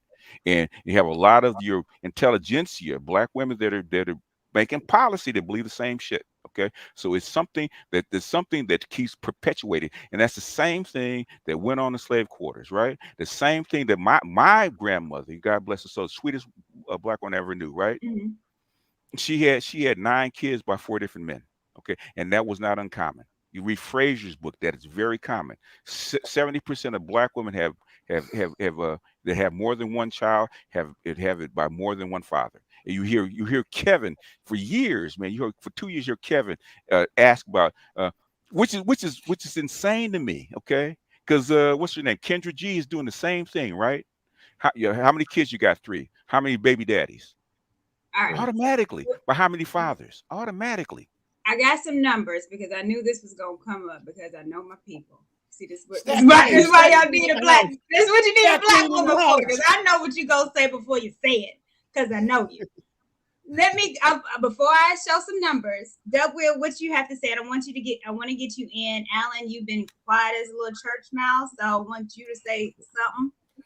And then I got some other people I want to bring up, because I'm sure they want or have some questions for you guys. But Nathan Daly out there lurking. Let Nathan Daly come up and say his name. Oh, Nathan. Okay, I'll send the link for Nathan. Yeah, somebody come and speak for Alan. He's been quiet way too long. I know. I don't know why I never been see him so quiet. My brother. Oh no, my brother. You're not gonna hide today, all right? You got this space. You ain't gonna hide. Alan been taking him. Yeah, Alan been fighting. Listen, my moniker is listen then speak, so I want to listen fully before I respond. Okay. All right. So, Deborah, what you got? And I know you're in. Well, you can talk about because you're married. Mm-hmm. I like I said, this conversation's been blowing my mind, right? So bear with me for a second. Okay, I'm in an interracial marriage. My wife is Mexican American, right? Mm-hmm. But I don't consider myself pro-black, but I consider myself proud to be black, if that makes sense. Mm-hmm. Okay, now let me take it back to the beginning. My father, I don't know much about my mother's side. I had my mother, but she was the only child, so I don't know much. But my father was one of 15, grew up on a sharecropping plantation, and from where my father's side of the family came from to where we are today, I'm proud of that. But I don't put that on them being black. My grandfather was a man first. My father's a man first. My uncles are men first. And even though I was raised with a certain amount of history about being black in America, I was raised to be a man first. So with that being said, when it came to me to choose a wife or get married, I never thought I would get married because let's not go down that road. I never thought I'd get married. But me and my wife met, it never occurred to me to be like, okay, is she black? Or is she this? Or is she that? I'm a man. Is she a woman that's going to be my wife? Period. I didn't really care about what her color was because it's hard to explain because it's been ingrained in me so long. I'm a man first. So whether she's whatever color she's going to be, she's going to get on my page. If that makes sense. Am I making sense? Yeah, to me. Mm-hmm. And that goes to some of the feelings I have about the so-called pro-black movement. I get so confused because I hear 10 different pro-black people saying something about even the definition of what pro-black is, and I get 10 different definitions. So it's kind of hard for me to, whether I was married not married to a black woman, not to latch on to. It's almost like trying to be in a religion without a text, trying to be a Christian without the Bible. What is your source? What am I supposed to look at? Where's the guideline? Where's the code of conduct? Where's the rules of regulation? Am I just supposed to link with you because we got a certain amount of melanin? That don't tell me nothing about you. I can't see BGS, but everybody on here is black. They're melanated. They don't tell me nothing about who you are. So what am I linking? What is that coalescing force? It can't just be we brown or we dark skinned. What's the unifying factor? And you're telling me that okay, there are black women in Brazil, in Cuba, in this continent. Well, black Americans we don't have the same culture as black people in Brazil. Am I making any sense? Yeah, you do. Alan, I want you to take that one if you can, please.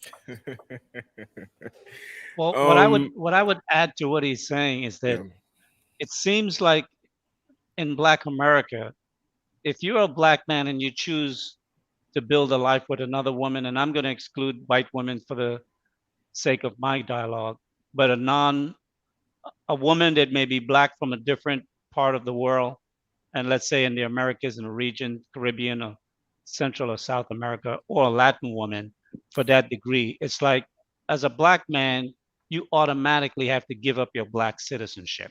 You're no longer a black man and you can't speak on any issues that pertain to black people. And that doesn't apply to any other race of man. Why do we do that? That's Drake. You gotta let Drake get to that one. That's a Drake question. Well, hold on.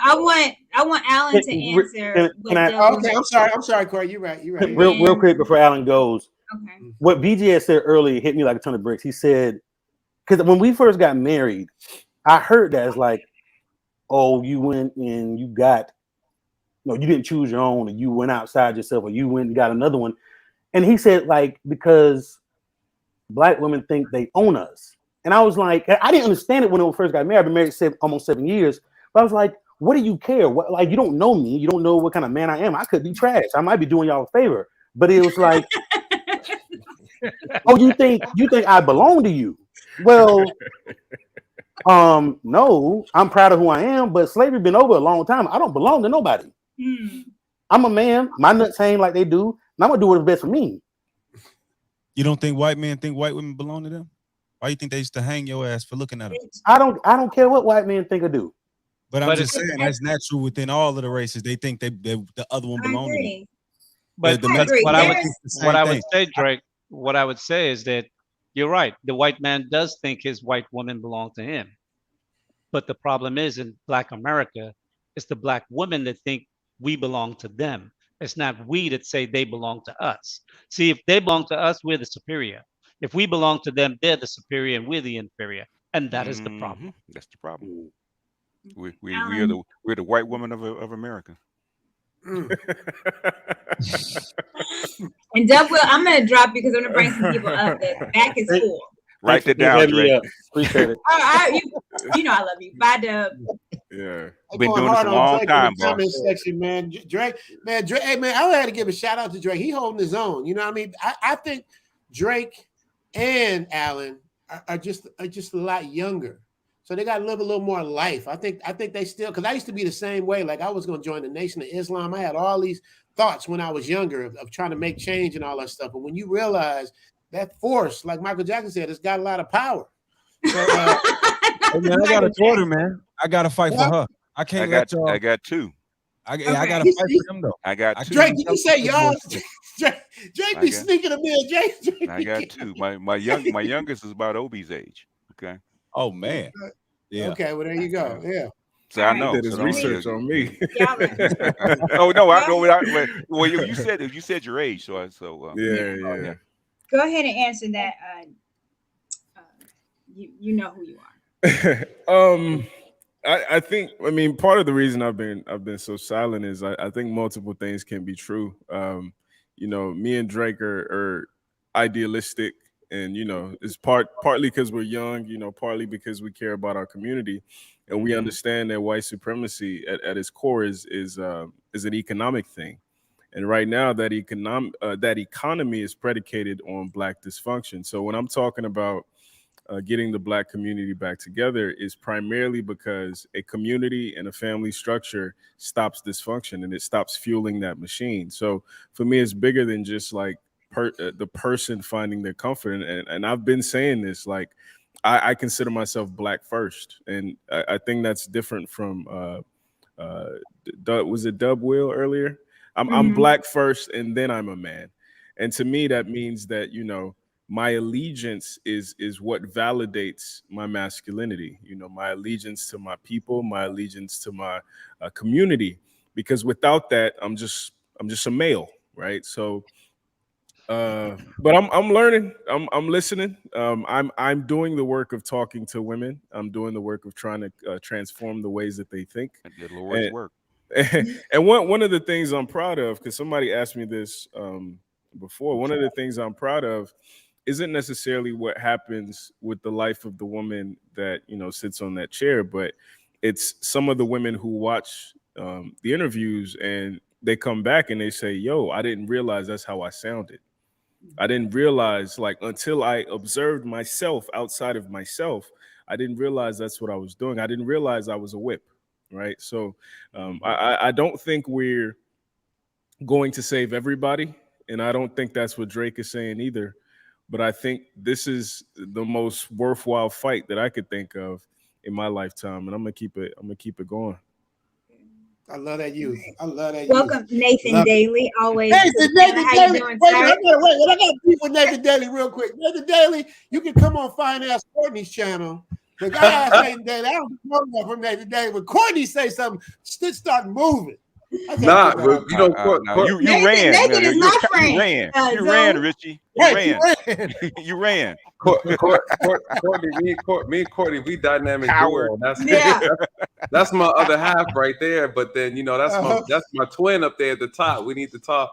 But shout out to you, brother. That's the man. Shout out to you, Drake. Shout out to you. Listen, Zoom to Thailand, my man, Richie Mack. Dude, we gotta do our joint, man. I know we've been talking about it. We're gonna put it together. Definitely, man. I love this, man. I want Drake. I want everybody, man. You want everybody. I subscribe to BGS. You know what I mean? I ain't met Lamar yet, but you know what I mean? But I'm just But we're about to. Lamar, welcome. Always good to see you. What you got for us? Always good to see you. Can you hear me? Yeah. I just gotta say this. Courtney is awesome and she's dope. And as far as online, as far as what I know, and a lot of things she says in cap. I you know, this one thing I don't like is when you're saying everything that's right, she goes hard for men, especially Black men, and she still has to think for herself at the same time, and so she's still going to have her own thoughts and opinions. And I don't like it then when men turn around and say, "Well, now you're capping," or I don't like when men do that. But anyways, I don't like it either. I got a question. For the life of me, I do not understand this. I don't see no other race or group of people make these type of statements. When in civilization have we ever left it up for the woman to fix a community or civilization? I'm trying to figure out when do we start doing that? I can answer, or Lee, you want to take it? Well, what I would say is that I don't think Black men are looking for Black women to fix the community. Exactly. I think Black men are stepping forth to try to fix the community, but they're getting a lot of pushback from Black men. I don't think we expect pushback from Black women because dethroning any power base will be resisted. But Black men have to fight other Black men to put Black men back in the place of authority to be able to guide the community to the way we see it will be productive. And we get more pushback from other Black men who primarily think like Black women and support Black women ideas. And that's problematic. And when I see that, when I see that, usually what I say is that an intelligent black man who is not willing to kill another black man is a good black man. So if you are in a situation where you're trying to institute change for the better, but then you're being opposed by other black men, and in some cases challenged by other black men of those caliber, they're not going to get into the dirt with you. They're going to step back. And I think that's why I keep saying the top 20% of black men is likely to be lost in the next 20, 25 years. BGS say 2 generations, it's going to be 1 generation. One. Yep. Because with media and image, someone was asking about image earlier when I first got on. I think it was Courtney. Image is everything. And the image, when you have a senator twerking on the beach and people defend that, that's an issue. Yeah.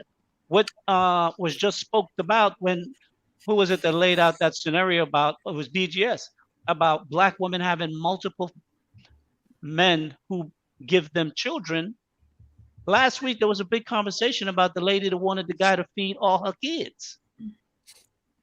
It's a mindset, and it's so pervasive, and it's been passed down for so many generations that digging it out, if you ever had a root canal, have you ever had a root canal without anesthesia? Nobody haven't. No one would think of it because the pain would be unbearable. And the thing is when we're trying to root out the issues of the black community, which is bound within the female part of our society, black men are saying, no, she shouldn't feel no pain. Stop. What are you doing? Don't do that. She's hurting. Can't you see she don't feel good? No, bro. You got to step back. If you don't have what it takes to take out that root, step back and let us do it. But many men can't do that. So what they do is say things like, oh, if you have to leave, then we don't need you anyway. If you can't find out of 180 million women, if you can't find one, something wrong with you. Those are shaming tactics. And black men, when you become a man that makes over $150,000, $200,000 a year, your mental is strong. Ain't nobody going to play games with your head. It's just not going to happen.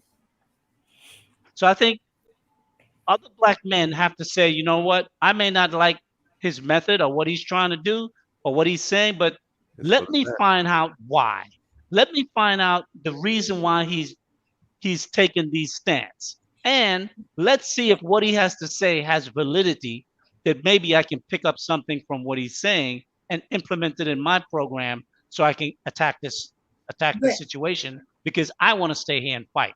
But he may not be willing to fight. Yeah, go ahead. Mr. Lee, let me ask, but what if that why it is he couldn't get no women? He was socially awkward and he's thinking that going overseas is his best bet. What if that is the why? Then that's not shaming.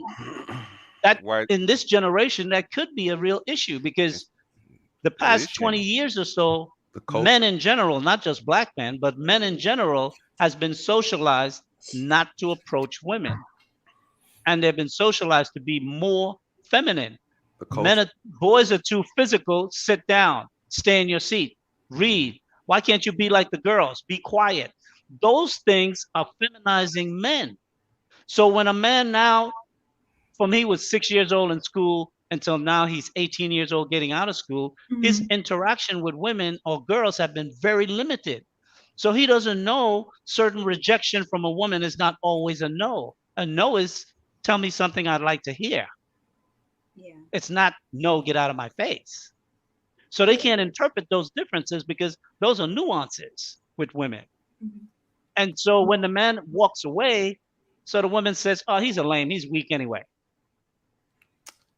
Let me yeah, hold up, Lamar, I'm gonna go ahead and drop you. I'm gonna bring Jason up so I can get some of the people from the back. Thank you, I appreciate you. Shout out to Lamar. Shout out to Lamar. Have a good one. Thank you. Go ahead, Nathan. I think to Lamar's question, I think the problem is some people don't realize how bad this situation actually is in the black community. Like literally the community's on life support. And again, the issue is, it's one thing is women are the key for correction, right? People don't realize that this matriarchy system that the Black community is in, it was done by design. This wasn't because the men wanted this, right? This was actually instituted on us strategically through white supremacy. That was the purpose. They know that if you turn this thing into a matriarchy, you'll destroy this particular group. We're the only ones in this country that operate under this type of dynamic. It was done intentionally to destroy the Black community, and it's working. You feminize the men, this is what you get. Women pass down culture. Women pass down culture. And so I told a story on my channel not too long ago where a friend of mine, she's raising her son, and I kept him for the weekend. And when I was getting ready to drop him off, I was like, hey, I said, hey, come in over here in the closet. Let me show you these colognes that I have. Men are supposed to smell good. Here's men cologne. Go ahead and try on. Which one do you like? Okay, try this one. I gave it to him to put the cologne on. He sprayed his wrist, and then he started doing this. Right? But what's the problem with that? Right? Where did we learn that from? You get what I'm saying? And so this thing is, someone said it earlier when I was listening, that boys are learning. Well, someone said, okay, I think it was you, Lee, you're talking about a woman is learning culture, learning how to be a woman from a woman. Well, if a woman is raising boys and she's not mindful, right? She is actually naturally, organically raising him to be like a woman. And so this is the problem in our community. And so when a man is absent for whatever the reasons are, this is what happens. And this was done by design. So when we talk about the key to correction, the issue is men want to lead. We can't physically force women, right? We have to. I always say this: a woman who listens is a woman that can be protected. Women who want to be protected have to listen. You can't protect someone who does not listen. And so if the men who are leaders are telling women, we need you to do this and do this differently, and you give us the big FU, there's nothing we can do about it, right? The problem has gotten so pervasive that you have to tell women, if you don't do this, here's going to be the problem. And what's happening now, you have, to Lee's point, you have a lot of men who are incentivizing bad behavior. And so people call them simps, people call them this or whatever. I call them Cape Crusaders, right? And so however you want to put it, I see Drake put the cape on. Drake put that cape on. I was about to key the theme music. It's funny because nobody else, if people who know me know it ain't no cape over here. Nah, I'm just messing with you. You know what I'm saying? It's like somebody got to save them. Facts. Hey, listen, they don't want to be saved. The problem is they don't want to be saved. And to the point earlier is this. All right, Batman. The problem is this: they don't want to be saved, right? And it ain't about what they want, it's what they need, though. Of course, that's what they need. But see, and the problem is, a lot of women are doing things, and it's counterproductive to their own benefit, right? So a lot of their issues are self-inflicted. And so this is why a lot of times women end up blaming men for their circumstances, not realizing that they themselves subjected themselves to the actual outcome that they currently have. They realize it. They realize it. They realize it too late. No, they realize it when they're doing it.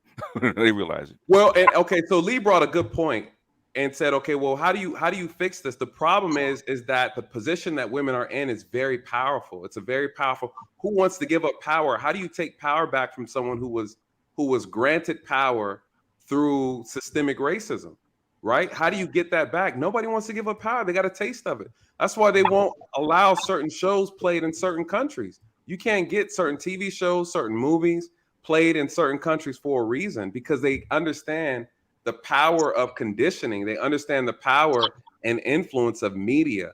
The issue in our community here is that we have a media that is constantly conditioning us to act and think a certain way, and we're not realizing it. And so we start to play out the things that we see and watch all the time through entertainment and music. Whenever you ever seen a submissive Black woman in any media at any time, name me a movie, TV show, radio show where you have a submissive Black woman. Not here in America. Book anywhere. I don't care. When 200 years ago, name me one. Sex in the That City. image don't exist. Never has. Well, wait. Who Wasn't said it Sex in the in City? BTS? That is white. The what?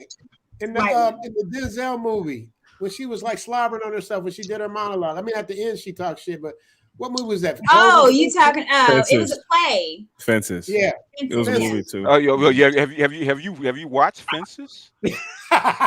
Right.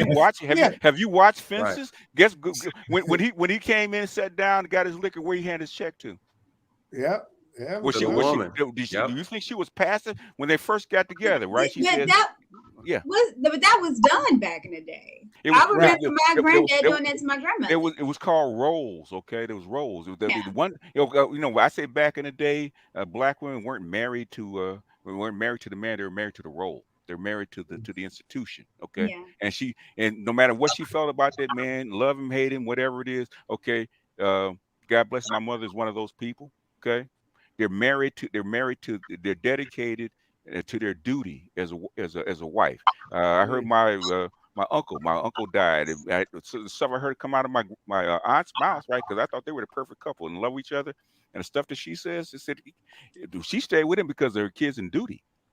It had nothing to do with that. She was not submissive because my grandmother was not submissive. Okay, they're not submissive. But the thing is, they're trained to fulfill a role, fulfill a duty, and that's what they did.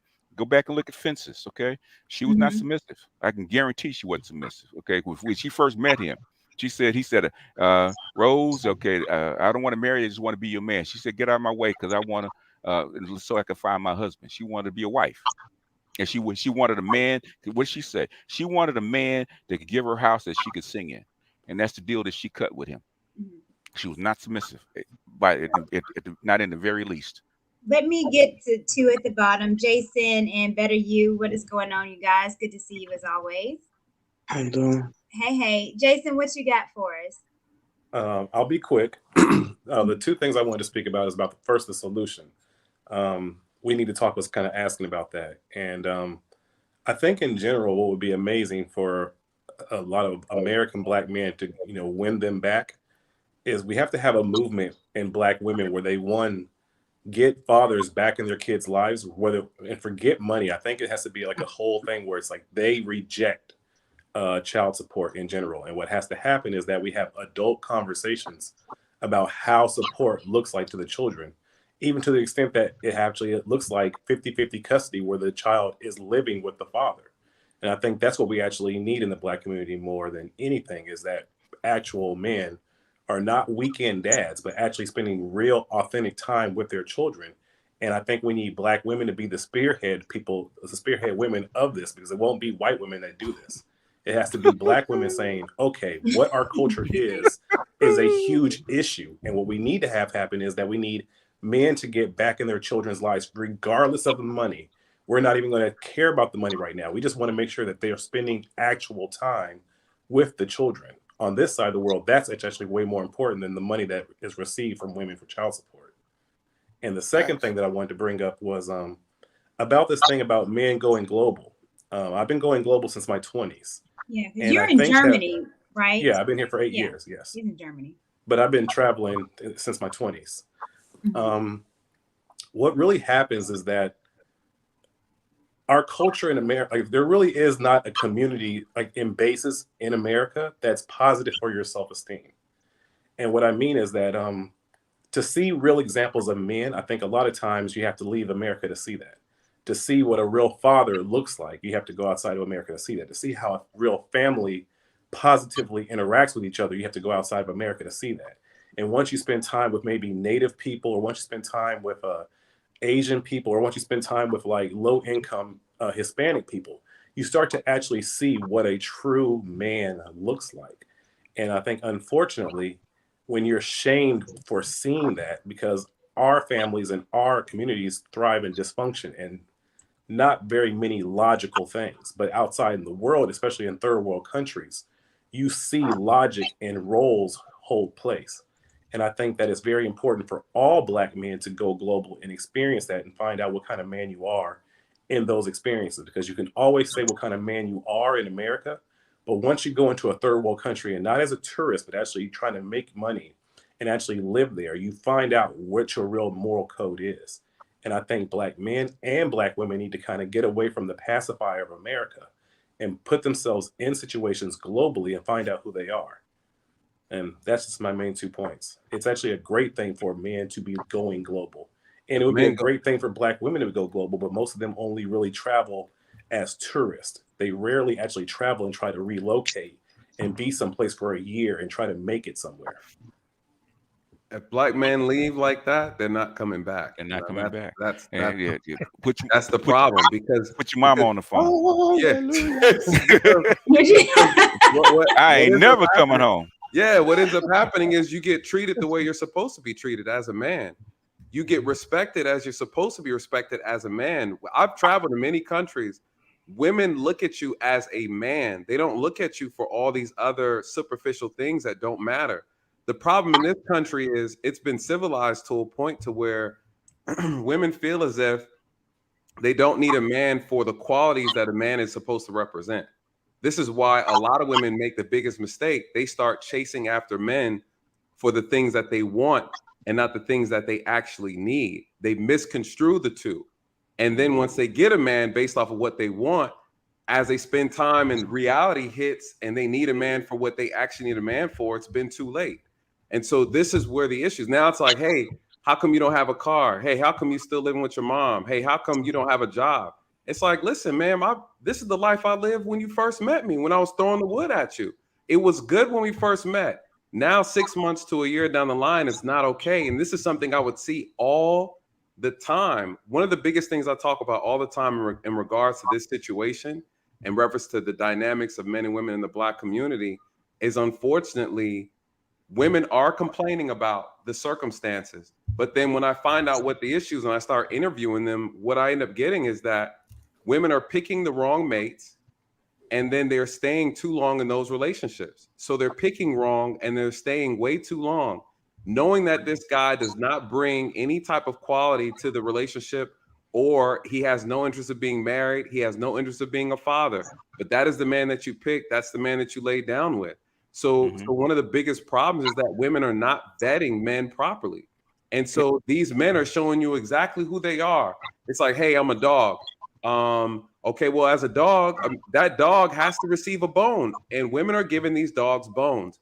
So again, the issue is we have a lot of bottom feeder men that are being selected by some of the top tier women in our community. Why are they being selected though?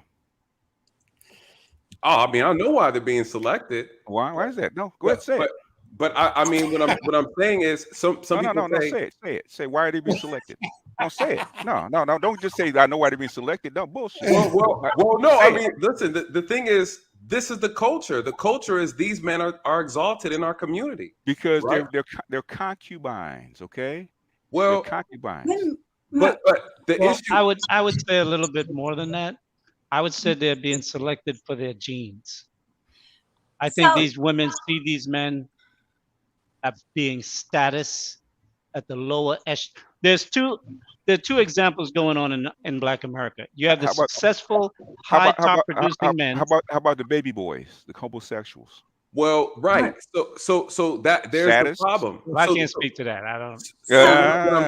What I'm saying is, but to your point though, what I'm saying is you have men who are not on their purpose, who get picked by women who are educated, who have good quality jobs. And so again, the issue is we had an incident here in Atlanta where an attorney, a prominent attorney, was shot and killed by her boyfriend. He was a criminal. He was an ex-con. He had no job. He was driving her car. Who's your mother? That's a homosexual. Who's your mother? Well, I hear you. I hear you. So the question is, why does this happen? This is culture. Okay. You want to know? No, because you want to know? You want to know? You want to know? You really want to know? Yes or no?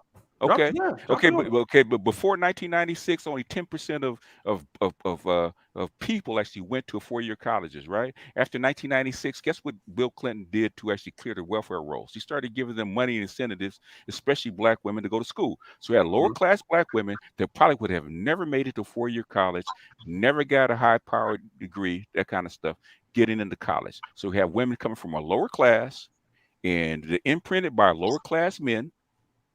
and you think her appetite is going to change because she got a degree? That's what I say. So, because like I said, I'm going to write the book called Octanes, right? Because you have to know, I have what I call 92 climbers, corporate women that have climbed from the bottom rung, right? And a lot of people, especially in the Black community, get mixed up. So how come this high-powered woman that has all these degrees, kicking ass in the boardroom, doing with a dusty dude that's a criminal and a homosexual, right? Gotta look where she came from. Who did she get imprinted by?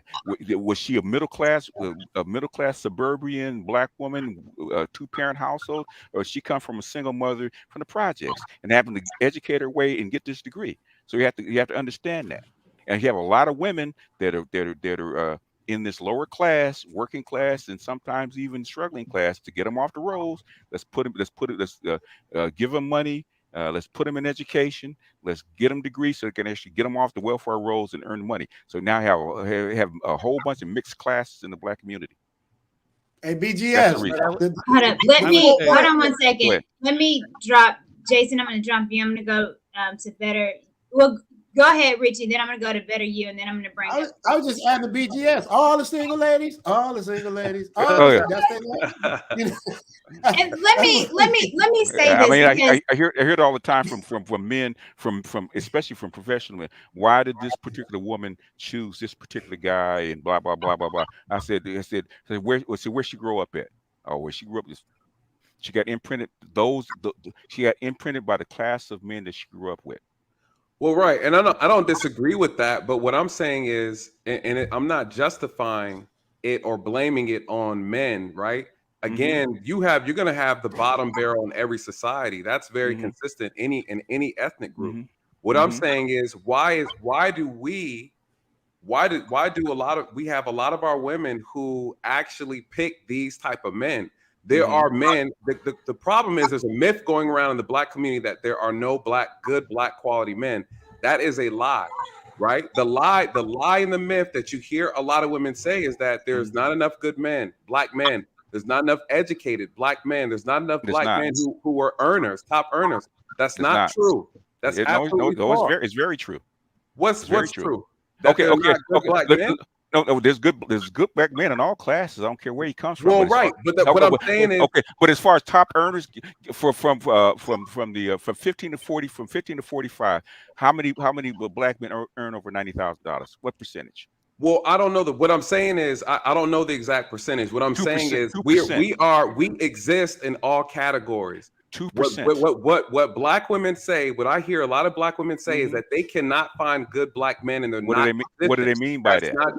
They're saying that there's not quality men based on their standard that they are putting. And we hear Kendra G talking about the standards, Kevin talking about the standards for 2 years, basically. And these Black women want a standard that they see on TV. I agree. In other words, and there's not enough of them.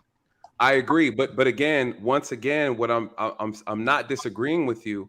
I'm saying it's a myth that there are no good Black men, because based on the standard, the unrealistic standards and unrealistic expectation of some of our women, they are using that as an excuse. There's a lot of great Black men in this country who are doing great things that are being overlooked. I'm saying this is a part of and the problem of Black American culture. It is. Yeah. And so again, hold on. Let me get to this super chat. It says, thank you, Kevin C. I appreciate that. I like you, Nathan, but deadbeats are not exalted in any community. It's that women are choosing the men they want. They have to own the decision. Precisely. And why do they choose them? So go ahead, Better. I disagree with that and here's why. Because again, I've served our community for 13 years, and what I see is drug dealers. I see a lot of men who aren't on purpose, who are pulling a lot of the women in our community. And these women come why do drug dealers pull women? I grew up with this. Why do they pull women? What's the 3 things drug dealers have? Oh, I mean, they got money. They got money. They're fun, okay? Because they're willing to spend that money, and dangerous. I agree. And dangerous. I agree. But again, once again, I'm saying that is a cultural problem. That's a cultural problem, because now they choose that man and then they complain about the outcome afterward. Yeah, of course. So what I'm saying is it's a cultural issue. You choose the bottom and then you complain about it. So how but do you there are change it? there are men who are on How their do you purpose, change it? who are doing great things, and they are being overlooked. So it's not about black men not being valuable or black quality men non-existent. That's not true.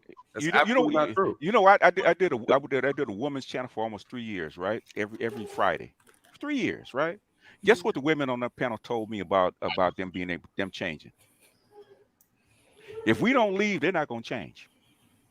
Because if we stay here, we have accepted the contract, and I have more than a few. In fact, I've played that. It was actually the Sister George, right?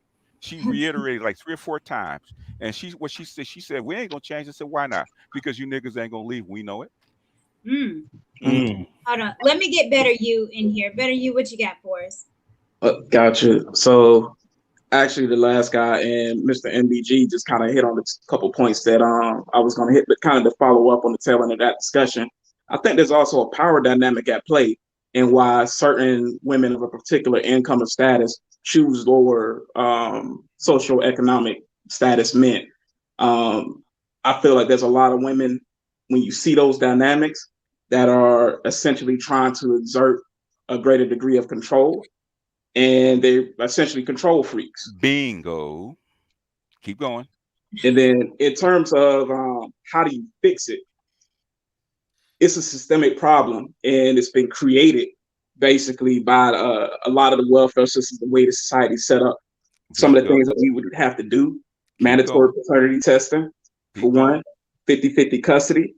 And frankly, you have to reestablish the value of a man in a child's life. It's more to being a father than just giving a goddamn check. You know who said that back in 1965? Who said? Patrick Moynihan. Yep. The Moynihan Report. Yes, sir.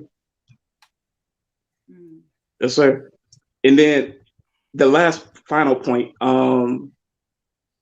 I've talked to a lot of decent Black men and women, and one thing that I kind of am starting to get the grasp of is like this.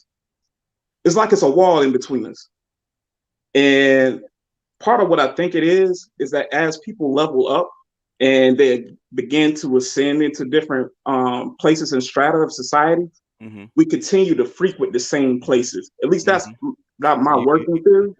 And because we stay in those same places, if you were a bar fly making 25K and you all of a sudden worked your way up to 60, 70, 80, 90, and you're looking for that type of woman that would match you at that level, but you're still at the same bar, you're still going to those same events, you're going to still be running into those same people.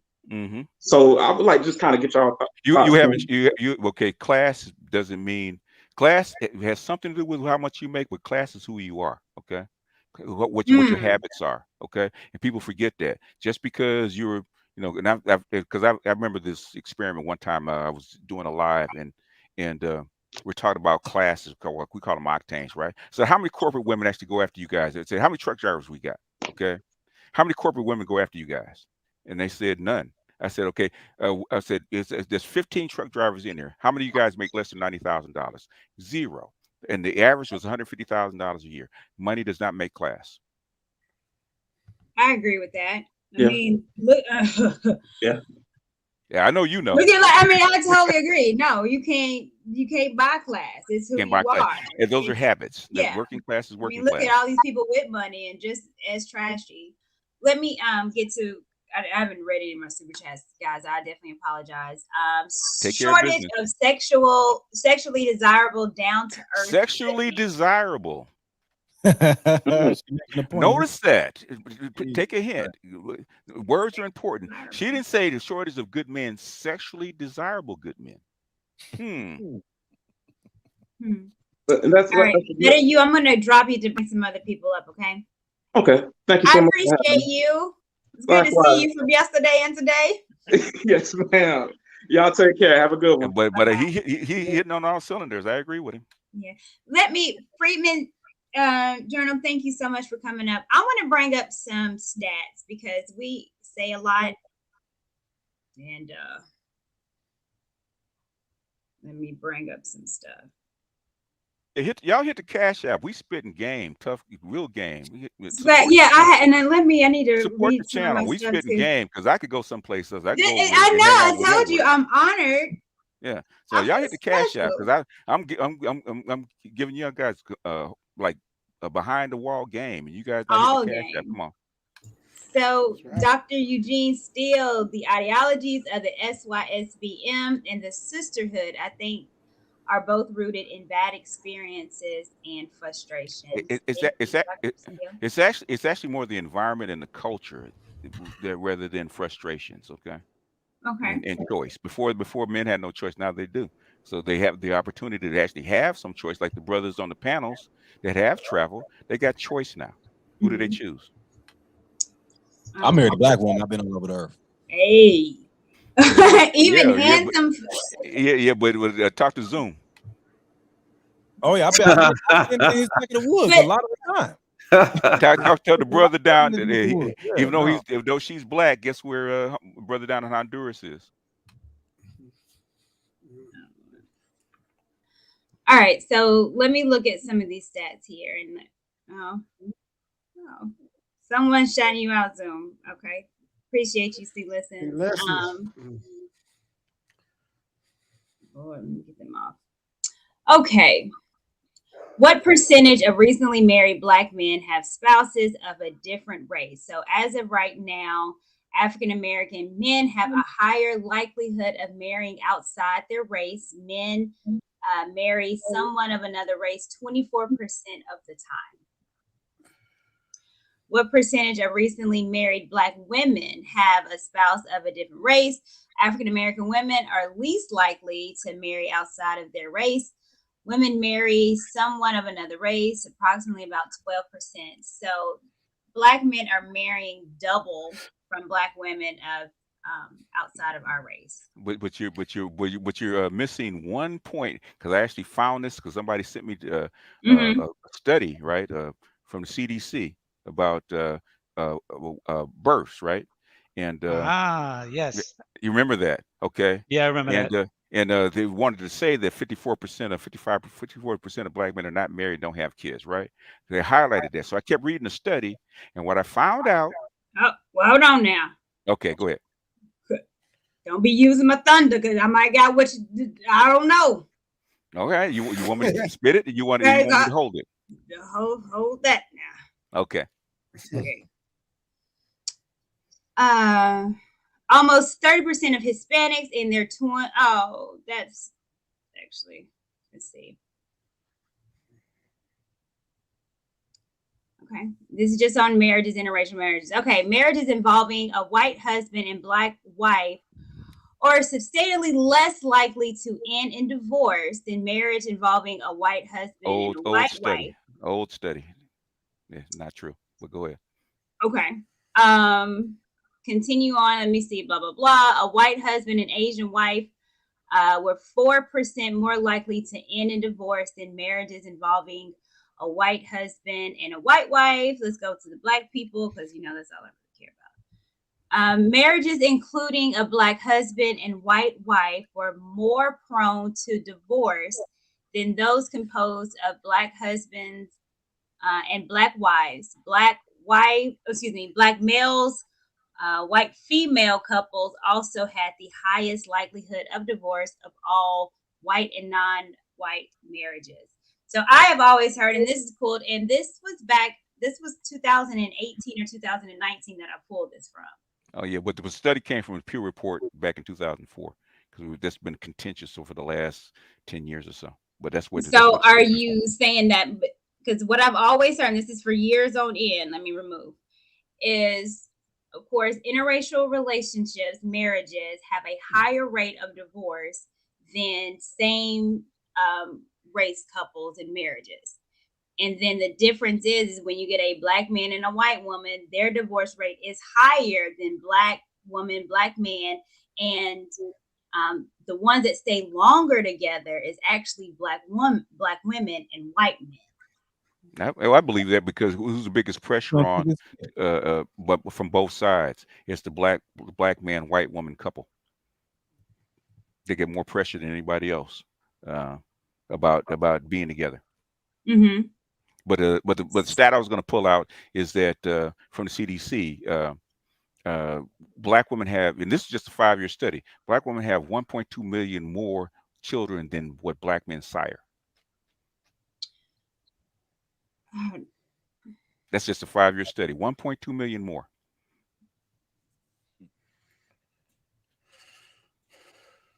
Let me see some of the stats I got. Yeah. And what does that suggest in reference to that? Yeah, in other words, because I went back and checked the numbers, right? What it suggests is that the bulk of those children that come from non-Black men are from white and Latino. Because white and Latino produce more children than their women actually give birth to.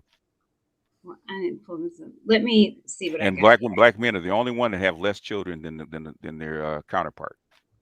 That's interesting. Yeah. So it was shocking to me. Let me pull this up because I think this is a stat that always gets said a lot.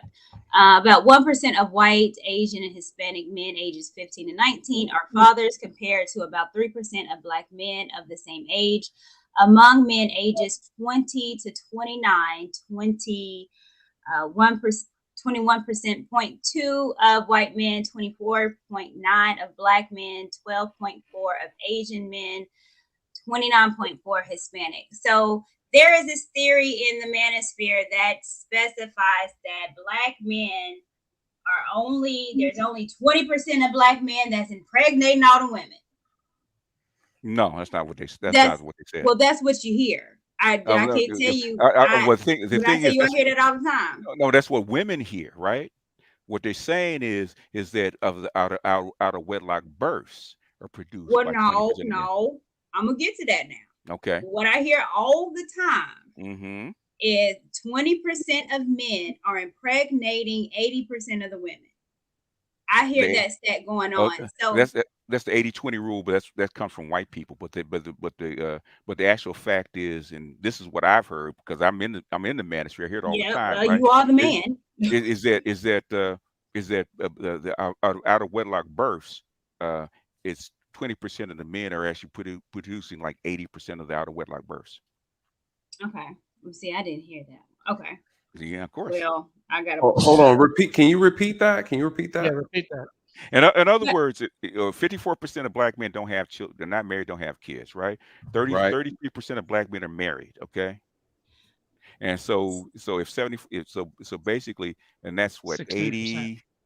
Was it 80? 84 would be 16%. 87. So 16% of all out of wedlock births, give or take. Okay, depending on how you want to fudge, I say 20%. 16% are producing the vast majority of the out of wedlock births. That's not true. I'm not seeing those numbers anywhere. And if I continue on, BGS, look, okay. Among men ages 40 to 50 years old, and this was from the census.gov. Hold on. This was the census. All right. So the 24.9%, these were Black men from ages 20 to 29. Go back to that, Courtney. I'm gonna go back to that one. Okay. But this is the other one. This is ABC. By the time men are in their 40s, those disparities have narrowed. More than 83% of Hispanics were fathers. Around 80% of Black and Asian men were dads. Around 3/4 of white men were fathers. Men are having children by 40 and 80%. So again, where's the stat? Where are we getting these? Again, our image. Where are we getting these? Go back to that page you were at before this. Okay, right. Yeah, no, the other page. This is what this says now. One second. Go to the other page because it dealt with it by age.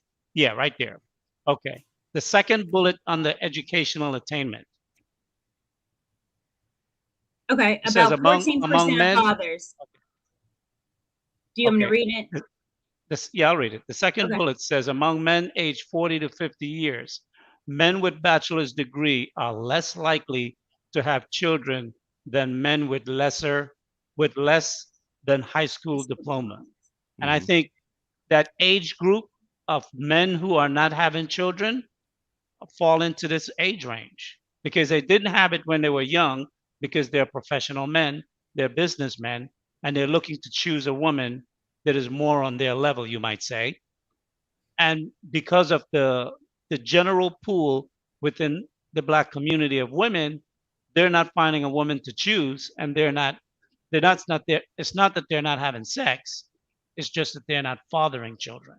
Exactly. And I think that's where that high percentage is coming from. Yeah, and plus we talk about generationally because if we go back to boomers, right? Even boomers were 80% of them were actually married. So we talk about the generational trend. I don't see how we don't reconcile, and we're not even saying that by 40 Black men are 80% are fathers. So it's not this small amount of men impregnating all these women. Okay. Well, let's do it this way then, Court. If that's the case, are you jumping in? Go ahead. Well, then let's go over here. And this is, of course, we always like to use Black demographics. So we have 2-parent households for Black children. 42% of children of Black kids are in 2-parent households. Now, they're might not be married, but they have mom and dad in the house. 46% is mother only. 5% is dad only, 7%, or is that dad only? Yeah, father only, and 7% is a grandparent. So this idea of all children is 70%. The 70% is unwed, but that's not meaning that they don't have a dad in their life. Nope. So again, these numbers are important to me because it's making a narrative as if there's only a small amount of men that's impregnating all the women, and then there ain't no daddies in the household.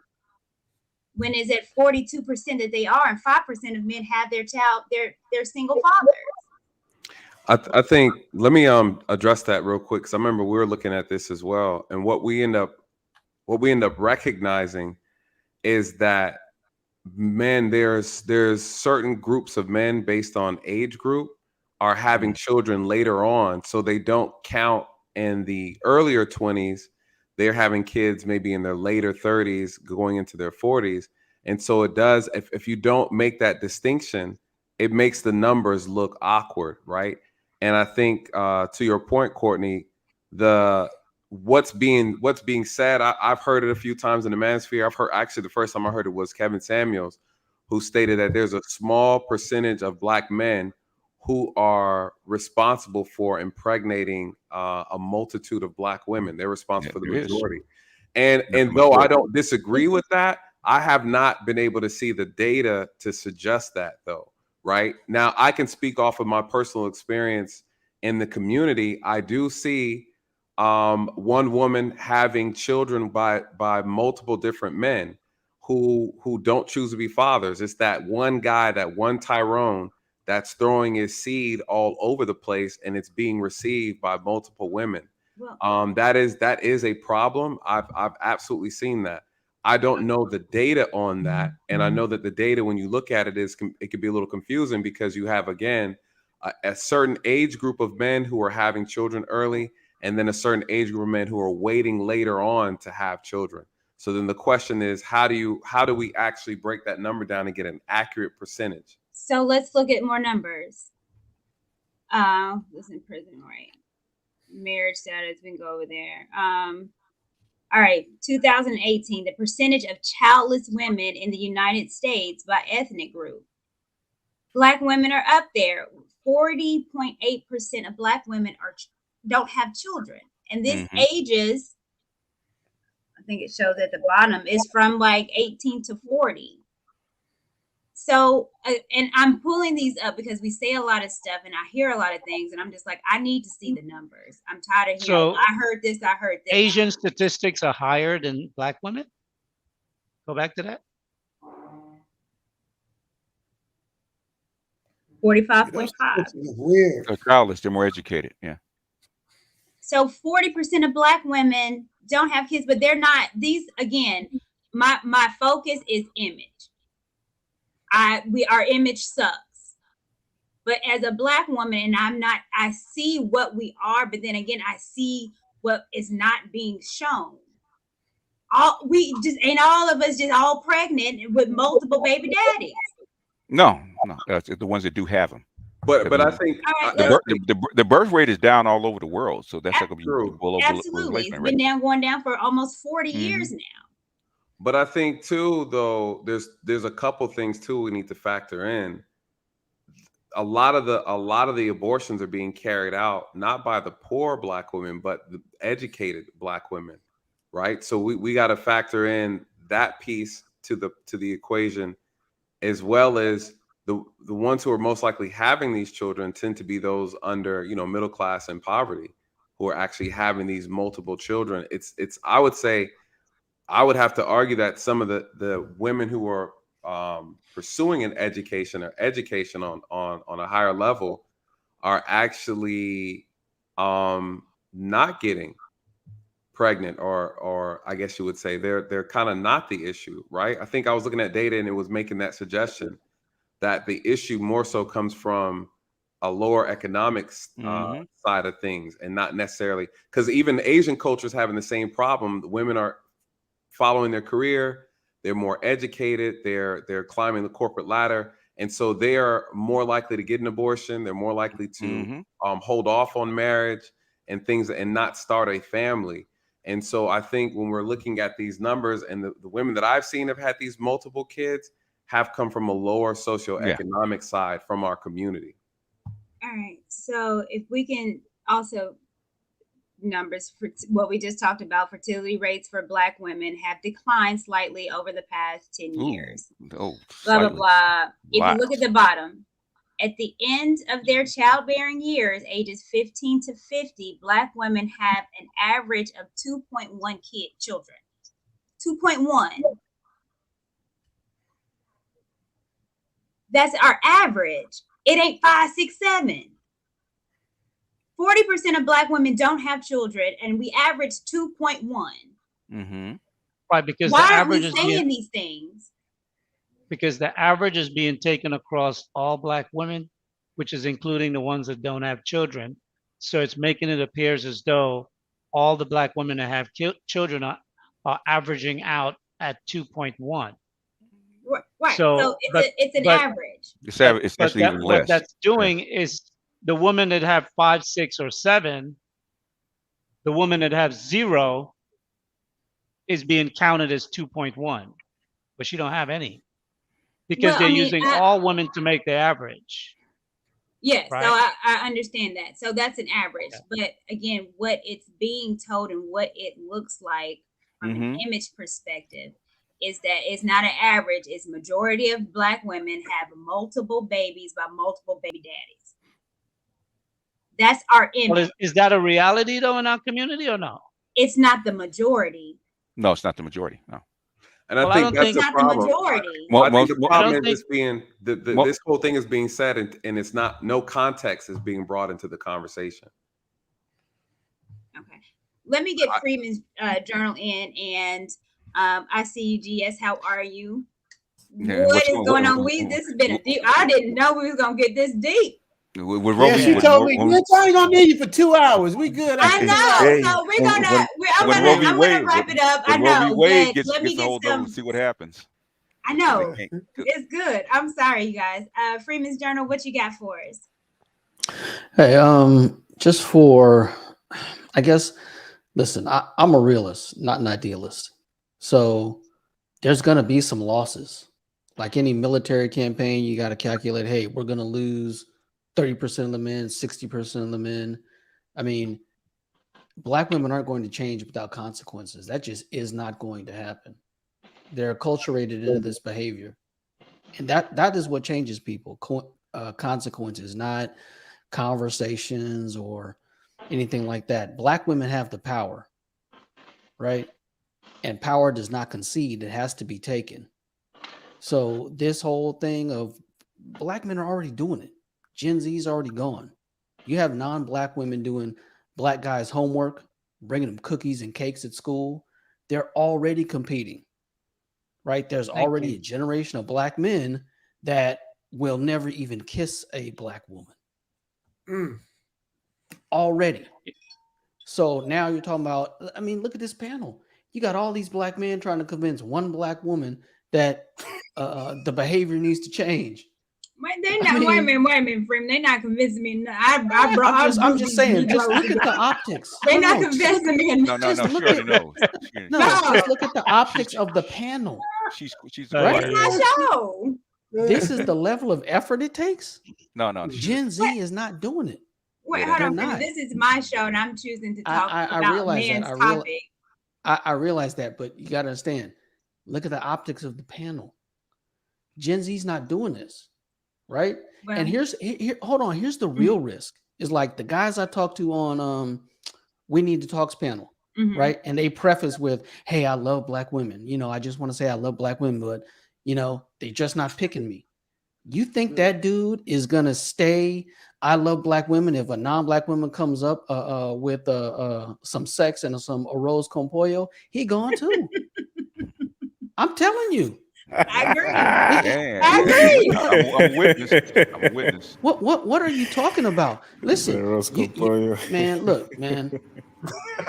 The idealist thinks black women or have some a cold, sushi, or some Thai food. There you go. Go ahead. Right? The realist knows black women have cancer. You have got to change, and yesterday, right? Because there's no incentive. Right? There's Chicago. What are you gonna tell a 21-year-old dude who's got every other group competing for him except black women? What are you gonna tell him? For the culture? That's what you're gonna. That's what you're gonna tell him. That's what they're saying. Wait. No. Courtney, would you like to answer that? Courtney, you want to take that? Yeah. What you gonna tell him, Court? Drake can jump in too. Yeah. Look, my cousin, hold on. I'm telling you right he quick. ain't used to these type of panels. Drake new to this.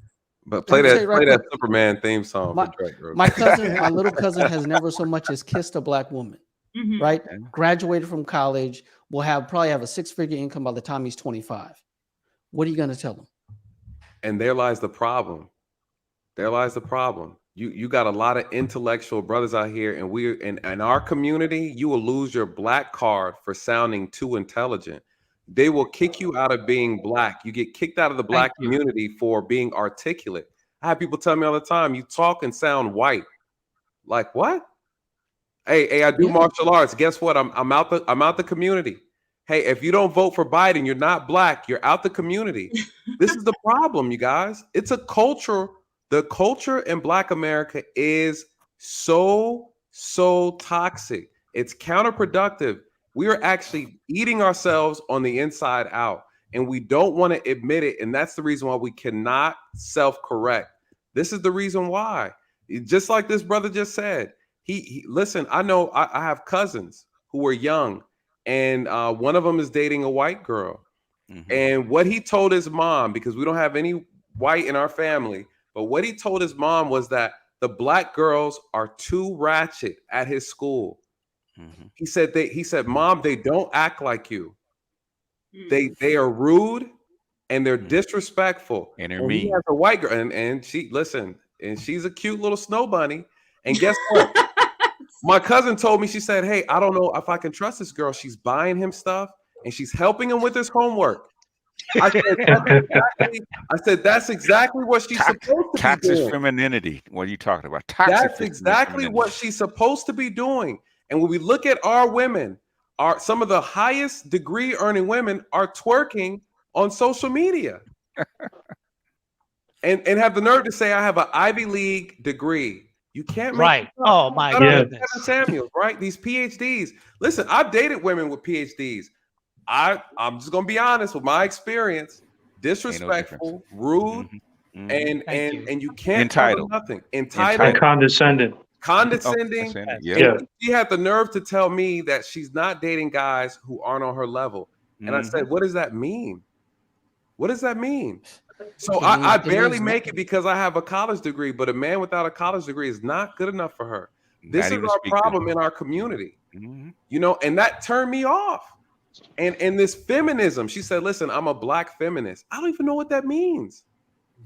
This is a real problem with a lot of our women. They believe in black feminism. I don't know what that means. I honestly means women lead and men capitulate. Well, bless their heart. Yeah. Let me get some others up here. GS, Courtney, there? Hi. how you doing? Can I speak really quick? Yeah. So I want to say hello, good evening to the panel. Freeman's Journal, Nathan, you guys are spitting fire right now. Sage, we need to talk. I like you too, but we have some disagreements. But I'm more for the black men kind of being happy. You guys are spitting real fire right now. I appreciate the conversation you guys did. I'm addressing We Need to Talk and Courtney with that young lady that rejected that nuclear physicist. Mm-hmm. I personally wouldn't have had the conversation with that woman. I think it's a waste of time.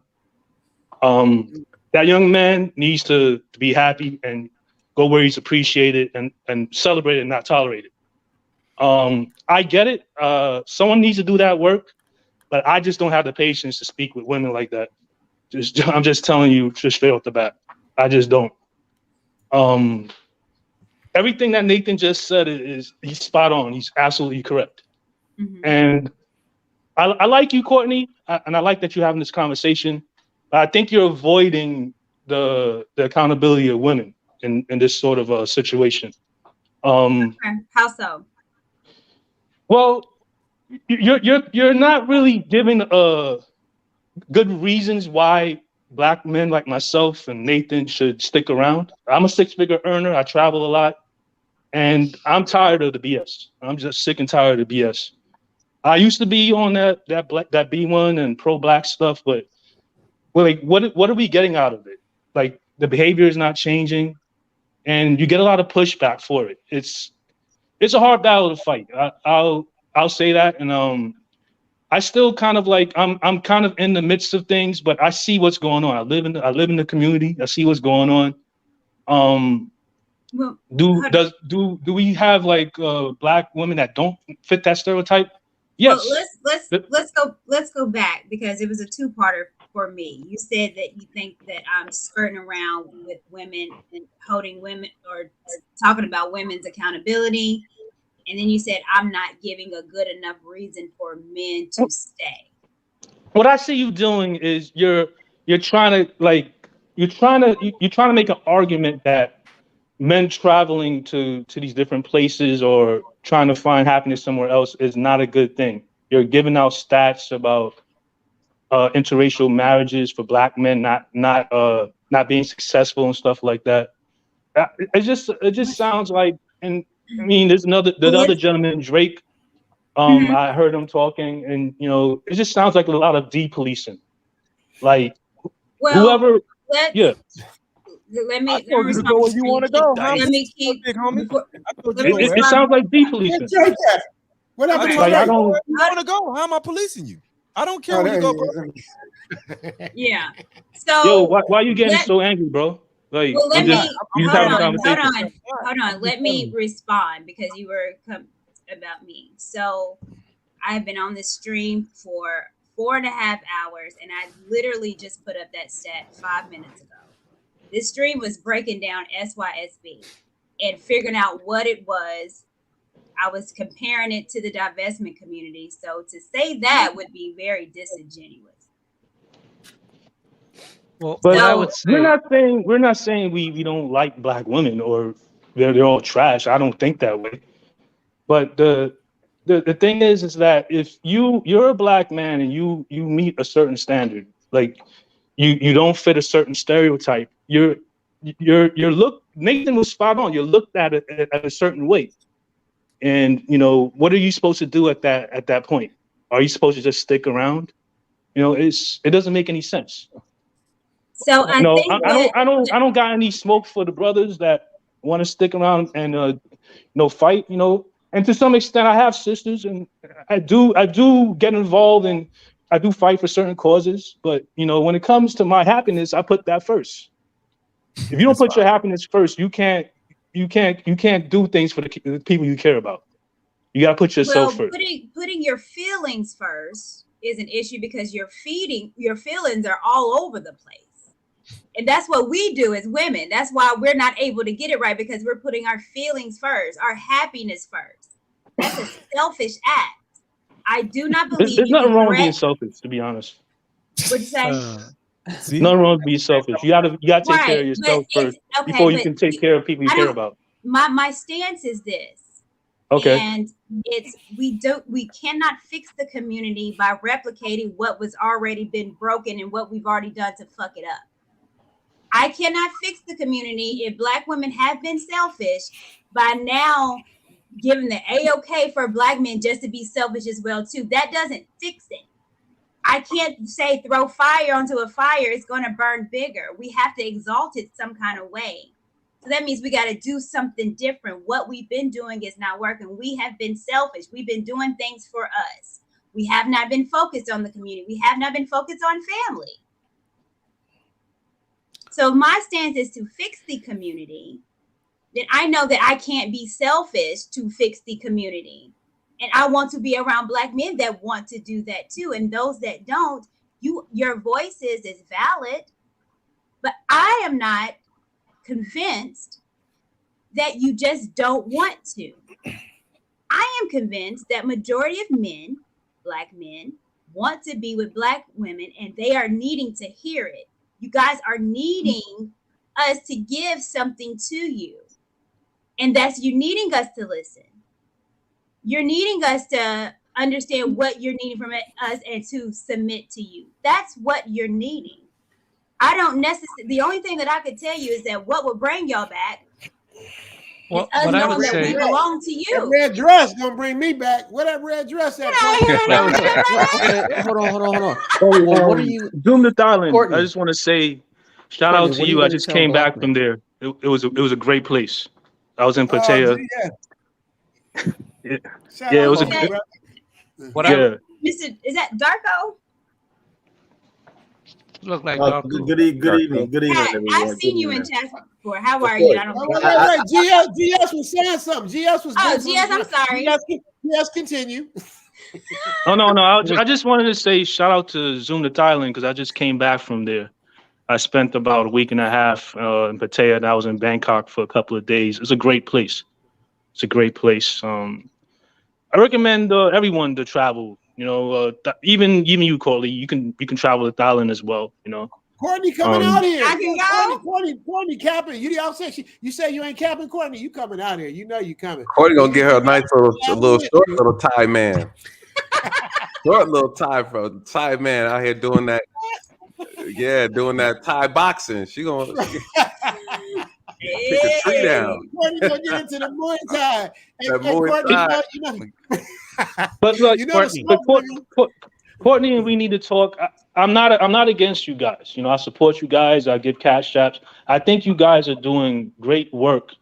But I think talking to some of these women is really a waste of time.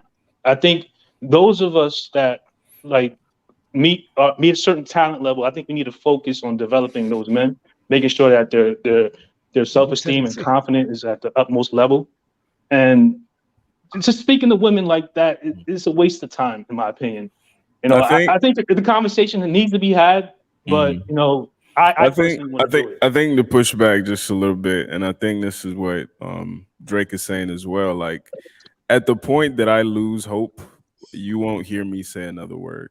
I'm not a man who feels like talking if you have nothing to say, or talking if you don't have a productive use for your words is necessary. So for me, the reason I keep talking to women is because I think they are able to be saved. Now, it might be a lofty goal, but I think it's doable. If I get to the point where I don't think it's doable, if I get to the point where I save myself, whatever the case may be, you will never see me make another video with or about a Black woman. I probably won't be on YouTube anymore. I mean, I think that's very admirable. That's where I'm at with it. I think it's very admirable of you, and I think it's a lot of hard work. Because I couldn't do it. I couldn't sit down and speak with like a delusional woman. I just couldn't do it. I just couldn't do it. There's an old saying, like, don't argue with fools because from a distance you don't know who's who. You know. The Lord's So word. I will say this. Okay. If I may add something, Courtney, I'd like to say something to Yeah, the broader point that he was trying I'm to make sorry, out. not to mean to cut you off, Miss Lee. I'm sorry. I'm trying to get Sure. one master teacher's in there, and I wanted to invite him up. So, yes, The it's okay smoke if I buddy. drop you down. Breathe, brother, breathe. I'm gonna call him the smoke He buddy. I'm gonna drop you he down. might And have I'm woke gonna, up with I'm the gonna smoke perk him today. up. And I've been wanting him to come. Yes, thank you so much. I appreciate you.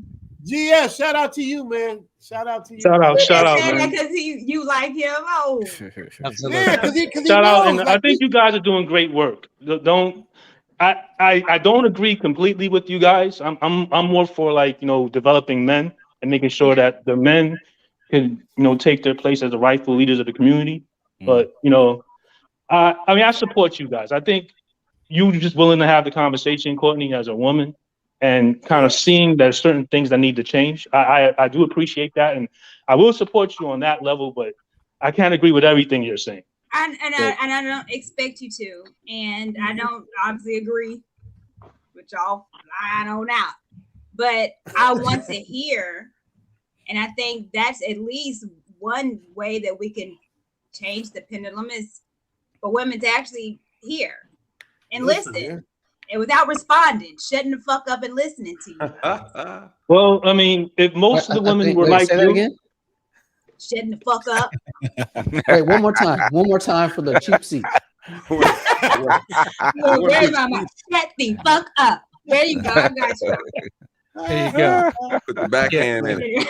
If I may add something to what I think GS was espousing, was that, like, when I look at Courtney's show from time to time, Amira and some of the other females that have shows that are in the black manosphere type space, I always see a bunch of men on the panel, and I never would like to do that. It was just that this conversation was so probing and insightful that I wanted to add something to it, why I actually hit the link to come on up. But in honesty, I think if what Courtney is trying to do is reach Black women, what I don't see are Black women coming up on the panels in this space who are delving into the conversation about the accusations that have been laid at their feet by Black men. Challenge them, debunk them, or acquiesce to them if you find them to be valid. I'll tell you why. But let me say this, because women don't come up at all. They just don't. They don't come up. However, when I look at my analytics, it's changing. Where I am getting more women. When I first started doing this 3-4 months ago, my analytics was literally about 90% of men. As of yesterday, it's 74. So there's 26% women. Correct. Yeah, mine is similar now. So it's even though they're not here, that's what I'm trying to convey. Even though you don't see them, doesn't mean they're not listening. And so again, I want to talk for the people the women that are listening. My page is growing because of women. And if I can add just a bit of context, I think, we've been talking about this fight, and is it worth fighting for, and is it worth, us keeping it alive? I think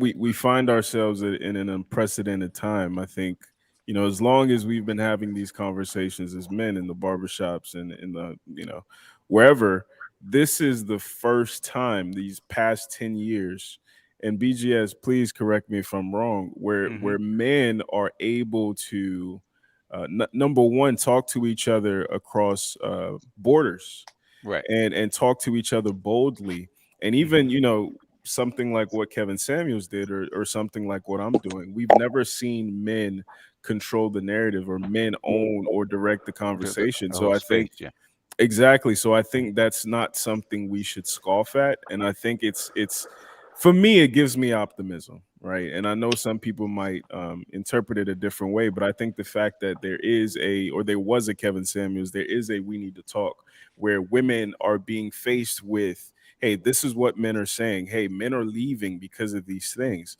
I think that's something that is a hopeful proposition, and I think we can build on it. Yeah. Let me get Mr. Daku. You wanted to add something to the conversation, and then we got Skylar, which I'm excited about. Yeah. Smoke bringer. You got the smoke bringer. Oh hell! I basically just wanted to ask Courtney this one question. Since you currently, since you have a young daughter now, what are you currently teaching her on how to be a wife, so that when she does get of age, she knows her duties and what role she has to do when she does find a man? Because apparently, I don't know your situation, but from what I know, you're a single mother and you have a daughter.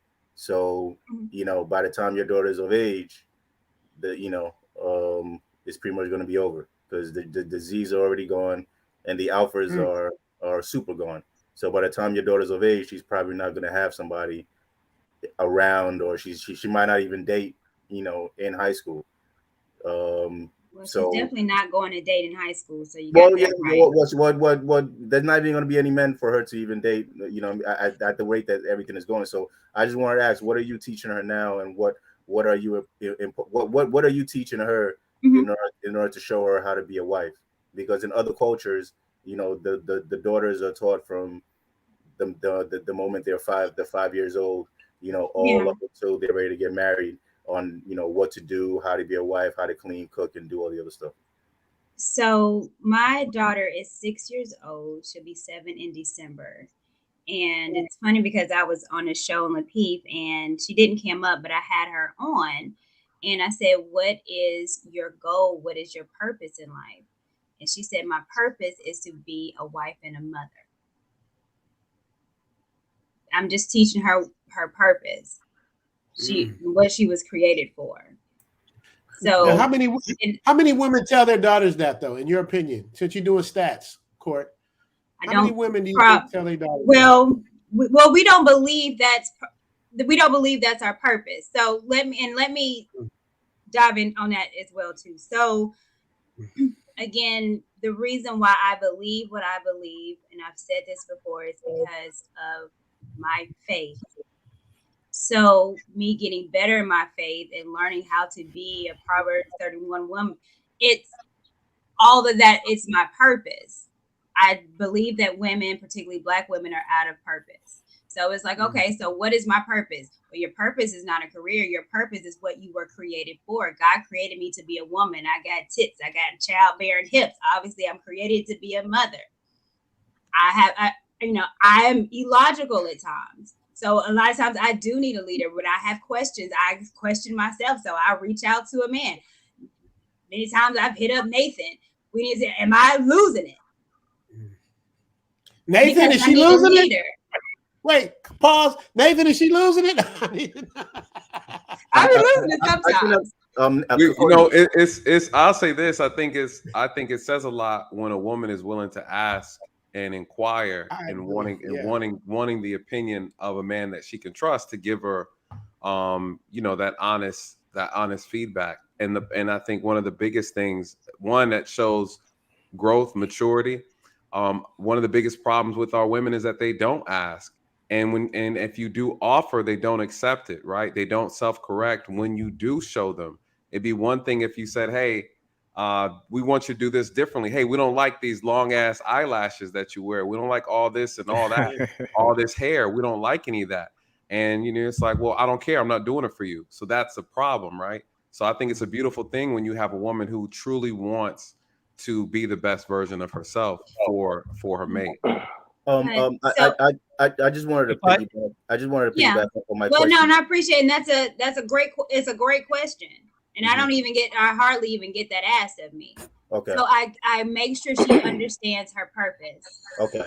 But I just want to preface this because is one thing to make your daughter or to make young girls understand, is another thing for them to be trained, because in order to be a wife in many countries and many cultures around the world, they actually have summer schools that women go to in order to learn the different duties and stuff to be a wife. Like they're taught, and if you're in a Spanish household, the daughters, they serve the husband, they serve their brothers. There's certain things that young girls do on a daily basis, and I don't feel that women that are single mothers even have the environment to be able to teach their daughters how to be a wife, because there's no male energy in the place. In order to be a wife, they have to it's basically like being in the army. In the army, you can't be a good soldier if you don't get the reps, if you don't even train or even go out into the field and shoot guns. You can't just read a book on how to be a soldier and then expect to go into the field and even be able to do 10% of what you need to do as a soldier. You have to have the reps. That means you have to be in the house with a man, feeding the man, serving him, doing all the wifely duties. So just talking to your daughter, if there's no man there for her to practice on, to be honest with you, I don't think is going to work, because once she gets to high school and the society gets to her and the feminists get to her and all the other girls get to her, is going to be a wrap. Where do you think my child is now?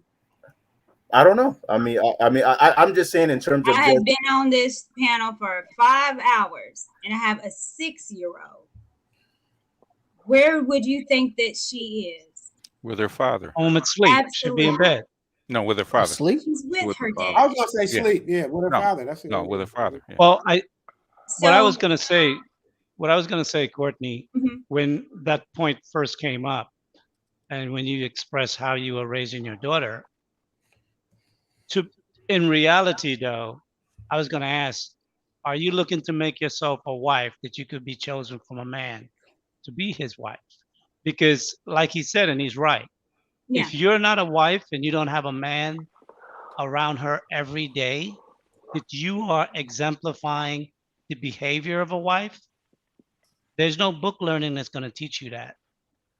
She's going to have to see it in the most closest private environment, which is her household.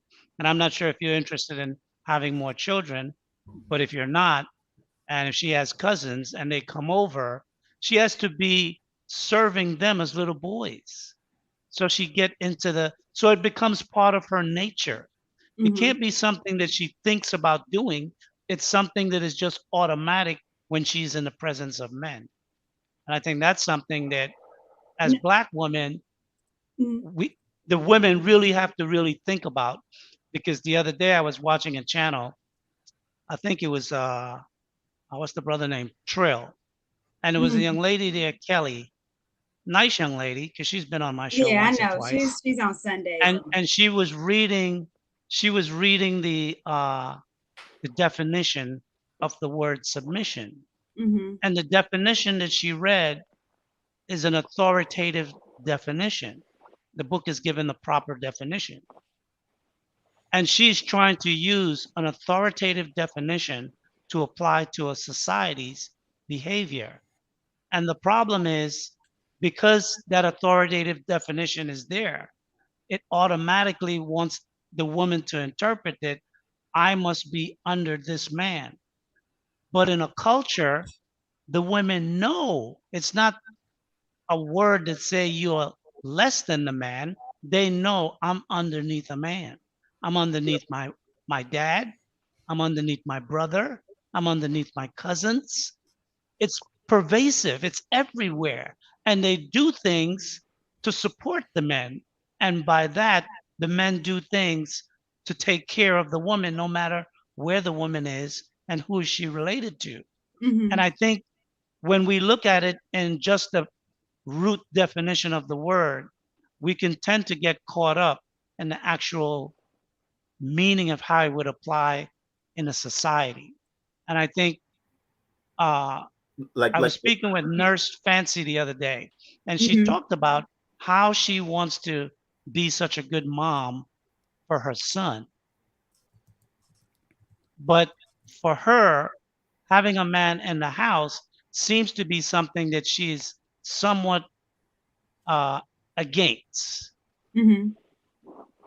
And the problem is, she will not be able to raise that boy to deal with challenges, how to think like a man, how to be aggressive when necessary, how to problem solve, because men problem solve different than women problem solve. How when you're insulted and your emotions may want you to react, a man won't react immediately like that. How he thinks through problems, how he pick his battles. And a lot of what we're seeing in young boys and young men today, why they're so emotional is because the training that they have received over the past 20, 30, 40 years is female behavior in men. And there's no male counter to exemplify how a man deal with issues, how a man deal with when he have a problem. Men are quiet when they have a problem. They think it through and solve it. These young men today, you say something to them that triggers them, they shoot you. Yeah. They shoot you. Well, let me finish that on what you were saying, Mr. Lee, because I agree. And then Skylar, I'll get you. Did you see my comment in the chat, the private chat? I dropped you a comment. I wanted you to bring it up if you could. Occasionally in the he made two, so you can get either one. There was a okay. Let me find it.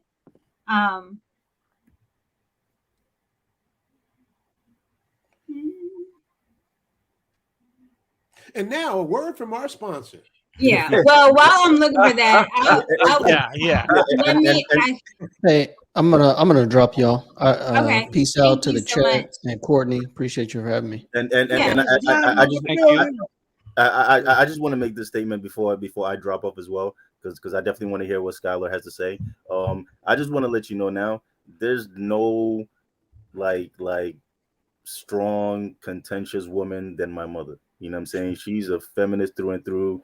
Like she don't like even when she got remarried to my stepdad, she didn't even go live with him. Like she still had a apartment doing her own thing. like until literally until they were able to retire. And even though now she's semi-retired, she still works. She still works as an insurance agent, doing her thing because she wants to make her own money. She don't even touch his money, even though he's a millionaire, veterinarian, all that stuff. But she's been trained from the time she was 4 years old that she can't even live in a house that's not clean. You know what I'm saying? Yeah. Like she cooks every day and she hates it. Like you could tell that like she acts like a man, she thinks like a man, like for the most part.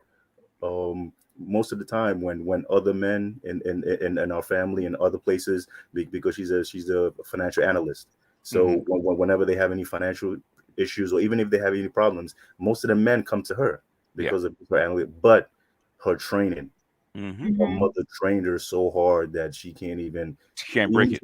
Yeah, she can't break it. So that's what I mean when I'm trying to say is that it doesn't matter what you say if there's no training, if there's no reps being done, every day, the actions being taken, whatever you say is not going to work. Because as soon as they get to high school and they got the influence of social media and their girlfriends and everything like that, it's all going to break down and it's just going to be another vicious cycle. So get in early, get in deep. You got to get in early. I with Mr. Lee and also with you, I totally agree. I absolutely agree. So as of right now, I am not married. I think it's important that she sees her mother loving a man and respecting a man. She needs to see that. Now, is she with her dad? Yes. I'm one of those that it's 50-50. I'm able to talk and run my mouth on the internet because I don't feel like a single parent. She has a dad. She's with him half the week. So, and when she's not with him, they're FaceTiming every single day. So he's around her every day.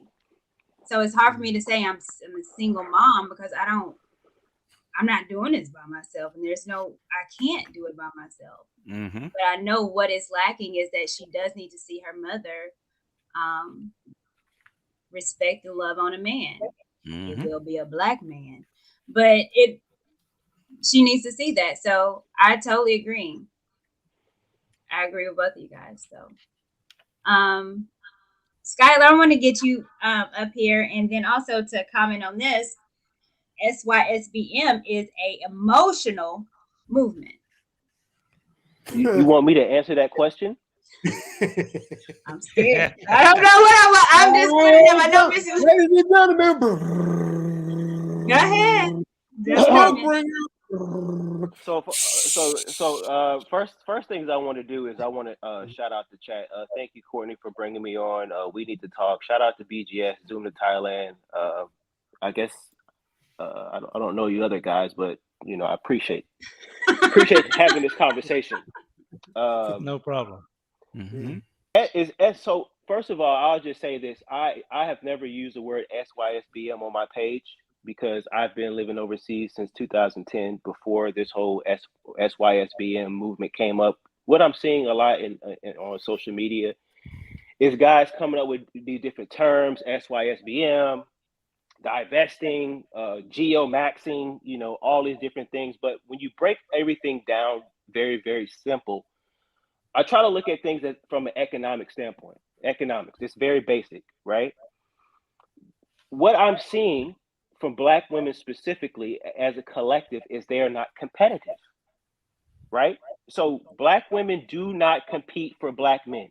And no one on this panel, no one in the chat can say otherwise, right? When you go to these different cultures of even Black people in South America, Africa, all these different places, the women will compete for their man. All right. So men, especially Black men, do not understand how valuable they are. Right. They're stuck in a fishbowl in the United States, and they believe that that's the best they can do. Right. We hear stories about you know, these guys going through all these hoops just to get approval from a black woman, and I think that's ridiculous, right? I'm in the gym every day, or I would say 5 times a week. I hardly ever see Black women in the gym. They don't work out. They're too worried about their weave. You know what I'm saying? Then actually getting in the gym and being healthy, and that's a problem. So I say this to all the brothers, man. Listen, there's more Black women in the world than in the United States. Going to Brazil, going to Colombia, going to Africa, going to Paris, coming to England. I would say you would be better off mingling, exploring your options than dealing with, and I'm gonna just keep it real. I think as a collective, the Black women in the United States are trash. When you compare it to all the other cultures of Black women, they are the worst group to deal with. And the only way you can see that is if you explore. So I say this: if you're not satisfied, just try something different. And if you don't like it, you can come back. But I'm telling you, a lot of brothers, when they go overseas, when they go to these different cultures and they experience it, they do not come back. They don't come back. They start to galvanize. They start to come up with ideas. Well, how does a online business really work? How does drop shipping work? You know what I'm saying? Oh, wait a minute. Like, how can I make this happen? Right? And that's what my group is about. That's what Think Smart Financials is about. How do we come together financially to come up with a solution to go to a different place? And can I add on to that real quick before you continue? Real quick, let me just add this one component that you didn't touch on: the cost of living, right? The peace and the peace of mind. The peace of mind when you leave the country. I was in Peru 2 years ago. Let me tell you, I didn't want to leave. The peace of mind, the cost of living is enough to change your heart completely. And of course, the quality of life, you can't beat it. You absolutely can't beat the quality of life when you leave this country. I was in Japan, didn't want to leave. Was in South America, didn't want to leave. You're treated better, you're respected, you're loved, you're appreciated, and people value you for your hard work. And that's just throughout the entire dynamic of the situation. You come back to America, and you feel like you're prepared to self-delete, right? Nick, and it looks totally different when you come back, so, right? so speaking of Japan, I was dating this Japanese girl about 10 years ago, and this is something that I will never forget. She would come over to my spot, right, and she would always wear this Bath and Body Works lotion that I didn't like it. I didn't like it because every time she left, my pillows and my sheets would smell like it. I told her one day straight up, I was like, do not wear this shit no more. She didn't get mad. She didn't get angry. I never smelled that shit again. You know what I'm saying? It was a very, very quick and decisive me telling her I did not like it, and she fixed it. Try telling a black woman that and see what happens. You're probably going to get the finger snapping, the gum chewing, getting cursed out. She might stab you too. She might stab you. Well, I'm not gonna go that far. Who said that? But the thing is, it's like you can't tell them anything because a lot of times they think they're always in the right. You know While you're up here, Skylar, let me play this. I want your thoughts and for the rest of you guys. Can Drake get back? I need Drake to get back at him at some point. I need to hear what Drake got to say. Not dealing with black women at all. What do you say for those men that have lost hope in marrying the black woman? Well, I would say that that's the closest way to suicide if they really feel like that. See, because if there's no you, there's no me. There's no me, there's no you. I'm the only thing on earth that can reproduce you, okay, in the cleanest form that's possible. And you are the only thing on earth that can impregnate me to create yourself. And so this idea that we're going to just quit each other and not seek a solution is just suicide. See, my new market today, brother, is the children of the parents who I tried to reach 30 years ago. And so they didn't model for their children. They didn't teach them things. And so now their children are asking me and demanding from them, why didn't you tell me the truth about this? How come I didn't know anything about this?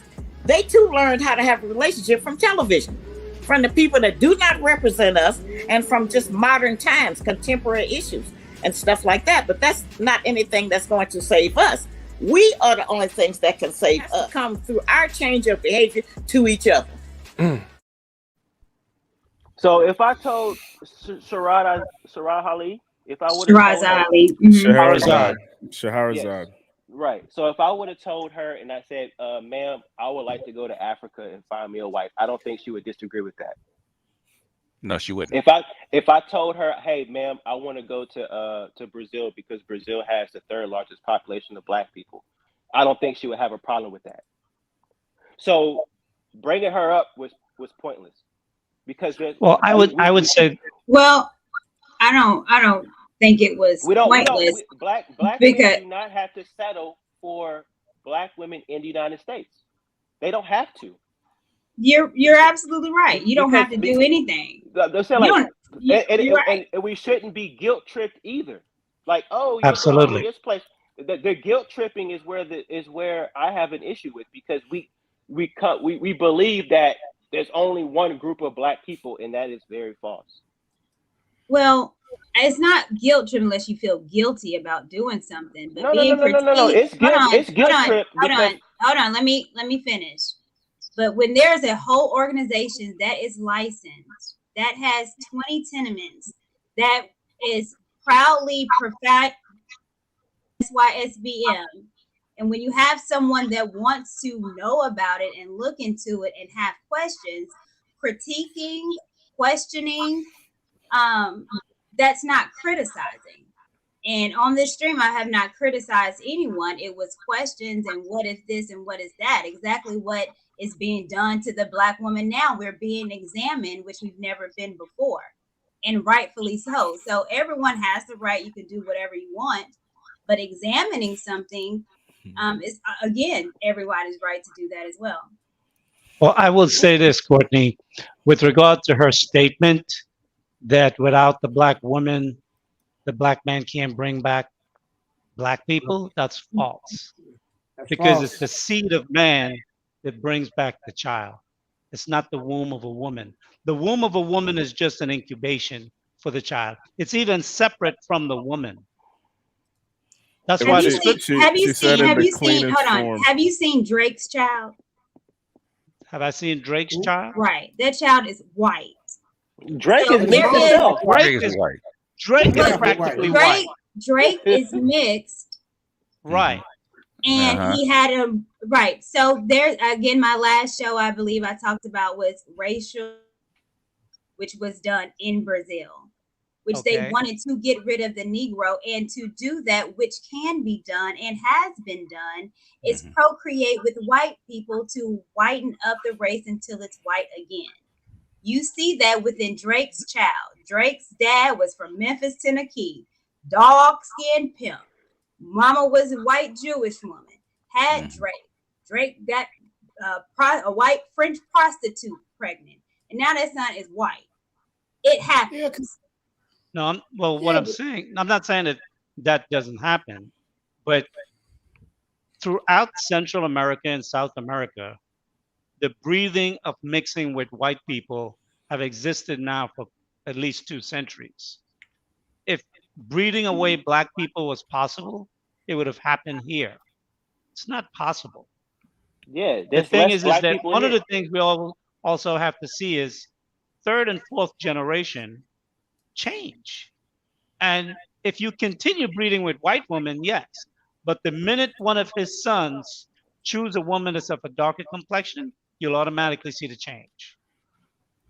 The seed of the man, see, what I think what we fail to not understand is that the fruit that comes from the man remains the same. What changes is the outer wear. What we see is the skin. But his genetic makeup never changed. And the minute you put him in different soil, it comes back the same as it ever was. Doesn't matter how light he is. That's why 3rd and 4th generation, you see big changes in the complexion of children. And down here in Central America, you could walk through, there are places in Honduras where you could find blonde hair, blue eyes, or green eyes Latinas. Then there are other places you go, and they're darker than me, long straight hair, brown eyes, and brown skin. And then other places, they're like me with hair like mine. I just know for a fact that when we need to talk is ready for his wife, he's gonna hop on that jet, fly all the way back to Nigeria, and he's gonna get his little nice Nigerian virgin. Cap. So I'm not doing that. videos, so all the videos he's doing with all these black women, all the other stuff, he's not just getting doing his that. YouTube numbers up, and he's just making his Well, money. Because here's what's interesting. Trust Here's what's and believe, when interesting. it's time to get married, he's going back to Nigeria, and he's getting his Nigerian wife. So But here's he can here's say how much what's he loves black women all he wants, but when push comes to shove, he knows damn well his mother and his father ain't gonna allow him to get no black women over here. here's what's You know what I'm interesting. saying? Here's Ain't no what's way, no interesting. Igbo family. All right, let him talk. Can I respond to what you're accusing me of maybe doing? So what's interesting is, number one, I already have a child with an African American woman. Number two, some of the women that you've seen pop up on my channel are actually African. I would submit to you that they're indistinguishable. And that's been my big picture, that it's not that the women are fundamentally broken, it's the culture that's fundamentally broken, because you have brothers who go back to Nigeria, for example, come back with their wife, and their wife divorces them and takes their kids. So this is a bigger conversation than just, I'm gonna just go somewhere else and get a woman. When you bring her back into this 10 Western, years, let me finish. It's gonna be zoomed to Igbo. Let That's me finish. right there. When you bring her to the Western context, it changes them, and that's the bigger conversation. So the work I'm doing is not just to get women here on the same page, but it's to get women globally on the same page. Well, let me say something real quick in reference to that. Yeah, and hold on, Daco, I'm gonna drop you down because I'm gonna wrap it up here in a few minutes as well. Okay. I think the part that we're missing, to Alan's point, we need to talk, is saying that there's a toxic ideology that's spreading globally. It's Western culture. Western culture is contaminating other cultures because they can come here with their strong culture and then they start to assimilate, and next they start having Western problems. So this is one of the things that's hitting. It's already hit Europe. I know, Skylar, you can attest to this. I've heard brothers come back from Germany and say, "Hey, it never used to be like this," but now you're finding women in Germany and German women who are now adopting this Western culture. I'm starting to hear it in Africa as well. That you have Africans that are saying, "Hey, there's parts of Africa now where they are getting hooked onto this social media culture, and they're learning things from Western culture, and they're being contaminated with the Western ideology." Whatever this there's stuff some is, good there's some good and some bad to that though, but okay, go ahead. look, I was gonna say I don't know what it is, but it's counter culture. This is why, again, you have things such as Buzz Lightyear, the movie, not being allowed to be played in like 14, 15 countries because they know the power and how destructive Western ideology is, and they don't want the shows, they don't want the movies, the commercials played in their communities and in their countries because they understand the power of the conditioning and how destructive it is to the morals of a society. And they don't want American morals and values in their country. And that's what I've seen, and that's what I've been hearing as well. So what I want to do now, because I know we've been on for a while, and Sky, since I still have you maybe for a couple minutes, I was surprised, kind of not, as far as with the feedback and the comments, but I thought there were some interesting comments. So I compiled some of the comments from the part 1 and the part 2, and I would like to read a few of them. Some of them was directed towards individuals, but if you guys right here, my middle group, Nathan, Mr. Lee, and Derek, if you guys want to answer. Hold on one second, Courtney. Somebody said in the comments, if you can't tell a person is an African, you're not from this land. That's nonsense. Yeah. Oh. That's nonsense. Like in college, a girl said that I don't look African because I wasn't. And then she said, I don't look African, but this guy on the basketball team looks African. Then I saw the guy on the basketball team, and because his knees were ashy and he didn't have swag, that's why he looked African. So these things that you guys have used to characterize who looks African and who doesn't, go to my channel and comment under the girls who you feel like were African, and I'll tell you if you're right or not. I promise you. But in fairness, right. Alan, in fairness, you don't look African, man. You don't. I mean, you don't have that. What does that mean? What does that mean? I'm gonna tell you what it means. I'm gonna tell you what it means because I have African friends, and we know Africans tend to have a certain dialect in the way they speak. I know you were raised here, so you don't have that dialect, so you just look like one of us, bro. I mean, let's keep it a buck. Can you tell the difference between a Nigerian and an African that speaks perfect English? No, I'm saying I can't tell the difference between an African and an African American because we're all the same people. And some African Americans look more African than Africans, and some Africans look more African American than African Americans. Are those outliers though? I can't say that. Honestly, I can't say that. I was told you got a non-FBA hairline, Alan.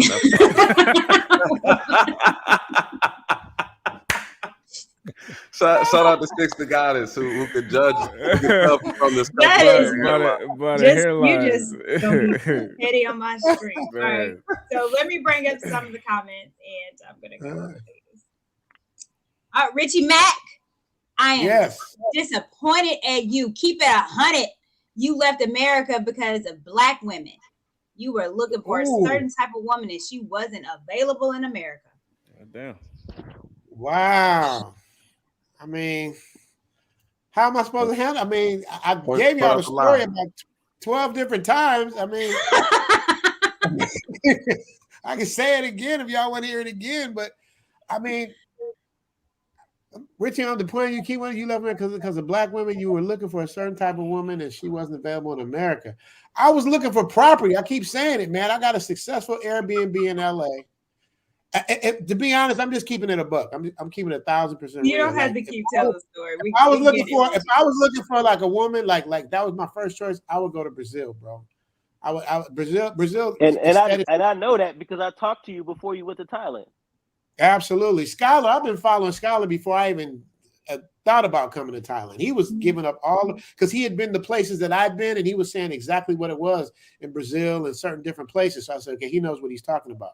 But no, that was my get down, man. The thing I tell people real quick, the thing I tell people with my consultations is that finding a woman in Thailand is the least of your worries. It's finding the right woman, because there's so many you can get confused. There's so many options to choose from. You can get confused. So I didn't have to come here for a woman, but I will say the women in America, they got a lot of work to do. They got a lot of work to do to catch up with what's going on. And he's right about Gen Z. They out of here. They're not playing no games. Richie Hutch. Okay, our first conversation, you was all who caught there.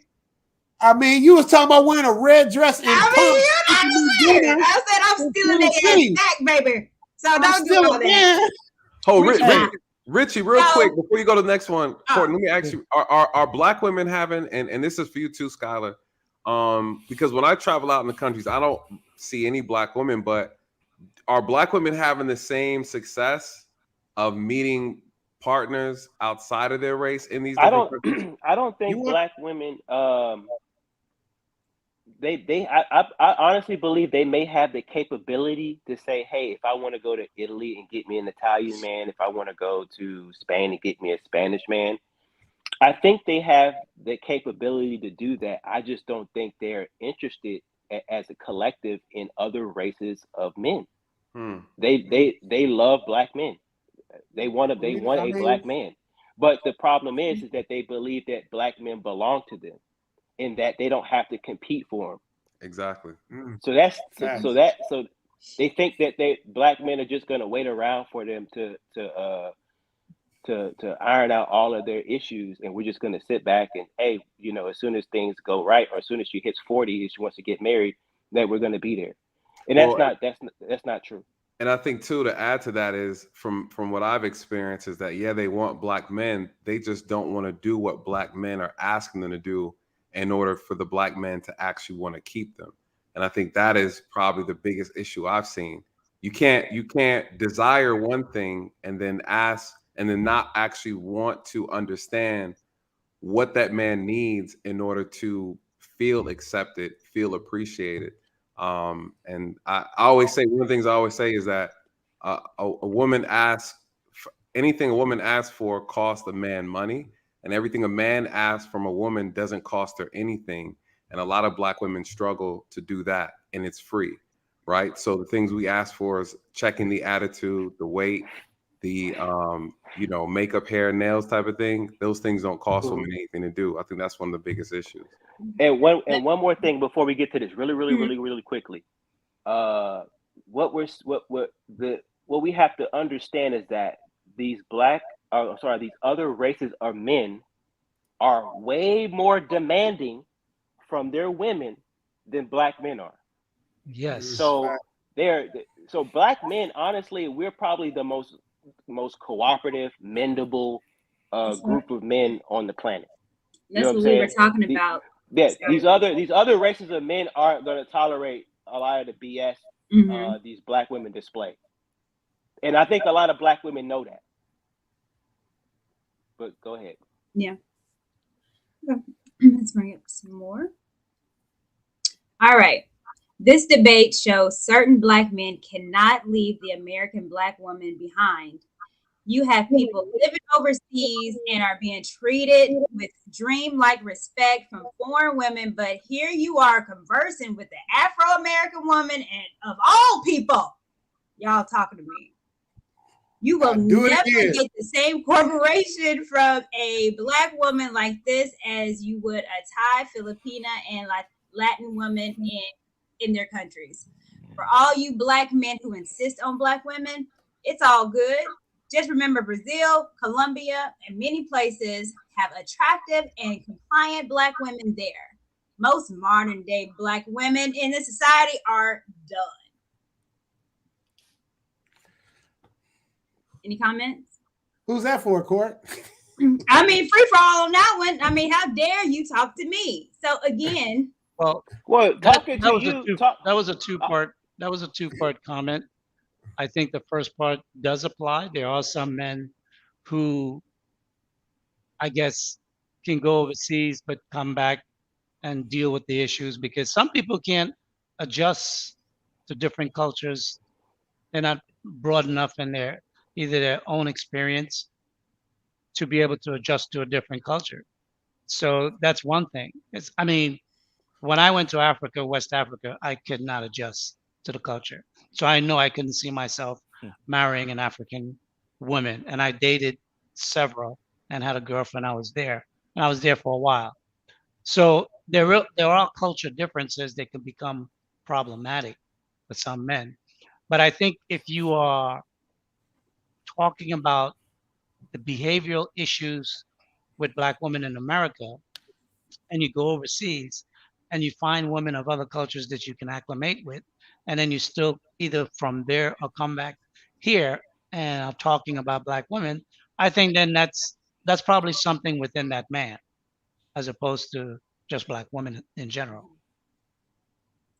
Well, I appreciate y'all talking to an Afro-American Black woman.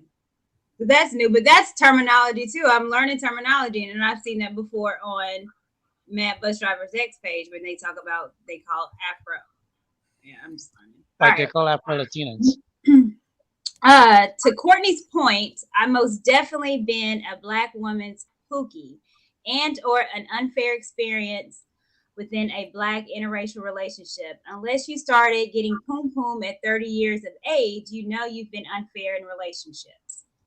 So I thought that comment was important, because on the part two, I asked, have you done or been the source of a trauma in another woman, particularly a Black woman's life? Men? What do you mean the source? The one that did it to her? Have you done have you done a Black woman wrong? Oh, okay. That wouldn't be me. You never in your whole life? Never. Okay. Nathan, but what would you qualify the statement? What do you mean by done wrong? I was about to say that's Captain Cap right here, Lee. So let's for real. Captain Cap. So Black men are saying that they're not being listened to, they're not respected. Have you been in a relationship with a Black woman that cared for you and you? I mean, we all have disrespect her. Right? I know. Yeah. But I have to push back on that, because unfortunately, women tend to have a way of misconstruing reality from fantasy, right? So it could be women oftentimes exaggerate situations. They misunderstand the relationship, right? Well, what's that, Sage? No, what I was going to say really is that Nathan, you know exactly what I'm talking about. Let's be honest. We men know. For me, I don't tolerate them draws, that you would tell her a little something, lead her on to get the vagina. We're supposed to. Yeah. I know. Okay. Well, so it happens where people are hurt as well. So I think that question, or maybe it's stemming from, and maybe I'm trying to think of it another way, is we all have been hurt as well too. Black women have been hurt by Black men as well in relationships. It just depends on how far we go. Some do the Cynthia G, because I know that she's been hurt in relationships or had father issues, and some don't. Can we not concede that that also can happen, and maybe this also stems from being hurt? Yeah, and it's not because people just hurt folks because people are people. But it's unbalanced. It's unbalanced. It's like the women stand in that ignorance. You know what I mean? They stand there. It's like if a man beat on a woman and say, yeah, I beat her ass. She deserved it. And I do it again to the next woman to come. And y'all can't do nothing about it because the world is on my side and ain't nobody going to say shit if I beat your ass. That's what you guys do to us. I'm going to do this. I'm going to do that. I'm going to talk shit about you. I'm going to put you on child support. I'm going to dare you to hit me. And then when you hit me, I'm going to call the police and get you taken to jail because I know the system is going to work in my favor. We don't have that. And that's part of the reason why we turn away, because it's like, and I didn't say run away, I said turn away. Make sure we get that clear. Ain't no running. I'm saying, that's what I'm saying. Why should we have to deal with that and put up with that? We have to deal. Can you imagine, Skylar? You've been here. Can you imagine somebody filing a sexual harassment suit in Thailand? Maybe a man might file on a woman, but a woman ain't gonna file. We'll see the thing. Hold on. Let me say this. One of them lady boys catch you.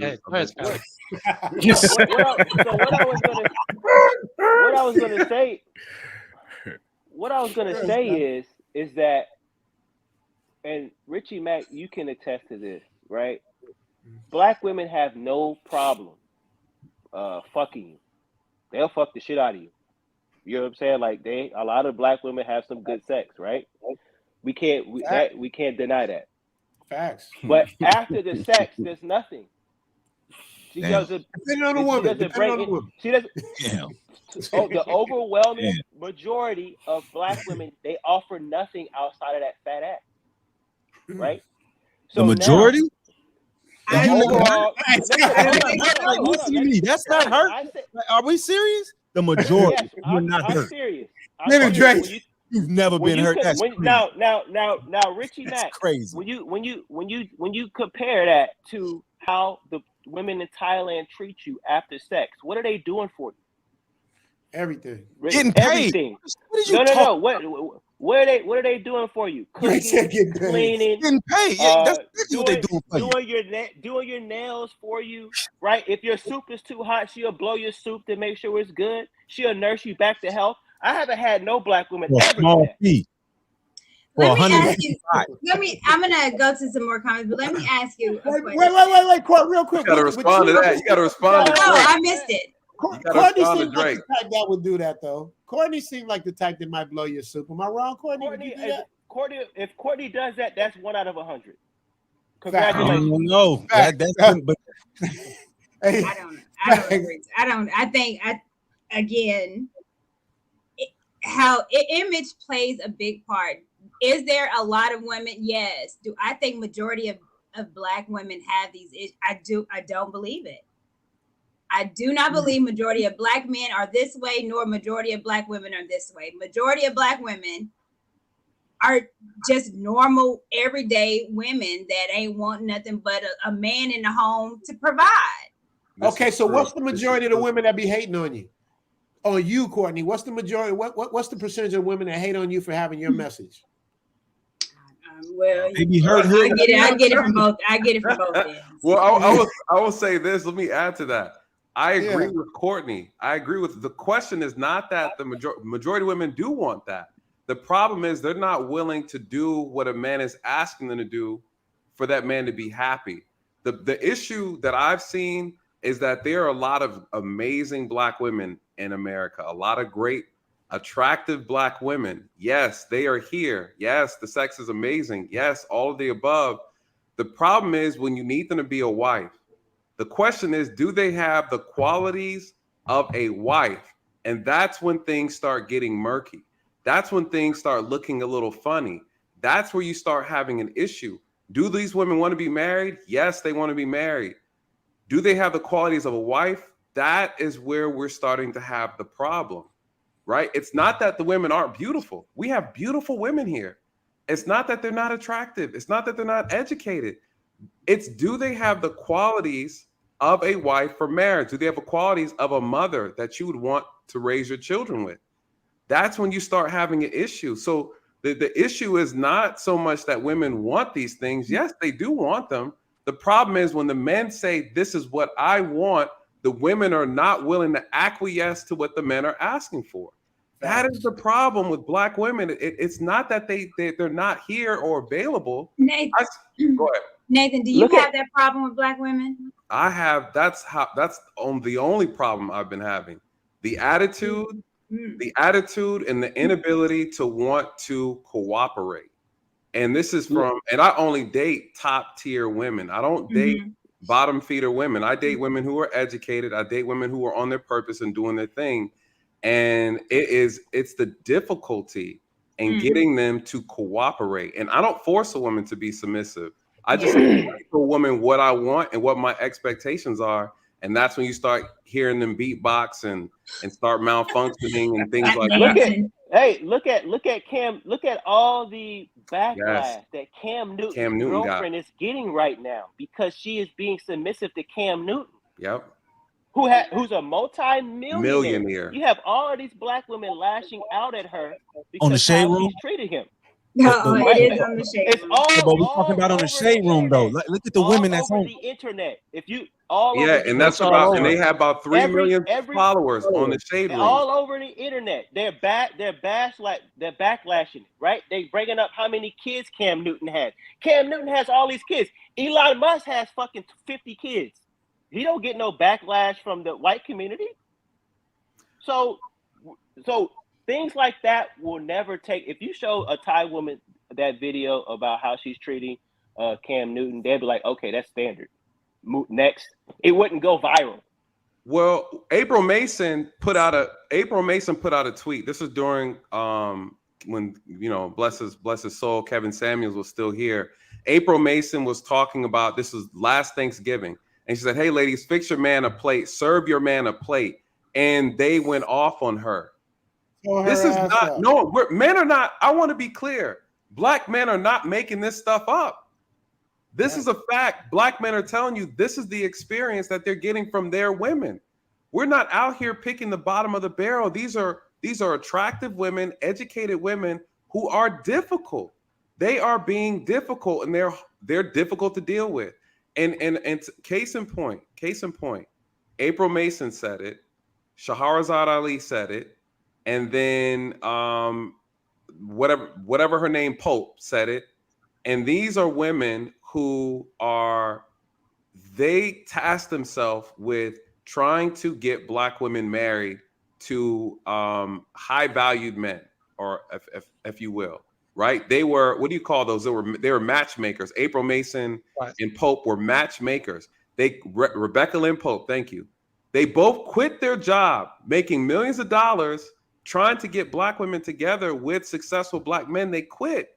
And what they said was Black women have unrealistic expectations and they are too difficult.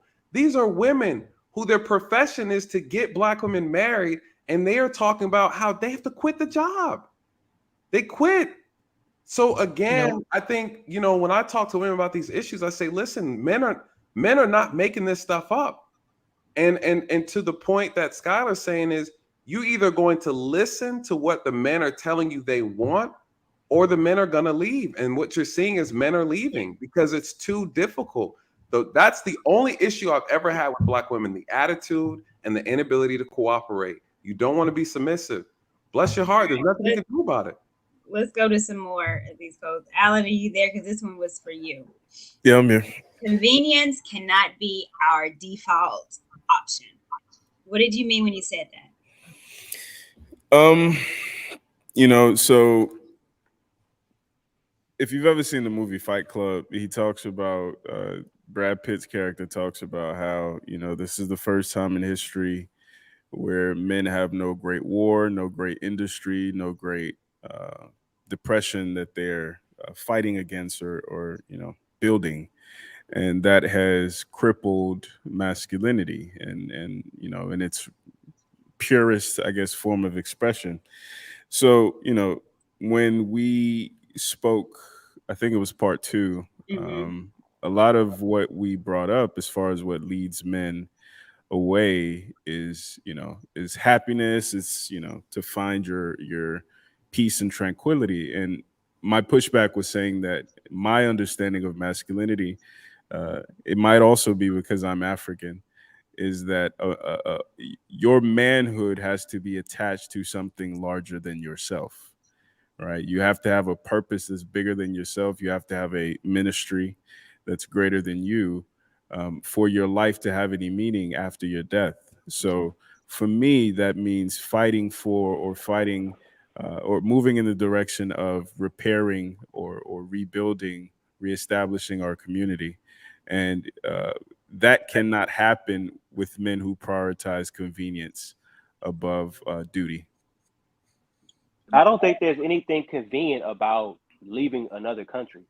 If anything, convenience is staying in the trash. Especially if you're going to a culture where you don't understand the language and Exactly. all those things. It's just so much you have to learn. Well, I mean, or maybe it's the convenience of you're saying Black women are hard to deal with, and It's other women easier to are stay and easier. deal with them than there is to leave. That's not true. Yes, it is. Especially if you don't have any money. How are you gonna go? That's not true. That's not true.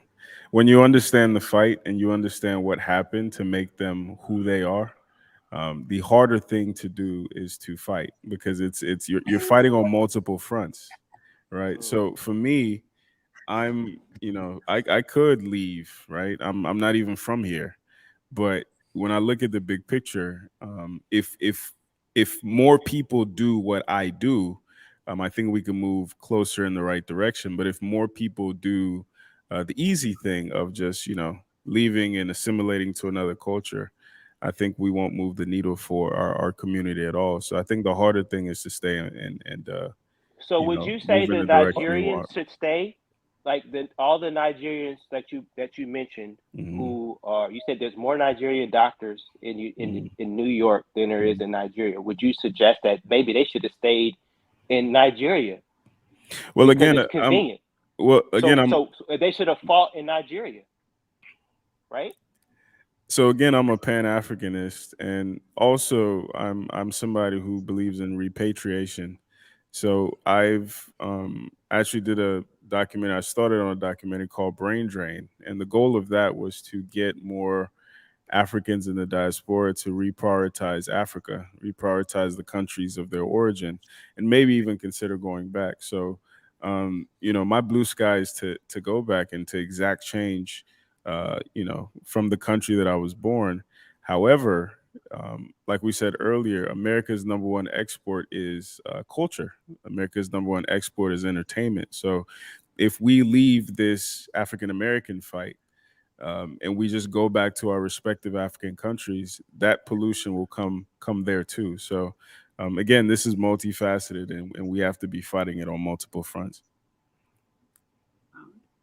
Did he answer the question? Yes. Okay. All right. I'm a Black woman, and I agree with the military man. That's you, Skylar. The Black man and Black woman need to go their separate ways. The gender war has gotten so bad it can't be fixed. And government has played a part in the division between Blacks. Get your passport and go where you feel you will be treated best. Black women need to travel to other countries and find a good relationship just like the Black men. I think they should. I think that's it. You know what? You know what's interesting is that the comments, and I should have posted, the comments were negative. The comments, she got a lot of comments under there. This was under your page, Richie. You can't go nowhere you wish you could. It was negativity, her saying the exact same thing. And she got a hell of a lot of negative comments by men telling her you can't do it, you wish you could. You just trying to be like us now. You're too far gone. You're done. Well, I would say this. One, that was a reverse psychology statement. I picked that up immediately. That was the first thing. Secondly, I would welcome Black women do that, because that potentially could be part of the solution to rescue Black America in the United States, because it will actually let Black women realize how fucked up they are if they had an opportunity to compare themselves against women from other cultures and in their interaction and relationships with men from those cultures. So I think actually I would like to see it happen on a broader scale, because I think it could be potentially a way for the Black man and the Black woman to really start talking to each other and listening. So the Black woman would hear you. Yeah. So the Black woman would actually hear what Black men are saying. And then they would be willing to say, you know what? I want to be that woman for you here, so you don't have to leave and find a woman over there. I could do that too. And I think if she really meant that, and there are women like her that mean that, travel for the next 5 years. Absolutely. I'm working on that.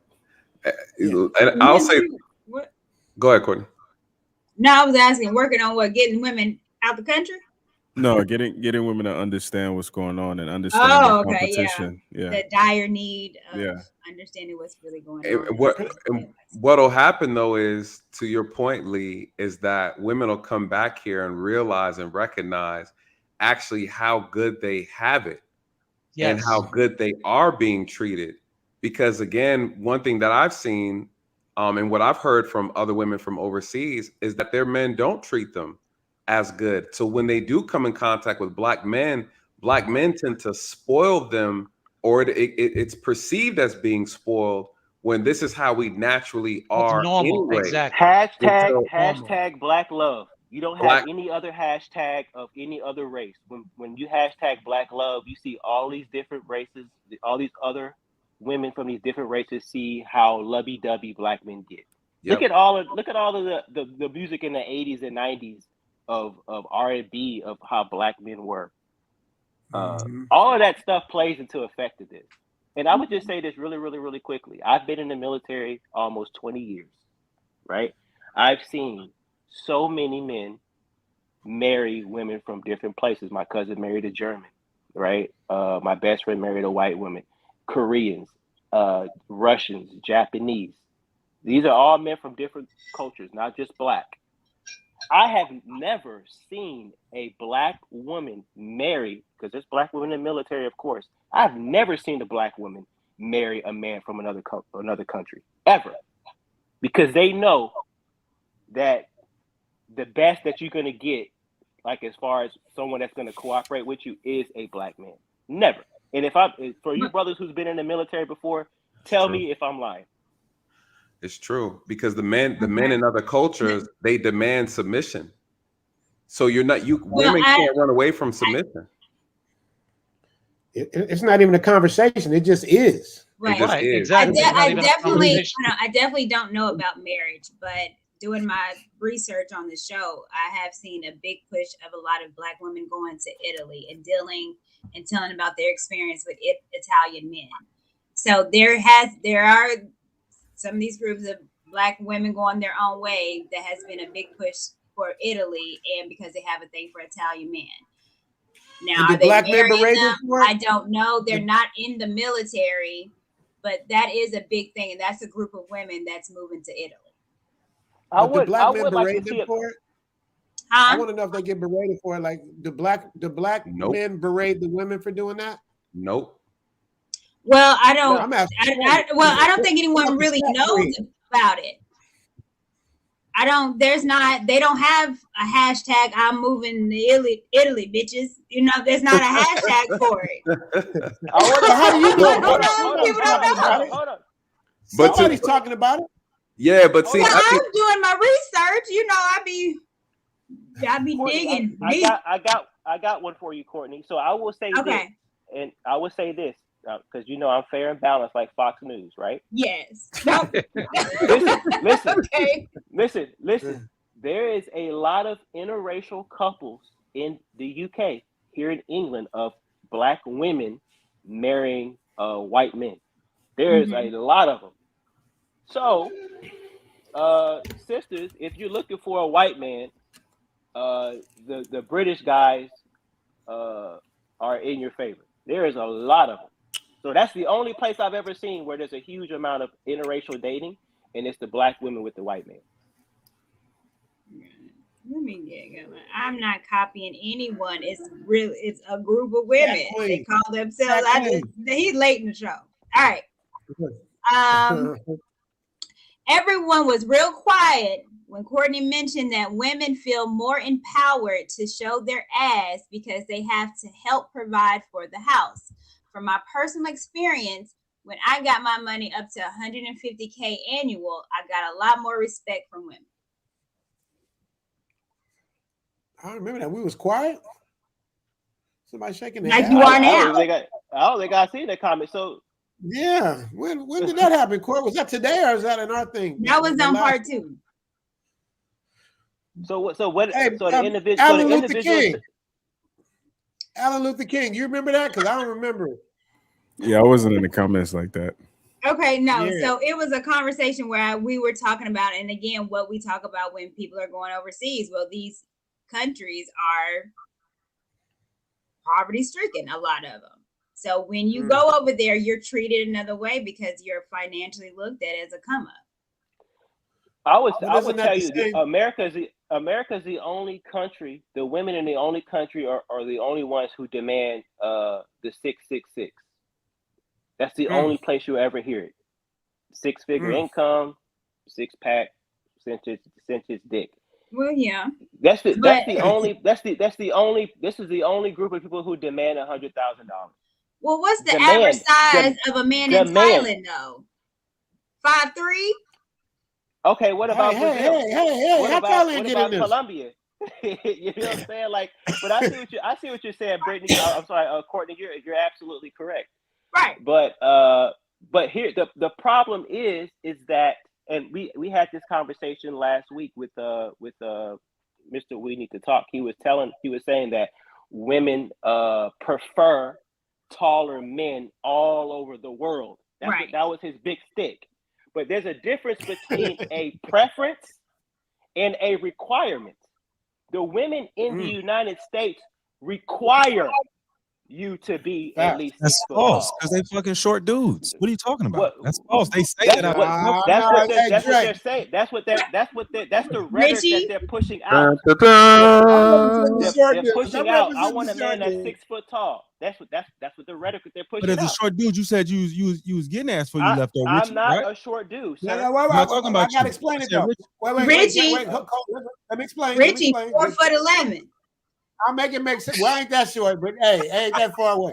I'm 5'8" on a good day. So you know what I mean? I put my shoes on, I might get 5'9", but ain't pushing no higher than that. But here's the thing though. I was in the entertainment business. So it's obviously gonna be different. It's like Prince is 5'3". If women also are attracted to men that have a certain skill. You play an instrument, you can sing, you can dance, you make them laugh. Like you have certain skills that will attract women as well. So yeah, I mean, I never had problems with women until I went on a dating site. What was that dating site in the US? I went on a long time ago. It's Black People Meet. I went on the other one. I went on that too. The first Black Planet. site. Not Black Planet. Black Planet. And that's the first time I realized height was an issue. Like if you ain't 6 feet, don't even write me. They were like, they tell you don't even waste your time because I'm not gonna respond. I was like, damn, what about personality? What about swag? What about skills? What about? They were like, no, this is what it is. So that's where I got introduced into the heightism thing.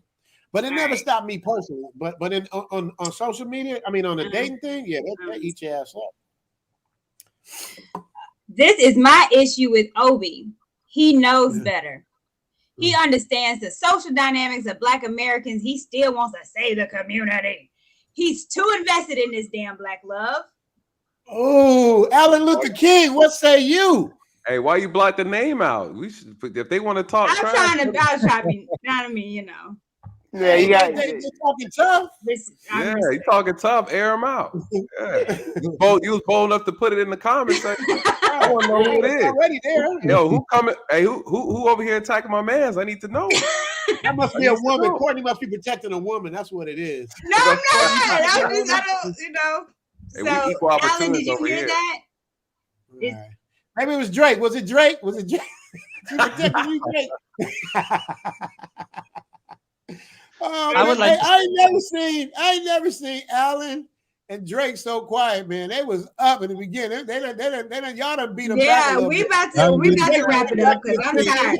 I come to the conclusion it ain't really no issue because at the end of the day, the guys that I don't want to say running away or turning away or whatever y'all want to call it. Say that. Yeah. You know, the guys that's going over there, I don't have an issue with it. You know what I'm saying? And even with Skylar's in the military. He got stationed over there. He didn't run from Black women. You know what I'm saying? That's not why. That's not the sole reason he left. I mean, maybe some of these other guys, that's the sole reason. Them the guys I'm talking about. You ran away. You said, oh, I can't get no Black woman, so I ran my ass over there. That's what you're doing. And you can say whatever you want to say at the end of the day, but you ain't man enough to get them to act right. Or not. Let me not say man enough because you want to cancel that. But you couldn't get them to act right. So you ran your ass overseas. And it's real easy to go overseas when fucking $1 American dollar is 48 baht or whatever the hell it was when I was over there. Of course, it's wait, you going personal? Wait, you going to me? I know. I'm just talking about just in general, but I'm just saying it's like I don't have an issue with that. Only issue I have with them is them yelling so loud about how trash Black women are. Like, just shut your ass up. Go over there, be with whoever you want to be. Nobody's trying to stop you. Matter of fact, I'm happy for you that you're going over there and you getting that submission that you feel like you need. But for the guys that's gonna stay back and fight, let mind your business. We not minding yours. I'm not a part of the bring their ass back. I don't care. You feel what I'm saying? Like, you free to do what you want. I'm happy. I got my passport too. I'm happy for you guys. If that's what you feel you need to do, everybody. Wait, I got a question for Drake. I would say this, right? Wait, let me jump in for Drake real quick. Drake, let me ask you a question. Drake, be honest though. We keeping it a buck now. We on Courtney's show. Let's do it. I got to ask a real question. Majority, whatever percentage you want, what's the percentage that you say that the modern women in America are trash? Your percentage. My percentage of them being trash? Yes. Of the modern Black woman or just the modern woman, period? I'm just saying modern because I don't want to attack Black women. Modern Black women trash as far as being a dating option. There you go. What percentage of them? Yes, are trash. In your estimation, nobody else. No, none of Courtney's stats. Your estimation. It's under 25%. It's under what? Under 25%. It's not that many of them. Y'all trying to make it. It's just Nathan, you want to get it? Nathan, you want to jump in on that? Maybe one out of 4. You said 1 out of every 4? You talking about my anecdotal experience, right?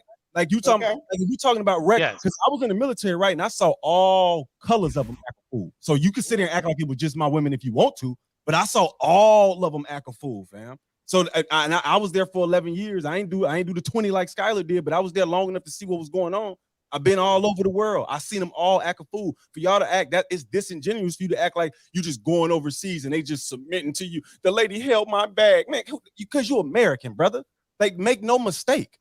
You are they do it. They hold your bag in the United States if you make $200,000 a year. Women always want something. We're not naive. Yeah, but y'all listening to what women say. Have you ever read the book Way of the Superior Man by David Did? He tell you women aren't liars, but what he really meant, if you listen to them, they gonna say that who can't give a fuck what they saying, brother. Like, it's listen to what they respond to. You see what I'm saying? It's about what they do, not what they say. And guess what? They not all fucking 6 feet dudes because that's not what's going around. You see what I'm saying? So because they screaming, I want 150K, I want this, I want that. Of course they gonna say that, but they not responding to that. You see what I'm saying? My brother was the same nerd that everybody's saying got to go run overseas. He never had to do that because it's in you. A lot of you guys, not you guys, a lot of guys don't have the confidence or in themselves. And they spent too much time, just like we give the women this shit about you spent too much time on your career and you never was socially, and you niggas is socially awkward too. Like, that's all I'm saying. And if you can't, I would say this with regard to that. Wait, Sage, can you answer this for me real quick before I interrupt you? Do you believe him when he says 1 out of every 4 modern women in America is trash? Only 1 out of every 4? You know, I would not be a good estimator for that because I haven't been in the United States in the past 15 years. So I haven't dated an American woman like that to know. What I will say, though, is that I'm a Black man that is not tall. I'm 5'7". And I've had 2 wives in my life for at least 15 years. Black American woman. So having a woman has never been an issue for me.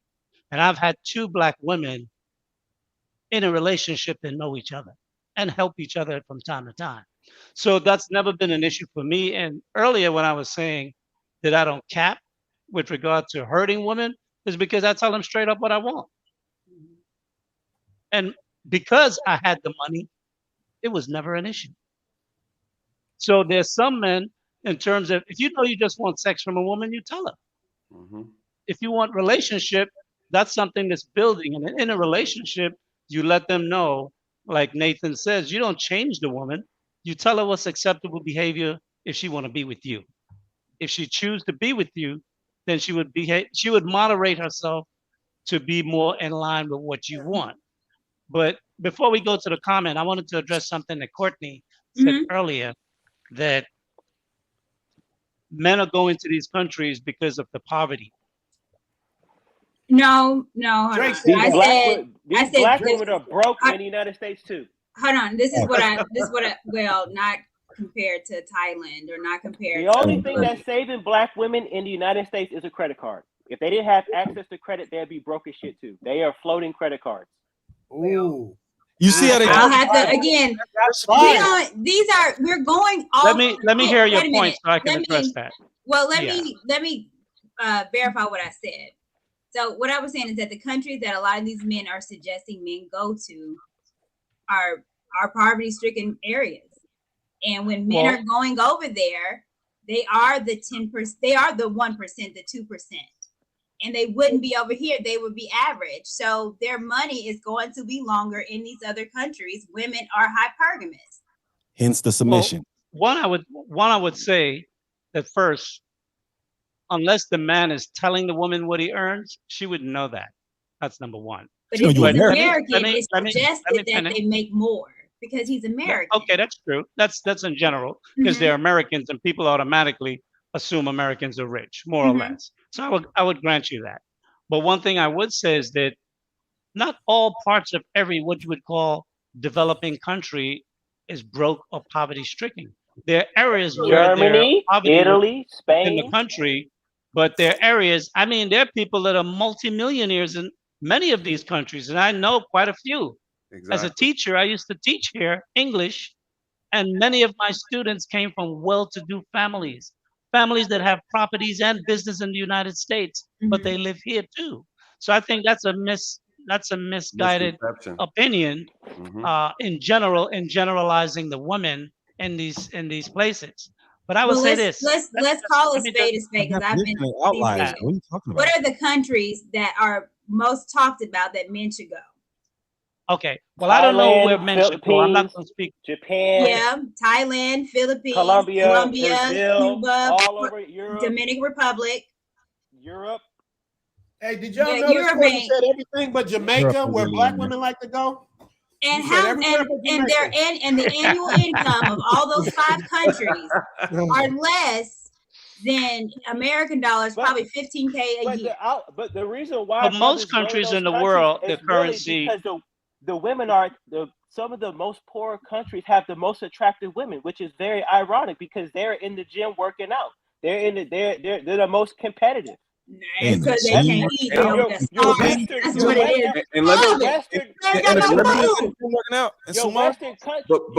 Drake. I think women are lazy. Drake, the problem. They ain't got food over there. The problem, though, I think Drake, the only piece that you're missing in this, and I hear what you're trying to say, and I'm not saying you're wrong, but you're inaccurate, right? Because the reality is, men are looking at the treatment. Yes, because the men in those countries, though they have the same economic strength as the women there, because it's some of these are third world countries, but others are not third world countries. Japan, Europe, Germany.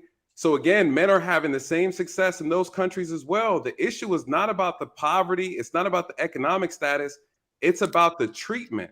Why are they getting treated? They are getting treated. Why are American men? But hold on, they're getting treated because they're getting treated like the 1%, the 10% that the women want.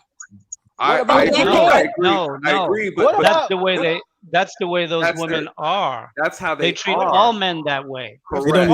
Okay, so let me say they love you for you, and they don't even fucking speak English, and they love you. Are you? No one is making that. No one is making that claim. What we're saying is that your interaction with a woman is very amenable. If you tell a woman that there's something that you don't like in what she's doing, she will immediately stop it. She's not going to argue and fight with you about it. Women that like you do that too. Especially if she's attracted to you and she wants to see you more. She will coming into the women that like to do that in modify her behavior because experience. she was raised to be the type of woman that the man that she wants, she's going to behave the way that man wants her to behave. That's what So we you- call a moldable, right? woman in Thailand U.S. is we going to call treat that you the same. moldable, and our women are not moldable. Hold on. Go ahead, They don't give Skylar, a and shit I'm gonna about go what after we you, like. Skylar. Yeah, I'm going to say the women in Thailand treat you as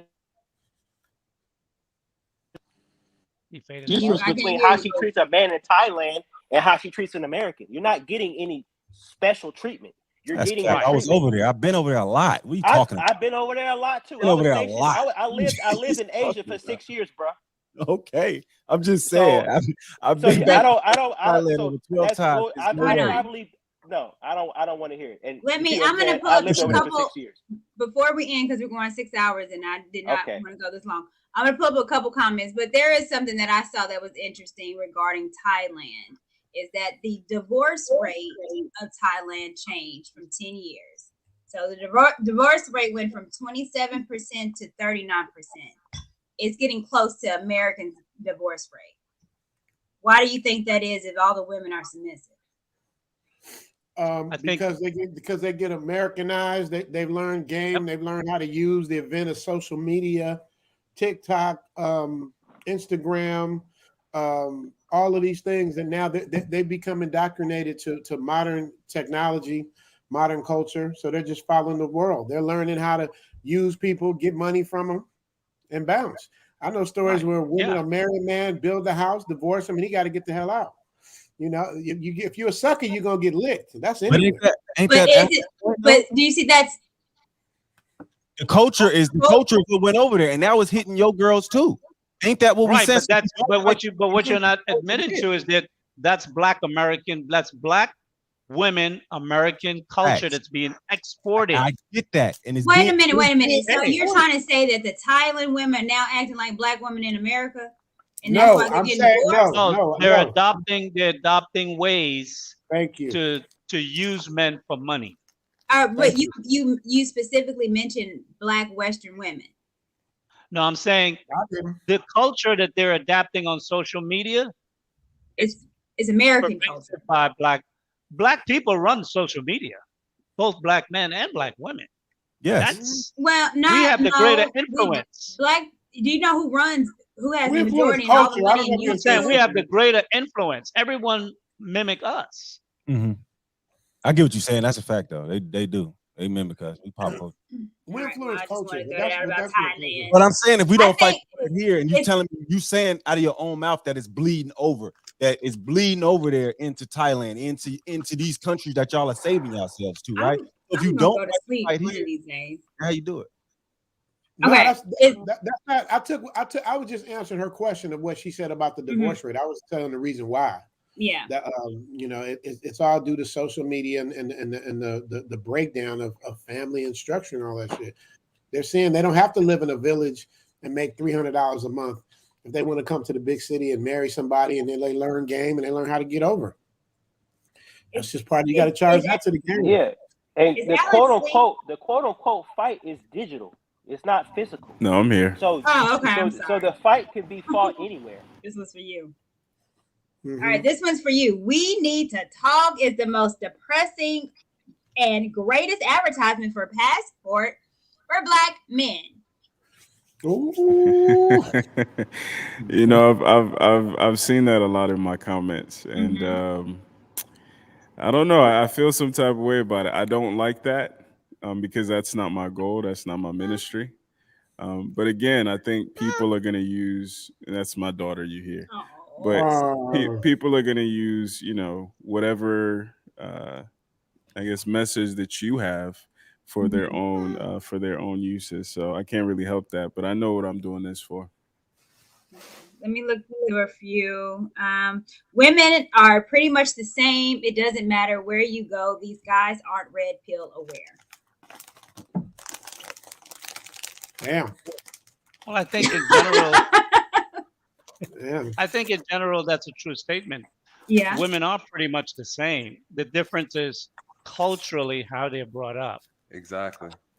That's the real difference. Exactly. Yep. Because culture keep a woman's potential reckless behavior in check. And because Black Americans, we don't really have a culture like that, and our women dominates the culture, they tend to do what they want, and the man can rarely say anything, and when they do, he gets put in his place. He gets and to the canceled. point now where Gets canceled. even the most successful man can't make a comment. Yeah. Look how powerful the LGBT community is in this. Oh my God. Right? Oh my God. Are we going there? Are we going there? No, we're not. I got a couple That's- more. Then y'all are that's getting real. out of my hair. Okay, this whole show proves the most powerful thing a man can do is walk away. Stop. There you go. Did you hear that? Walk said away, walk. not run away. Oh, walk, run. You using your legs. He didn't run away. He walked away. Go ahead. Okay, the most powerful thing a man can do is moonwalk away. How about that? Okay, the most powerful thing a man can do is I don't know, what's a Negro spiritual dance?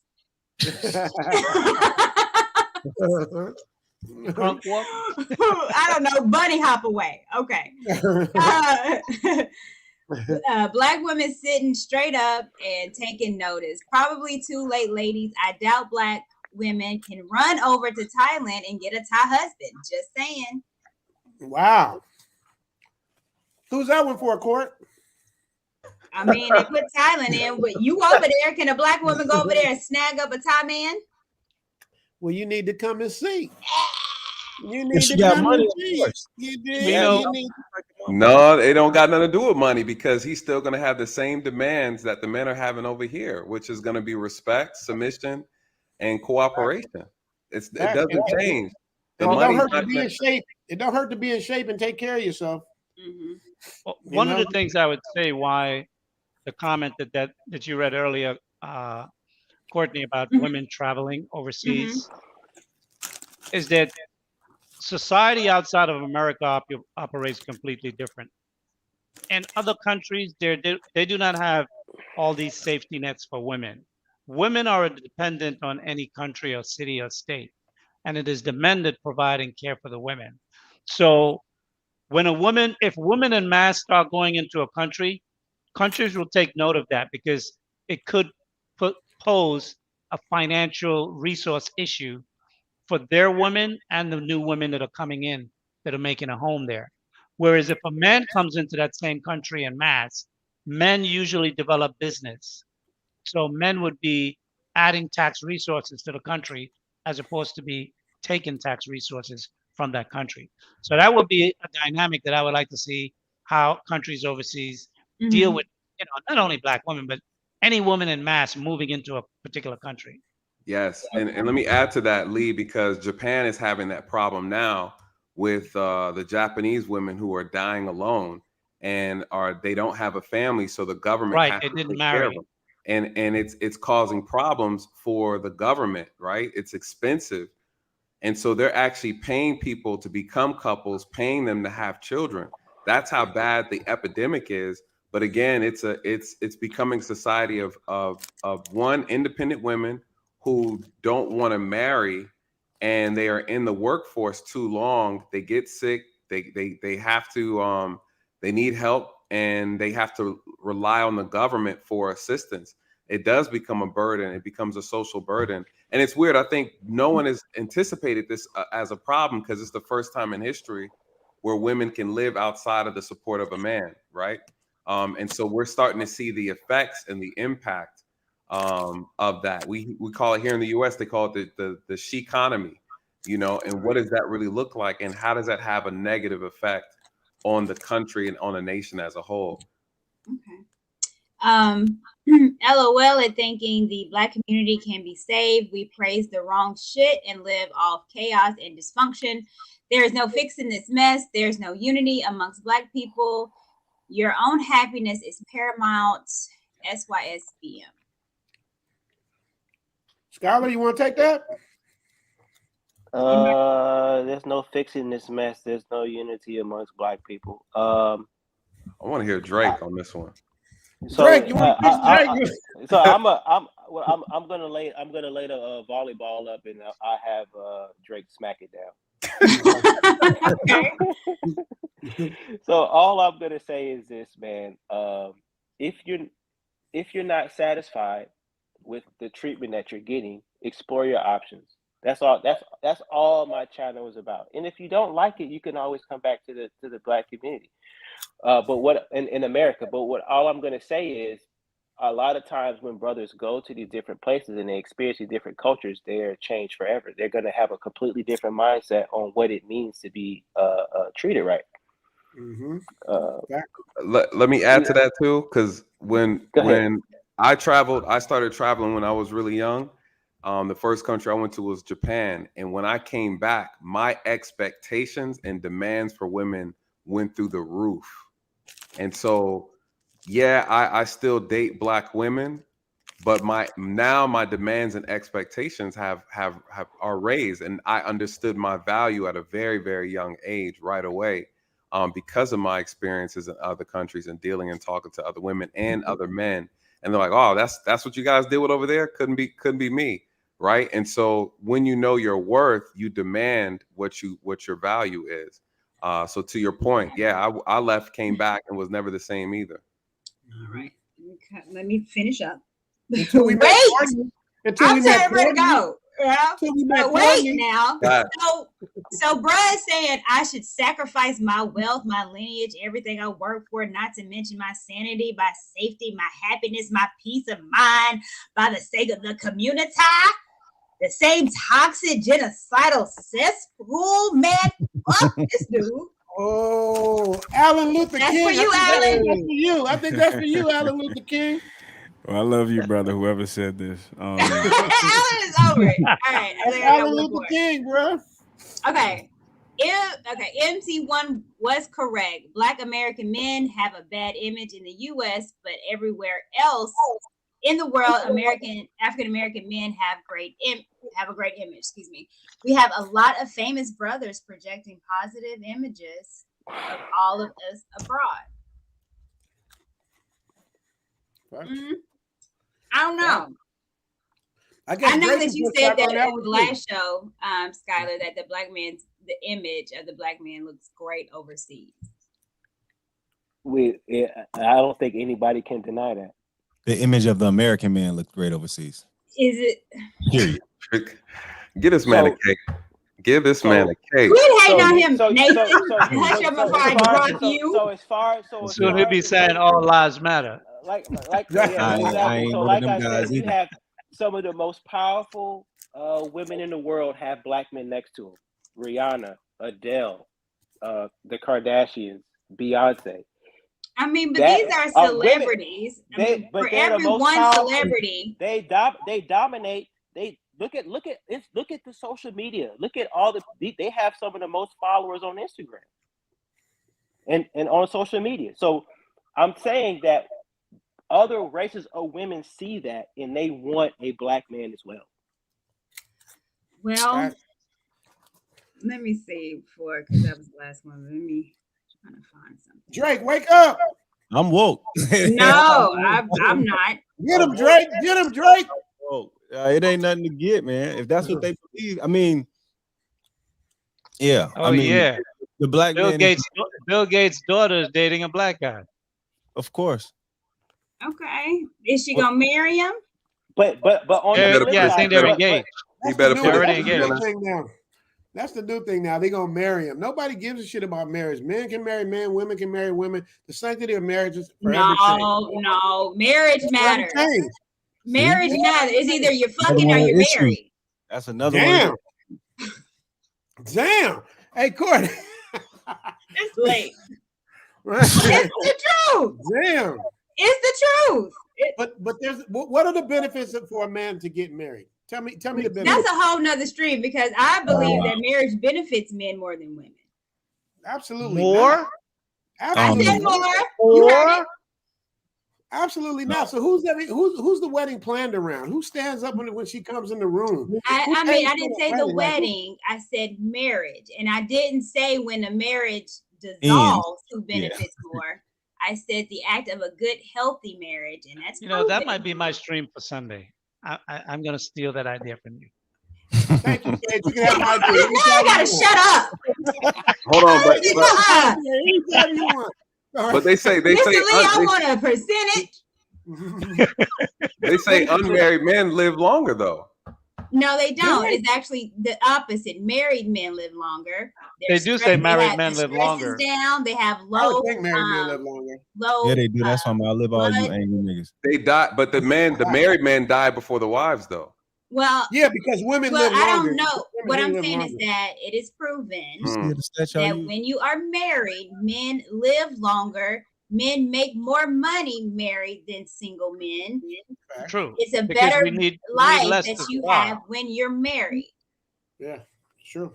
That's true, but I think in the next 20 to 30 years, we're going to see a change in that statistics See, look, because people talking about you women, crazy as hell. You women, crazy as hell. Don't be women mad from at me. Be mad at stats. So the one thing right. that No, you I'm not mad cannot at you at do. all. I'm not mad at you. That's why I said in the Not next. you, Mr. Lee. I'm talking about Oh, the chat. okay. They said I'm crazy as hell. No, you're the stat queen. No, Courtney because is the stat queen. Yes, I am. because the thing is that women from previous generation did used to care for their men better than women in these generations now. So I think as we look at the stats going out where a 30, 35, 40-year-old man, 20 to 25, 30 years from now, when he hits 70, we're going to see a much different change in that situation because men are taking a different outlook. If you don't need to work as hard to provide for a family of 4, and you can make $150,000, you could live a life way better than if you were making 300 grand and had a family of 4. It's just the lifestyle is just going to be completely different. Look, how are people disagreeing with me and it's a study? Courtney Michelle is not saying it.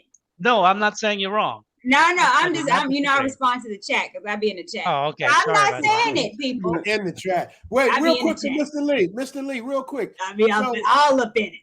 Wait, Mr. Lee, let me ask you a question. So you really think it's going to take 20 to 30 years for that Well, change to happen? because you need the people who are in their mid 30s now to hit that retirement age and then see how long they live after that retirement age. Gotcha. Right? Because Okay, these I stats understand. are based on lifespan. Okay. I thought you meant the mentality and all that stuff. Okay, I got you. No, Hey, real quick, y'all. I got mentality is slide. fully in effect. Yeah, I'm about to end it, you guys. Like I Okay, said, yeah, I'm because tired of she's over here climbing all over me, but I appreciate y'all.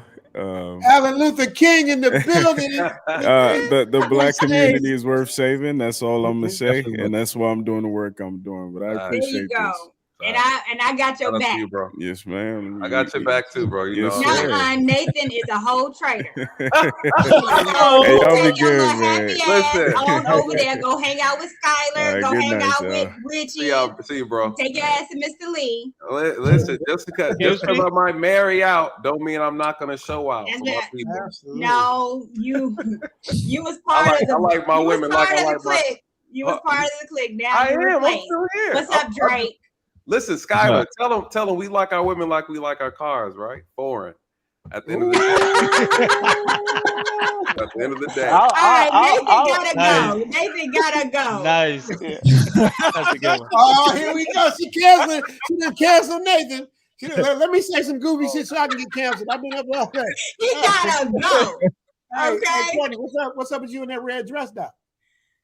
You got to go too. Goodbye. Anyway, I'm about to head out. I want to thank you guys for coming up. Does anyone else have anything else to say before I drop all you Negroes?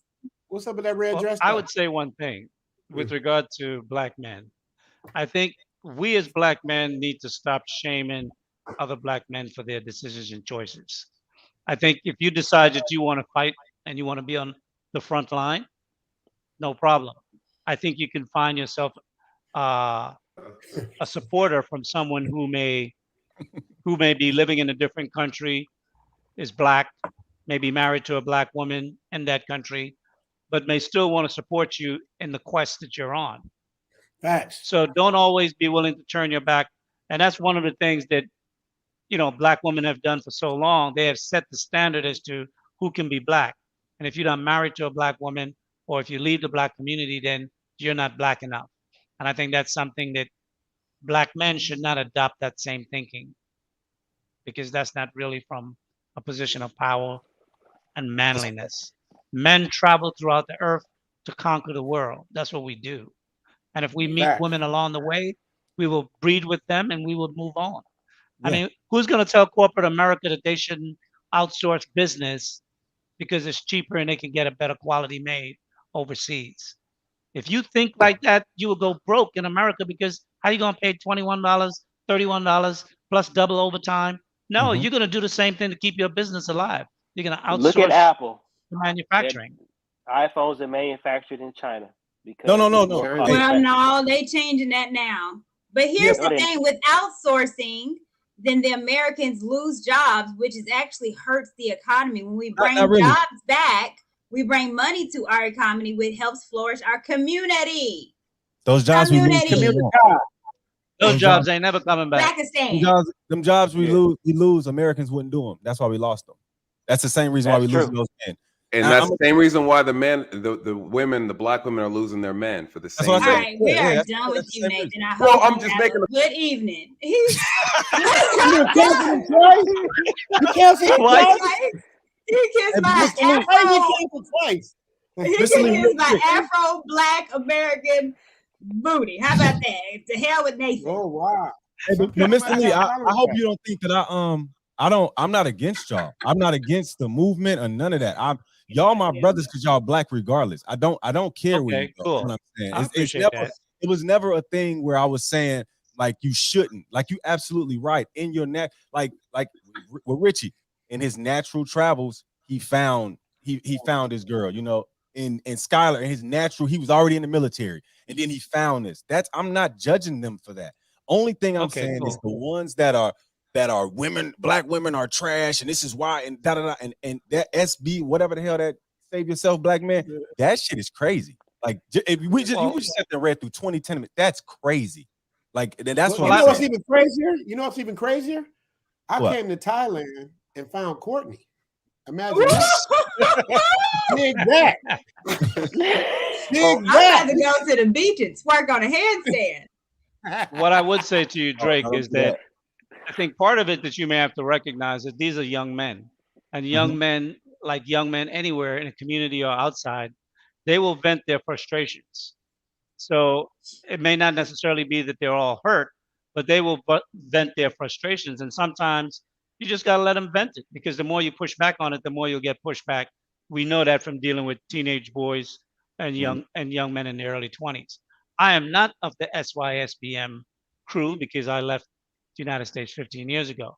It's just something I'm getting to hear about, but I never traveled for sex. Even before I started traveling throughout the United States and abroad, I never traveled for sex. I traveled for business or, for the sake of traveling and getting to know a place.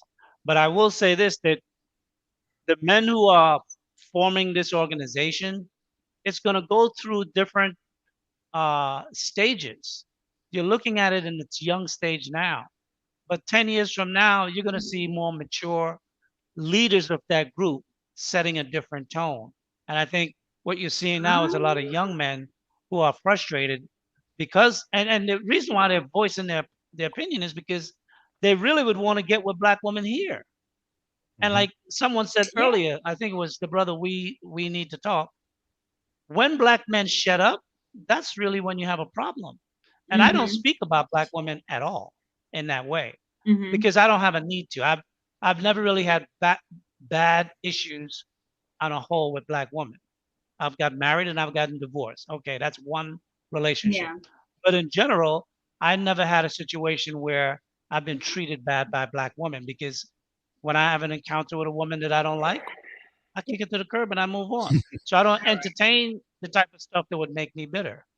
All right, people, I'm headed out. And you sure? Yes, he Courtney is like, let me go. Because you told me 2 hours. You sure? We can go for I said top 3, and now we're at 6.5, and I'm sleeping. I'm tired. Pulling one of my numbers. Long. Thank you, Courtney, for letting me up on your show.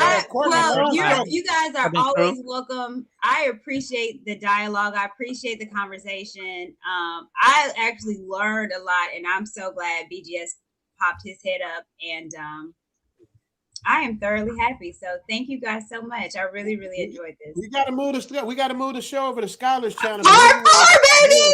Yeah, we can do it. We can do it next week. We'll talk about it. I already have a title I already have the topic title.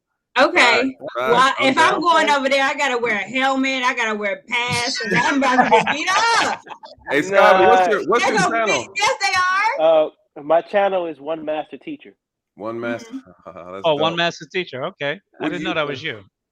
Yeah. Nathan, I'm following you. Sage, I looked you up. You're on Lapeef, right? I thought you. I looked your name up and it came with Lapeef. Okay, so that's you, Sage. And then they've been dropping Drake. I looked up Drake. Down, but it's on my. It's tagged, so I'll tag you guys on there too. All right, so I just followed you, Master Teacher. I just followed you. I appreciate you, man, brother. Let me tell you something. How this works. How the world works. Alan Luther King did an episode with a lady and they mentioned Zoom to Thailand. Skylar hit me up and said they talk about Zoom to Thailand. I went and looked at the episode, loved what he was doing, hooked up with Alan. Alan hooked me up with Courtney. Courtney decided to come on my show after coming on Alan's show. MT, who put me on, came in, and now we all just one tied in together. So now we got real Nathan Daly in the mix. We got Drake in the mix. We got Sage in the mix. Funny, I met Alan. We need to talk through Nathan Daly. See what I'm saying? You see? Look at the people working That's together. how it works. That's how it works. Drake, I met or was familiar with because of We Need to Talk. So look at the Black community, Black and working together. We need to pay a visit to everybody's channel and support each other. We ain't gonna go as long as we did for Courtney though. We can have hours, but Courtney, but we yes, Courtney, you need to get more Black women in your mindset. That's the hard part. It's not Courtney. She knows she's gonna get beat up. Courtney's not the problem. The women don't want to listen. Right, Courtney's not the issue. I'm not saying she's the problem. I'm saying she needs to get more women in her mindset because Black men need to see more than just a figurehead of one woman speaking. I totally agree. For some reason, a lot of women don't cam up, but they are watching. Like I said before, my analytics has changed dramatically over the past couple months, where it's been an influx of women that follow me. So it says something. Nathan, his whole chat is women. Okay, that's all he talks to. That's how Nathan gets down. That's all, man. Go with Nathan's channel. It's all kind of broads. I think that's what it is. He ain't telling nobody. They there because they trying to save. They want to save the community. That's why they come to my channel. I'm giving out good wisdom over there on how to keep them safe. Nathan got one guy over there, and that's Dre. Everybody else is female. I was like, dang, this is a whole titty show over here. A whole tap. On the avatars. I'm a whole tap. That's what it is. I'm a whole tap. I'm a whole tap. But you know, funny enough, Drake, you know what I would challenge you though? I would challenge you to go into the women's spaces in our community that are dragging and dogging out Black men, because we need advocates. There we go. We got Uncle Stu on the block. So Uncle Stu is also always over there. You're supposed to bring Uncle Stu up. Uncle Stu supposed to be asleep. Uncle Stu need to be asleep. Uncle Stu, I like hearing from Uncle Stu. I mean, he don't come to my Uncle Stu. When you gonna come visit Zoom in Thailand? Uncle Stu, come on now. He don't like you. Come on, Uncle Stu. That's what's up. Courtney, thank you so much for hosting this event. Thank you so much. And it's good to meet you guys. Especially, you know, me and Richie already been connected. Skylar, shout out to you, brother. I just joined, subscribe to your channel, man. I'm about to check you out, bro. He got a lot of tonight as well. I'll see you on your part 4. Like I said, I'm gonna have to. Yeah. I'm gonna have a box of tissue because you gotta tighten your chin strap to come over there. Look, someone already told me they gonna clown Courtney like they just did Jazzy Brown. Nah, we're not gonna have that. Wait, real quick, Skylar, let Courtney know we didn't set her up. Like, did I know you was gonna go there and just throw all the smoke? What Courtney should have did, she should have watched my live stream. She should have known automatically how. I didn't know you was coming on. Oh, You know what I'm okay. saying? No, like look, trust me, I don't need to. There's no need to set up anybody on YouTube, man. I don't Well, have no, to have. I wasn't saying necessarily a setup, but usually if I'm on a page or I know someone's going to be on here, I always look at their content to see who it is, and I'm a researcher, but I didn't know. Oh yeah, That's yeah, Richie's yeah. fault. It's my fault. Blame the black guy. Blame the black guy. It's my fault. It's all good. Lack of But just know, that's Courtney. When you go on Skylar's channel, when you go, he got a serious comment section. He got a serious section. He gonna have when you go to his channel, it's gonna be about 400 or 500 people in there. So be ready for it. Oh, I'm used to that. I'm used to the people. I'm just not used to 400-500 people calling me a witch. Hey, Scotty, don't let him do my boo bad. Don't let him do my boo bad. Nah, we gonna do what we can do. We gonna do what we can do. He said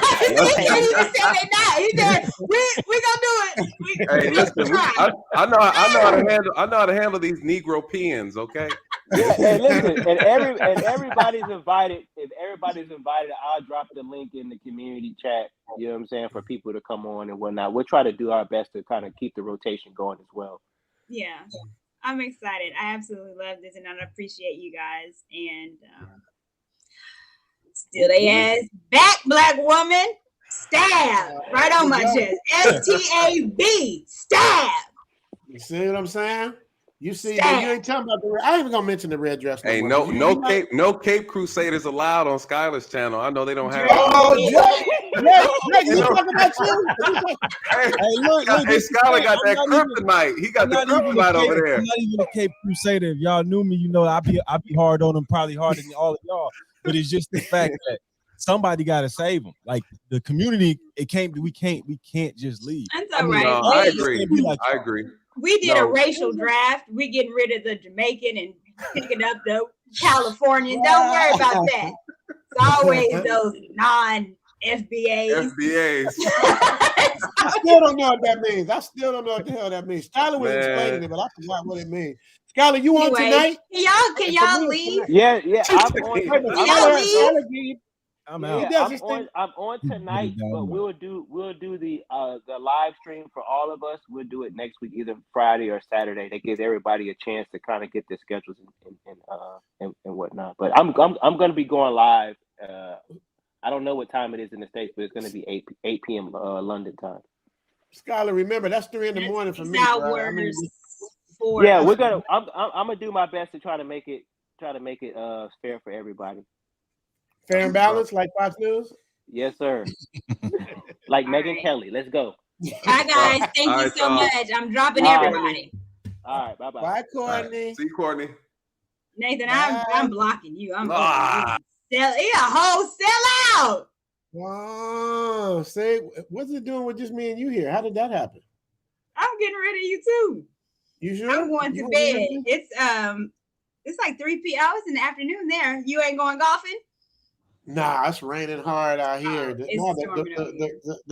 problem is I'm playing on the weekends usually. But remember, y'all did this to me. Y'all kept me up till 6 a.m. my time. So yeah, well, I'm over it. Okay. It's 6.5 hours. I've never did a stream on my end this long. Like this was a lot. But you had fun, didn't you? I did. That's the whole point. Did you enjoy yourself? It got deep. We were having fun, saying our different points of views, getting intelligent points of views, some not so intelligent points of views. Everybody gets their chance to speak, and it's love. You know what I mean? To be able to do it and have love is the whole point. That's what we lost in like debates and stuff. Is like people get so mad they're ready to go to the parking lot and shoot you. We're gonna laugh and have fun and talk about our points of view. I thought you did amazing. You handled yourself again. You do better. I want to see you try to corral a bunch of women at one time. At 6 women and you doing that. I want to see how that works. You know what? That might be my next show. It might be. Are you gonna come visit my channel tomorrow? I'm gonna do my live thing tomorrow. I don't even know what I'm gonna do. I just be. What time are you gonna go live? Same time I did before, which is like, what's that, 12 o'clock my time, which is like 12 in the afternoon your time. It's 12 midnight Thailand, but 12 noon. Okay, so I'll be on Sunday. Maybe. You don't have to. I don't want to. Come swing by. Well, you gonna swing by? Bring a little sunshine. You gonna bring a little sunshine? All right. Goodbye. I'm gonna let it rock. Bye, Courtney. I'll see you soon. I'll be over there in your chat. You did. All right. Fair enough. All right, baby. I'll catch you later. All right. Bye, Richie.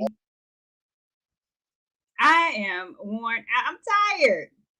Y'all know at the old age of 23, I can't, my 23-year-old bones can't do this no more. Man, this was absolutely phenomenal, if not probably the best show I think I've ever had. I learned so much. The panel was all stars. Wow. I'm actually kind of speechless. These conversations just need to be had. And I hope that you guys learned something and take away something like I did. It was a lot to digest, and I'm probably going to review it, especially with BGS. I want to thank him because he for sure didn't have to pull up. And so that meant the world to me. Thank you, Skylar. Thank you, Drake. Thank you, Nathan. Thank you, Alan. Thank you, Richie. All y'all. Thank you so much. You, man, jewels was dropped. I learned a lot, and those were bars. So, again, say what you want, but I'm not giving up. And we're worth fighting for. Our community is worth fighting for. And like I said, I dedicated this to Kevin Samuels because he thought we were worth fighting for. And that's my mentor. So what do you think I'm going to do? I appreciate you guys. I'm going to bed. I'm going to leave you with my mentor words. And until next time, be a blessing. Thank you.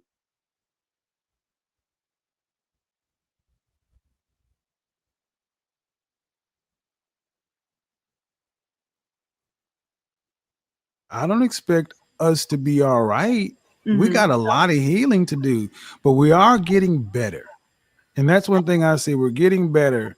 And I say, just look at how far things have come in a year. Can you imagine if all things keep turning? I want to see black men and black women together, but I want to see black women valuing black men as black men deserve to be valued. Black men, you are worthy. You have done great things in the last 20 or 30 years. You've taken your image back from cops, deadbeat dads, and everything else. You stepped up to the challenge, and this is your time. This is your time. The gender war is over. Average at best happened in 2021. That is over. 2022, we're going into it. Self-awareness is sexy. Men are going to show the work, and women are going to show their worth. We're going to move forward. We're going to move forward. And if you want to move forward together with us, men are there waiting for you. Men are there waiting for you. But you're going to earn your spot because he has to earn his value.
and that's not going to change anything because there are far more women and far women who are listening.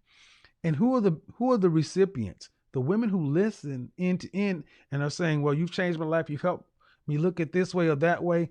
Those women are benefiting. And guarantee when those women come into contact with men doing something, they all benefit. We're better off working with each other, trying to understand one another. Because what I think has been lacking, I know a lot of women appreciate you, but I don't think it's been enough. And I don't think it's been enough of women that, like me, that would tell you that, I've been listening to you for a year and you completely changed my life. You've made me see myself completely different, where I was one of those, I'm a 10, because I feel like, and it's like. I wasn't very fond of him, but it was because of the woman I was during that time. And the women he was speaking about, I was amongst those type of women. And honestly, I feel like he helped me find my femininity, because he go deep into So hearing Kevin speak about how men are helped me to see Chief, when he would talk to me, that he was coming not from just him, but he's speaking as men speak. We didn't care about backstories and feelings. He was about holding the woman accountable for her actions, and I like that because again, as a woman, I can give my story and it kind of erases accountability. Hey, how did you end up in jail? And I'm like, oh, it was a sad day it was a cold winter night. And I was just sitting there, I just kept crying and crying. And then all of a sudden people would forget that I committed a crime, to go to jail. And men haven't had that luxury. It's like, well, no matter what, you're expected to be right. No matter what, you're expected to be righteous. And Kevin Samuel he gave that same standard to the female. So with Kevin Samuel's content, I really learned about what men desire. He talked about women being fit, feminine, friendly, cooperative, submissive, inspirational.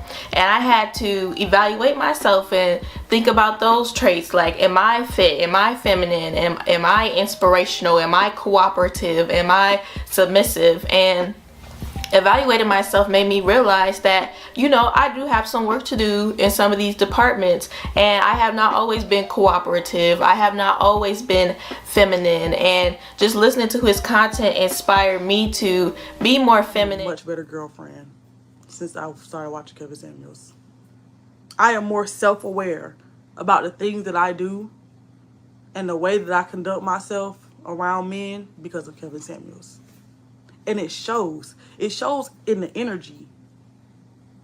Like, I wish y'all could see the way that men respond to me, like, my energy-wise. The fact that I'm not afraid to smile at a man if he's looking at me. Right. It's the Southern Belle. How are you? Is your audio connected? Let me make sure. You muted yourself. You got to unmute yourself. Yeah, let me unmute myself. How are you? I am doing well. How are you, Kevin? You look handsome. Well, thank you very much. It's Saturday night. We're just chilling. Well, you got your black on. I said, let me get a little black on too. Let me match your fly. There we go. So what we're doing? You. It's weird because in YouTube, people just think it's just YouTube and it's virtual, which is true, but you develop friendships and you develop family. And he definitely was family for the Lapeef Network. And he was a gift and a mentor to me.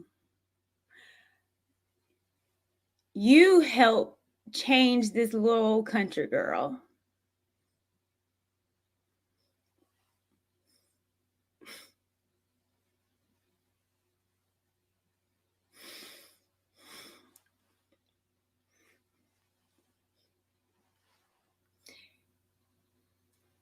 You made a lot of us better. And for that, we are grateful. So you will be missed.